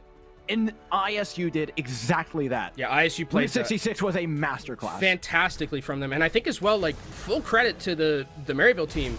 They played that relatively close. Like, I thought going into that, the composition mismatch would be so much higher than it was, but Maryville still strutted their stuff quite a bit there, but it just felt like, again, it felt like the gears of that dive team, the Winston composition from ISU, were just so much more greased up that, like, it was just, like, you would have had to have played almost perfectly, I think, for Redbirds to have a chance to win that map. And there were times where they did. I mean, there were times that they had everything going. They were playing really well, but there were just those few, like, small things, like a Primal Nano, right? Like a Primal Rage not really necessarily being in the greatest spot. Like, those tiny things, I think, were the difference makers, and that's why ISU getting this map pick was so big. That's why they're now on match point. And now for Maryville, you have to, you know, break serve for if a map 7, but now you get to go to a map of your choice, can take them away from anything Winston oriented, and hopefully take yourselves to a map 7. Yeah, I mean, I think this map actually ironically put on display what makes Illinois State so good, right? Though they didn't have the mechanical advantage in terms of like the Winston, right? Though they didn't have the comfortability on the composition, a lot of times what won them fights was just like really, really, really clean fight plans. That pulse bomb into the Primal Rage that Dante and King pulled off, that was sick. This was super cool. And that was entirely planned, right? Stuff like that is the thing that Maryville is doing that I think a lot of these other teams don't quite have as often.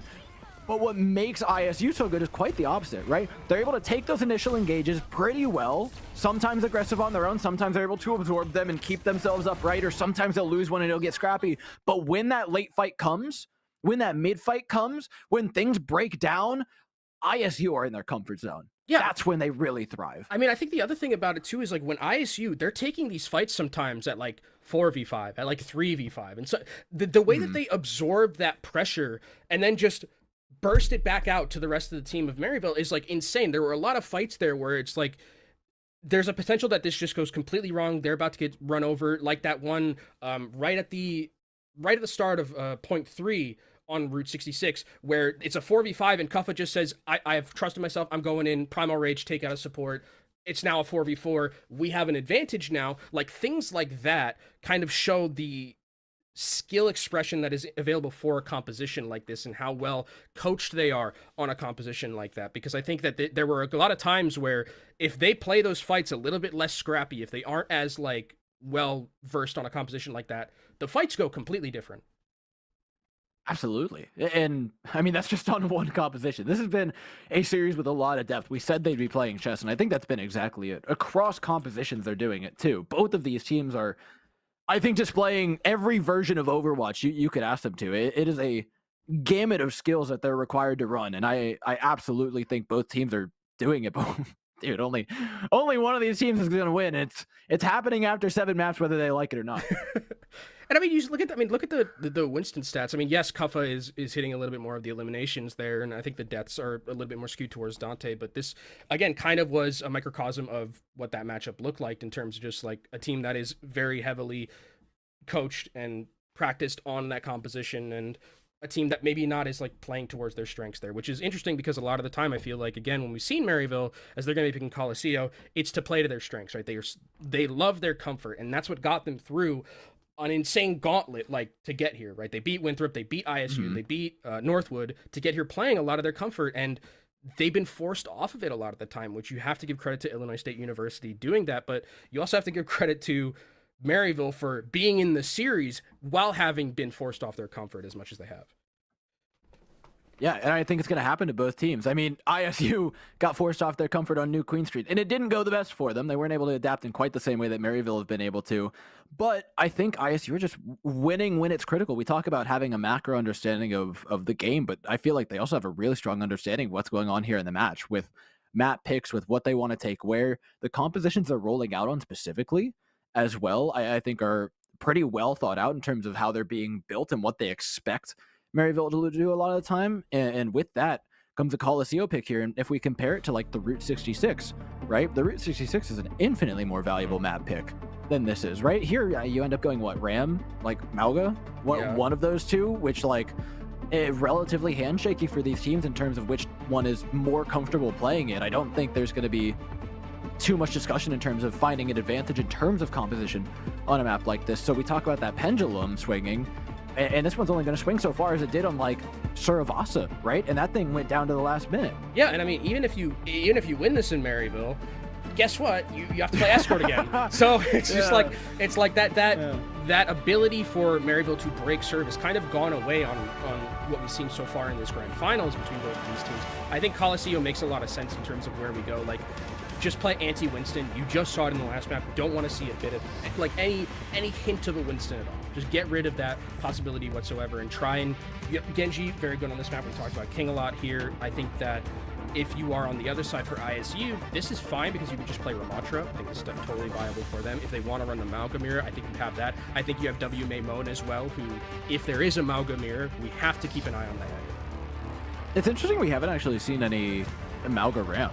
Like, just like, I feel like Odd State, that rollouts would have gone like 50-50 enough that you would land like heads and tails, but it's been heads to heads, tails to tails every single time for these teams. And I'm not sure. I'm not sure that it's to the point where ISU want to experiment with bringing that Mauga out quite yet. I think they're going to be relatively comfortable matching that Ram, looking to the DPS matchup to try and win this. And yeah, that's exactly what's going to happen. Yeah, I don't think Dante, I don't think like Maryville wants to handshake a Mauga composition because of the threat of like something like the Echo Maryville's not gonna. So yeah, I think that this Ramatra makes a lot of sense. I think if Vision is to stick onto this Hanzo, it is going to be incredibly important for Illinois State to be aware of this because of Vision's success on a hero like Hanzo, his ability to play it. The thing about we're going to be seeing these two teams duke it out in this middle, remove the glass, is that Vision's going to have a little bit more consistent threat of being able to have these long-range pokes, long-range headshots could potentially be important, and Lethal has to kind of play a little bit more. Thank God that doesn't one-shot anymore. Yeah, that would have been God tilting. That doesn't one-shot. But Lethal has to play a little bit more passive because you have to farm up that ult charge to get rail and get that one-shot potential. Yeah, just a lot of footsies. I actually think the win might come from the side lane. You watch the Tracer duel. This is where I think the Hanzo gains its real advantage, is that it doesn't have to charge up a railgun in order to contest the Tracer here. Oh my God, it's almost like I watched far too much of this game. Vision takes them down, and that's where the real win is. Now with no side lane pressure, you should be seeing the Maryville Tracer start to wrap here, but no, they're going to try and fight front to back on Kuffa, which is a lot harder than trying to take angles with that newly open side lane. And yeah, you see it right now. Kuffa's not going down without quite a bit of a fight. There's a chance that Maryville actually overextend here, and yeah, they're going to have to back away. They're not securing picks, Dor. I mean, they're just not securing picks after that one. Yeah. They had to take the side lane. They couldn't group up and play front to back like that. Okay, Dante still exerts enough pressure to push forward. Maymon advantage on King now, and now the wrap comes. Look at Vision. Vision's immediately on high alert, watching the glass, thinking about the traces that might be coming from that direction now, and Illinois State used that pressure to force them back. Nicely done. Great shield at the very end there from Dante. Dante was not getting Suzu because of a very good shield there from Kuffa to negate that. Lethal goes a little bit too aggressive there, I think, and I mean, Maryville can come back into this fight. I think they still have the respawns and ability to do so. Vision actually takes down W Maymon, so now there's no DPS here, and Illinois State maybe Icarusing a little bit, getting too close to the sun, and it's going to be Maryville taking back control of the spot. Yeah, you can't fight without Lethal there, and Lethal going down early is just, I mean, that's it, right? Now we look towards the ultimates, because those have finally come up, and despite all of the neutral that's been played, I think these ultimates are going to begin to come to fruition. These will get a little less pokey and a little more brawly as time goes on. The question is, which Ram wants to fire off first? Because there's a lot of sustain to go between the Kitsune Rush and the Sound Barrier. And if you sit too long, those Hanzo arrows, those Sojourn headshots begin to count up. Overclock popped. Sound Barrier, wow! I mean, great trade for Illinois State. They were so scared. They just put the brakes on. They full stop. They said, hey, you know what? You can Sound Barrier. That's cool with us. That's cool with us. Now with the beat advantage, Illinois State are dancing in their little shoes. All they have to do is capitalize. The Dragon thrown out, Sound Barrier, and they're still walking forward. Oh no! Where's your shield, Maryville? What happened? It's gone! Still yet, they're able to answer back a little bit. I don't think the health bars are coming up, though. Dante's just too low. Juby's just too low. There's no reset here. Illinois State should be taking this one pretty handily. I've never seen an overclock put the fear of God into a team as much as we just did there. Insane! I mean, Lethal hit overclock instantly. We're getting out of there. We're using Suzu. We're sound barriering. We're amping speed out. And Illinois State's like, oh shit. That was like a primal. There's a node in your brain that presses sound barrier when Lethal presses overclock. Yeah, that is the most value overclock I think I've ever seen in terms of just not getting killed. The zoning overclock. All right, this is the difficult part, though. Crossing this courtyard can be a little bit tricky, especially when Maryville have the high ground like this, so they're only going to send their Ramatra and then back away. I like this. Illinois State, again, being measured, being reserved, denying Dante that space. Dante extending very far forward here. This is risky. You see Maymon actually on the back end, forcing Dante into a bit more of an awkward position. And now that Maryville are off of that high ground, Illinois State are far more comfortable taking this fight to them. Sound barrier again, and it doesn't matter. Lethal strikes the fear of God into Maryville, and Maryville still aren't scared enough. What an Illinois absolute State shot. are gonna fall forward, and even though the high ground's still there, even though they have all the tools to maintain Dante's health bar, it's not gonna result in a fight win anytime soon. Dante might not even live throughout this. I mean, he's going to be able to escape, and the heals are going to get pumped in, but Kuppa wants more. Oh, Kuppa chill. I don't think we need to push too far here. I think we're just gonna. I think we're gonna relax for a second. We have a sound barrier advantage that we garnered, and we should just look to use it for Illinois State. If Maryville goes forward, though, we gotta look for an early engage. We do. Kitsune Rush popped early, but it doesn't find purchase. The sound barrier still held for Admiral, too. We gotta start talking about how Maryville pulled this back, Kenobi, because this ultimate economy is brutal. That's what I mean, you took the words right out. This is the point of the map where it's snowballable to the point where there's no return. Like, they're gonna get this checkpoint. They're winning fights a lot of the time through the neutral, more so than like not having to use ultimates of their own. They're soaking up so much pressure from Maryville, and it seems like Illinois State are firing on all cylinders right now. It's all about the sound barrier. Just don't miss it. Juby will come up, has been lapped, but will come up with another sound barrier. Now pressure onto Kuppa. Illinois State don't want to flinch first. They pop the Ramatra ultimate first. Annihilation thrown in. The better beat's going to be for Admiral. 100% of the time. Overclock pop by Lethal as the sound barrier falls off. Admiral, oh, no. This is like the dream situation if you're Lucio. You can just 100% sound barrier engage this if you want to. Dealer's choice. They don't even really have to. I mean, they can wait till Dante uses that Annihilation and then go. Yeah, they push them back. This is a clever disengage by Maryville, but is it? Pulse bomb into 4 fish in a barrel for the likes of Maymon. Now a re-engage Annihilation from Dante. Doesn't really get all that much. There's all time off the clock as well for Illinois State. A Kitsune Rush thrown in as well for Maryville. Illinois State will match it, so it's not an ultimate advantage being gained, but it is a fight advantage being gained. King down, Dante running down Admiral, but can't quite catch the slippery Lucio. In the meantime, Kuppa and Maymon are absolutely ruining Maryville's back line.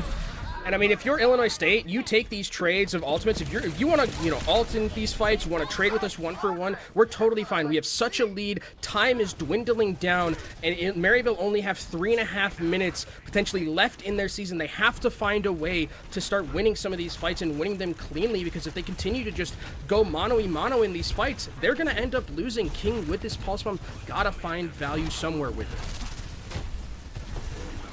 We've got to look to Dante as well to sustain this. This is not going to be an easy one in the face of an Annihilation from Kuppa. All right, King. What are we looking for? What are we looking for? Not a railgun to the forehead. Just survive. Backs away without the likes of recall.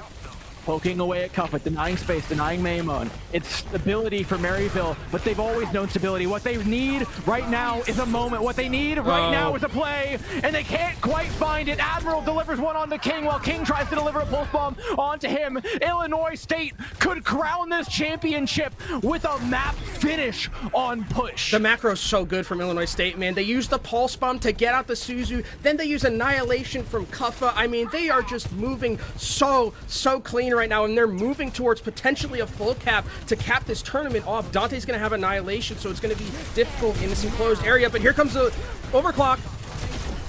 Overclock, no sound barrier response, but they don't have one, so I bet they wish they did. It just pokes onto Dante. And this is patience from Illinois State. Just trying to take the angles, not be over-aggressive, allow Maryville to make the mistake. They know how nervous Maryville are right now. Even with the experience in this lobby, years, decades even, of experience between the 10 players at bay here. One of them has to fold. One of these teams has to bend and break. And it's Maryville through and through. Illinois State send themselves towards the end of a Colosseo with but a few presses of the right-click button from Lethal. Dante on the back foot. Got another. Lethal good for another. Illinois State back up to the bridge, doing everything they can to deny cart progress. Are Maryville, but it just looks feeble. The attempts at holding on at this point. The cart will get turned around. There'll be one more fight in this, thanks to the fact that Squid was able to push this off a little bit longer. But one more chance is all they get. They're just trying to stop the bleeding. They're trying to steal the card away, make something different happen, but it's a shooting gallery right now for Lethal. Another overclock available to him. He's going to instantly pop it. One more to finish it all off. Lethal to claim what has been a tournament that has evaded them for so long, to take revenge over Maryville. Can't quite find the headshots that they were finding once before. Vision, an opportunity to strike back at his former DPS partner.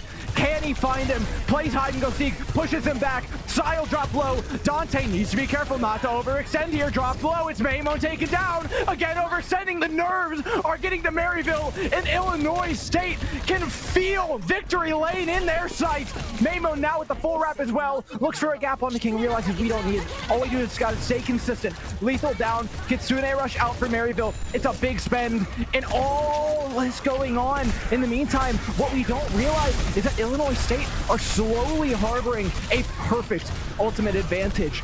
They don't need to spend anything here.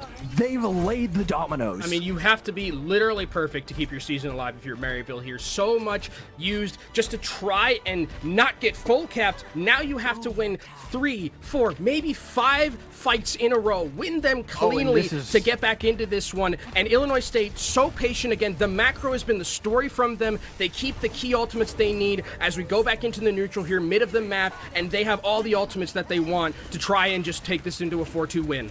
And in the panic, Maryville spent all of theirs. This should, in theory, be a victory lap for Illinois State. One more fight to crown their Overwatch Collegiate Championship. A sound barrier popped early by Juby. Maryville looked to play confidently and step into the fires of Illinois State. Face first, they do so boldly, stepping forward. Kaffa. Dante taking the first engagement, but they're forced back by the likes of Kaffa, hubbing the annihilation, keeping Dante at bay. The health bar's low, but not down yet. Vision and King looking for an opportunity to stay left to get back in. Dante down, no tank to hold the point. They're gonna have to desperately touch now. Vision gets one off the Deadeye, but it's Illinois State, led by the overclock of Lethal, that are crowned on this day your Overwatch Collegiate Champions, Illinois State University. Illinois State University regain their crown that has evaded them since back when they had this team first start off. Their program comes back with Lethal back at the helm, some few pieces that are different around him, but still the championship remains. ISU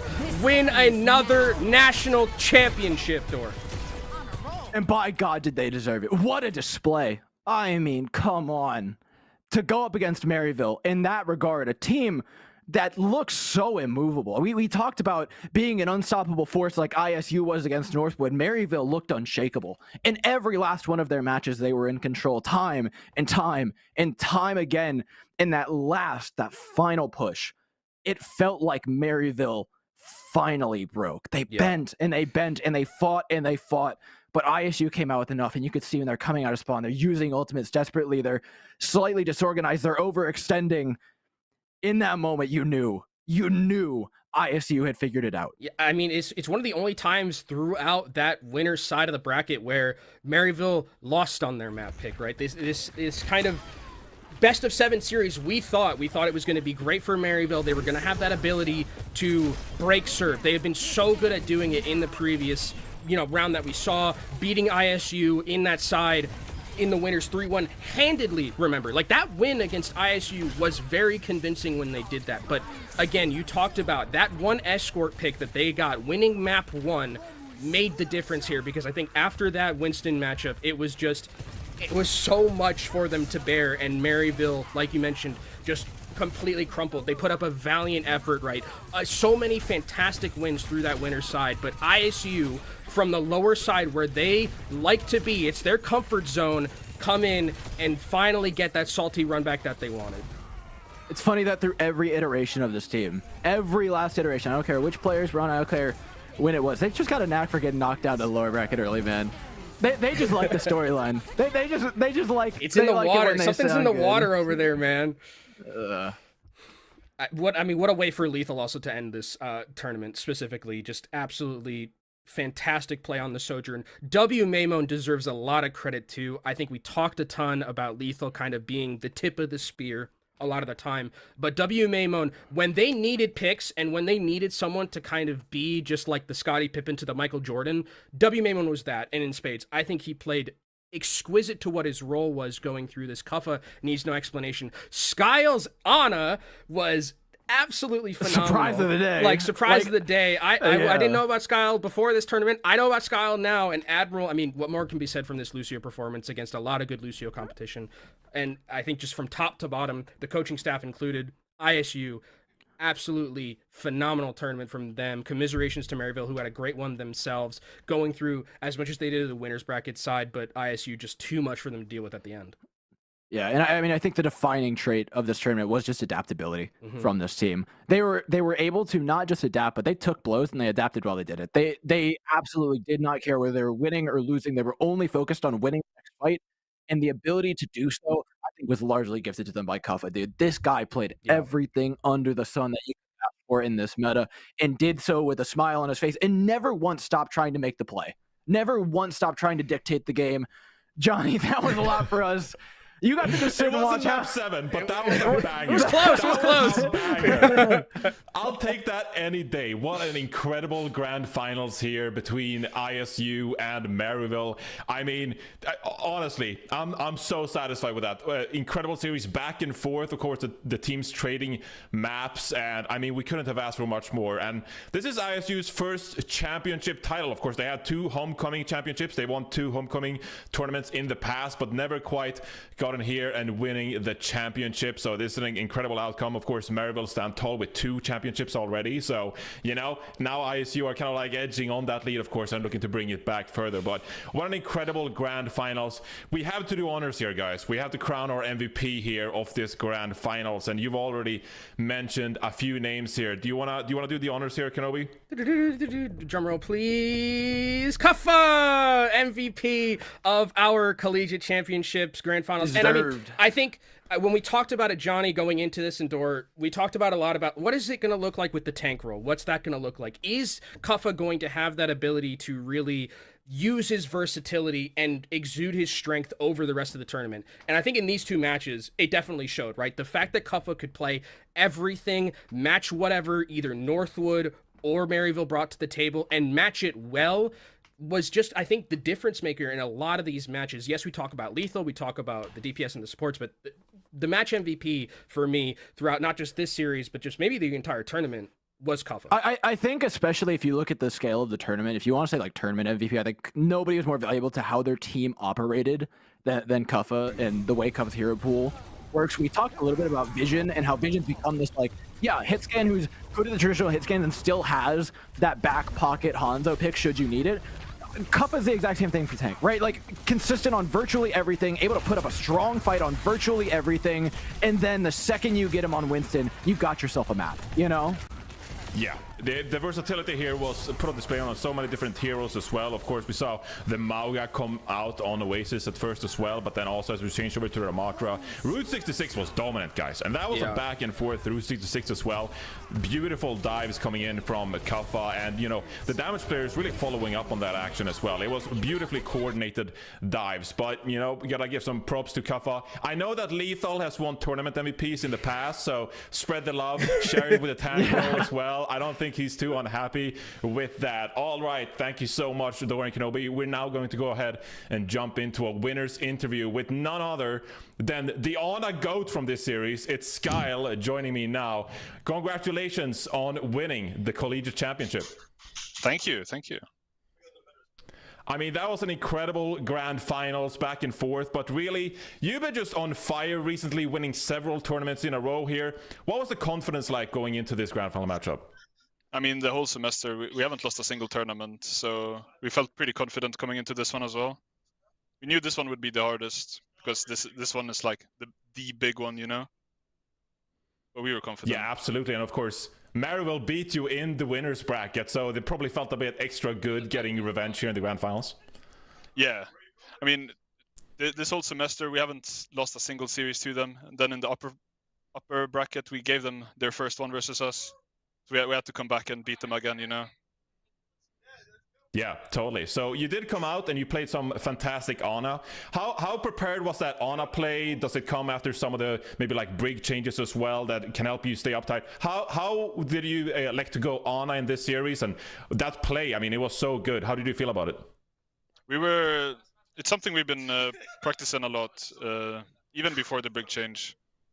But with the brig change, we're like, yeah, we're definitely like gonna keep this. And it's really working for us. We're the only ones in Collegiate that can perform it at this level.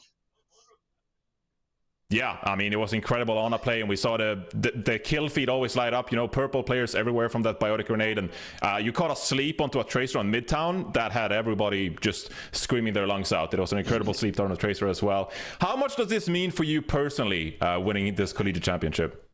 I mean, it means a lot. In my career, I've not really won a lot, so finally winning like an actual big tournament feels really good.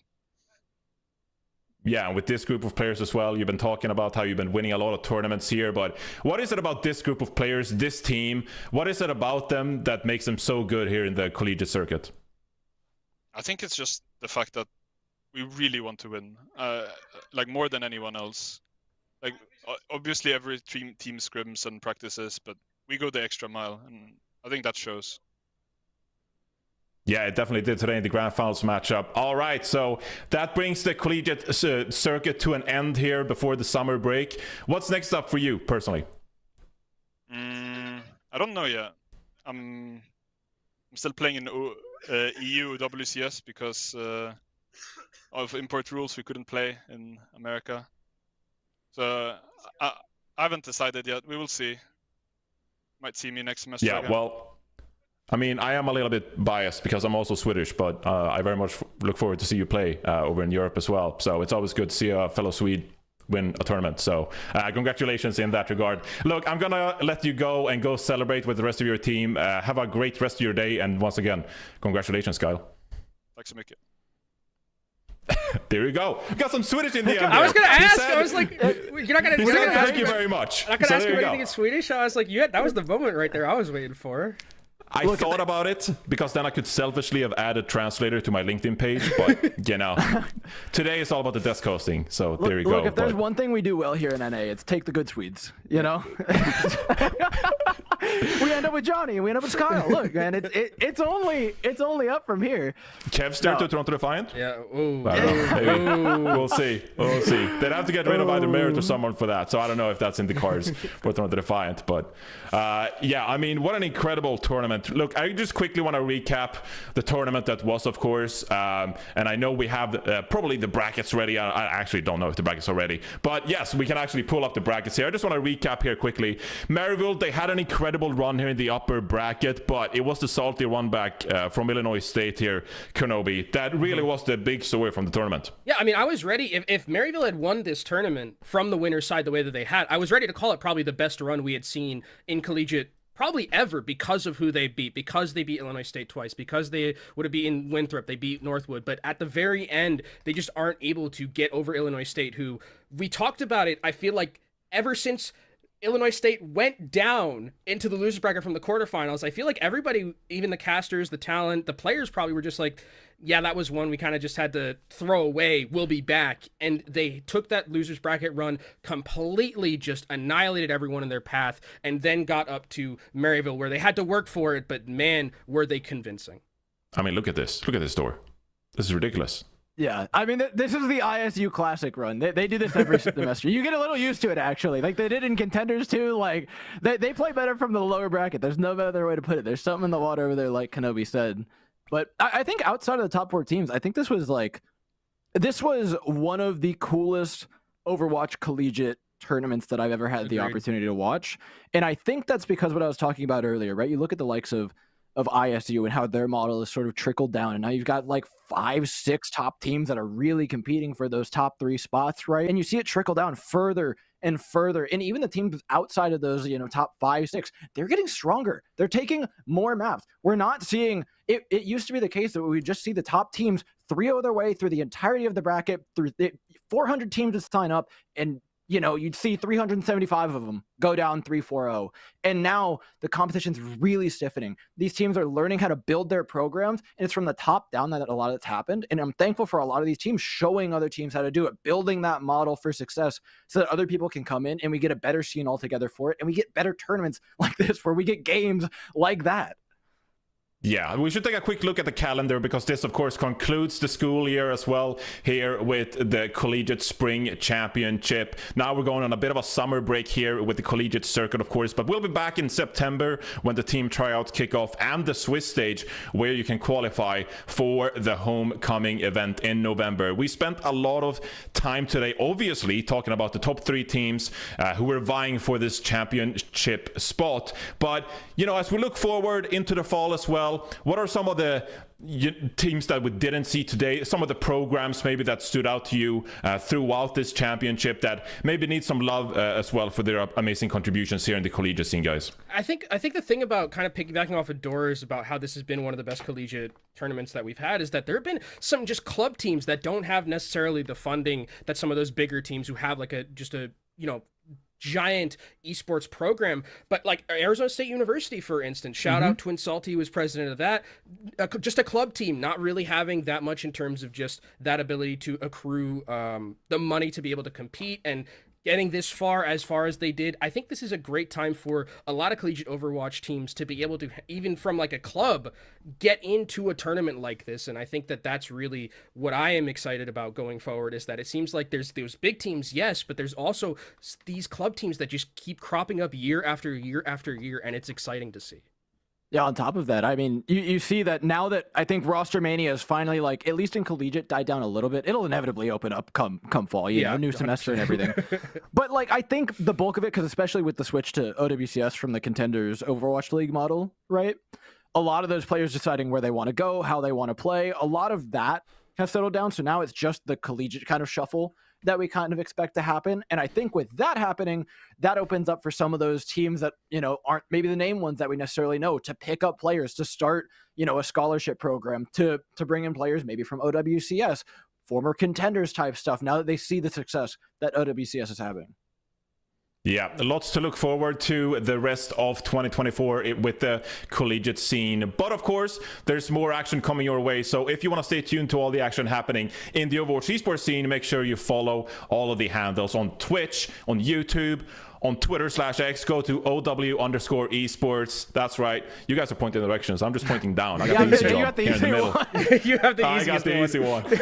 And don't forget as well, we of course have Calling All Heroes registration ongoing right now, but registration for Calling All Heroes closes down on Wednesday, the 22nd of May. So that is a very short time. So if you haven't got your team sorted for Calling All Heroes, make sure you do so quickly and go register for the tournament before they close on Wednesday. Next time you'll see me, that'll be in Dallas probably. Ooh. So we're gonna have a grand old time with OWCS over there. But thank you so much, Dor and Kenobi, for an amazing cast throughout the day with 2 banger matches. It's been a lot of fun, guys. But now hold on. Wait,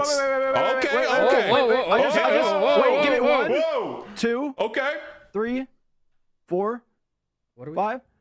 There's like doing? 40,000 people here. Somebody has to be waiting for 10 seconds to get skin. Okay. Now you can go. The drops. I got somebody a drop just now. Someone's gonna DM you and be like, "Oh, thank you. That bless your heart for giving us that extra for 10 seconds." I don't know where I'd be without OBS. Leave the OBS on with the break screen or something. Yeah, let the replays go. Let the replays I'm a man go. of the people. What can I say? Yeah. Yeah, anyway, thank you for that, Thor. You made someone's day, and they very much appreciate that. All right, thank you so much then, gentlemen. It's time to crack the cold sparkling waters, time to go touch some grass and absorb that vitamin D. It's been a pleasure, gentlemen. Thank you so much for tuning in today, and that is it for us here at the Overwatch Collegiate Spring Championship. Take care, have a great summer, and we'll see you in the fall for the best Overwatch that Collegiate has to offer.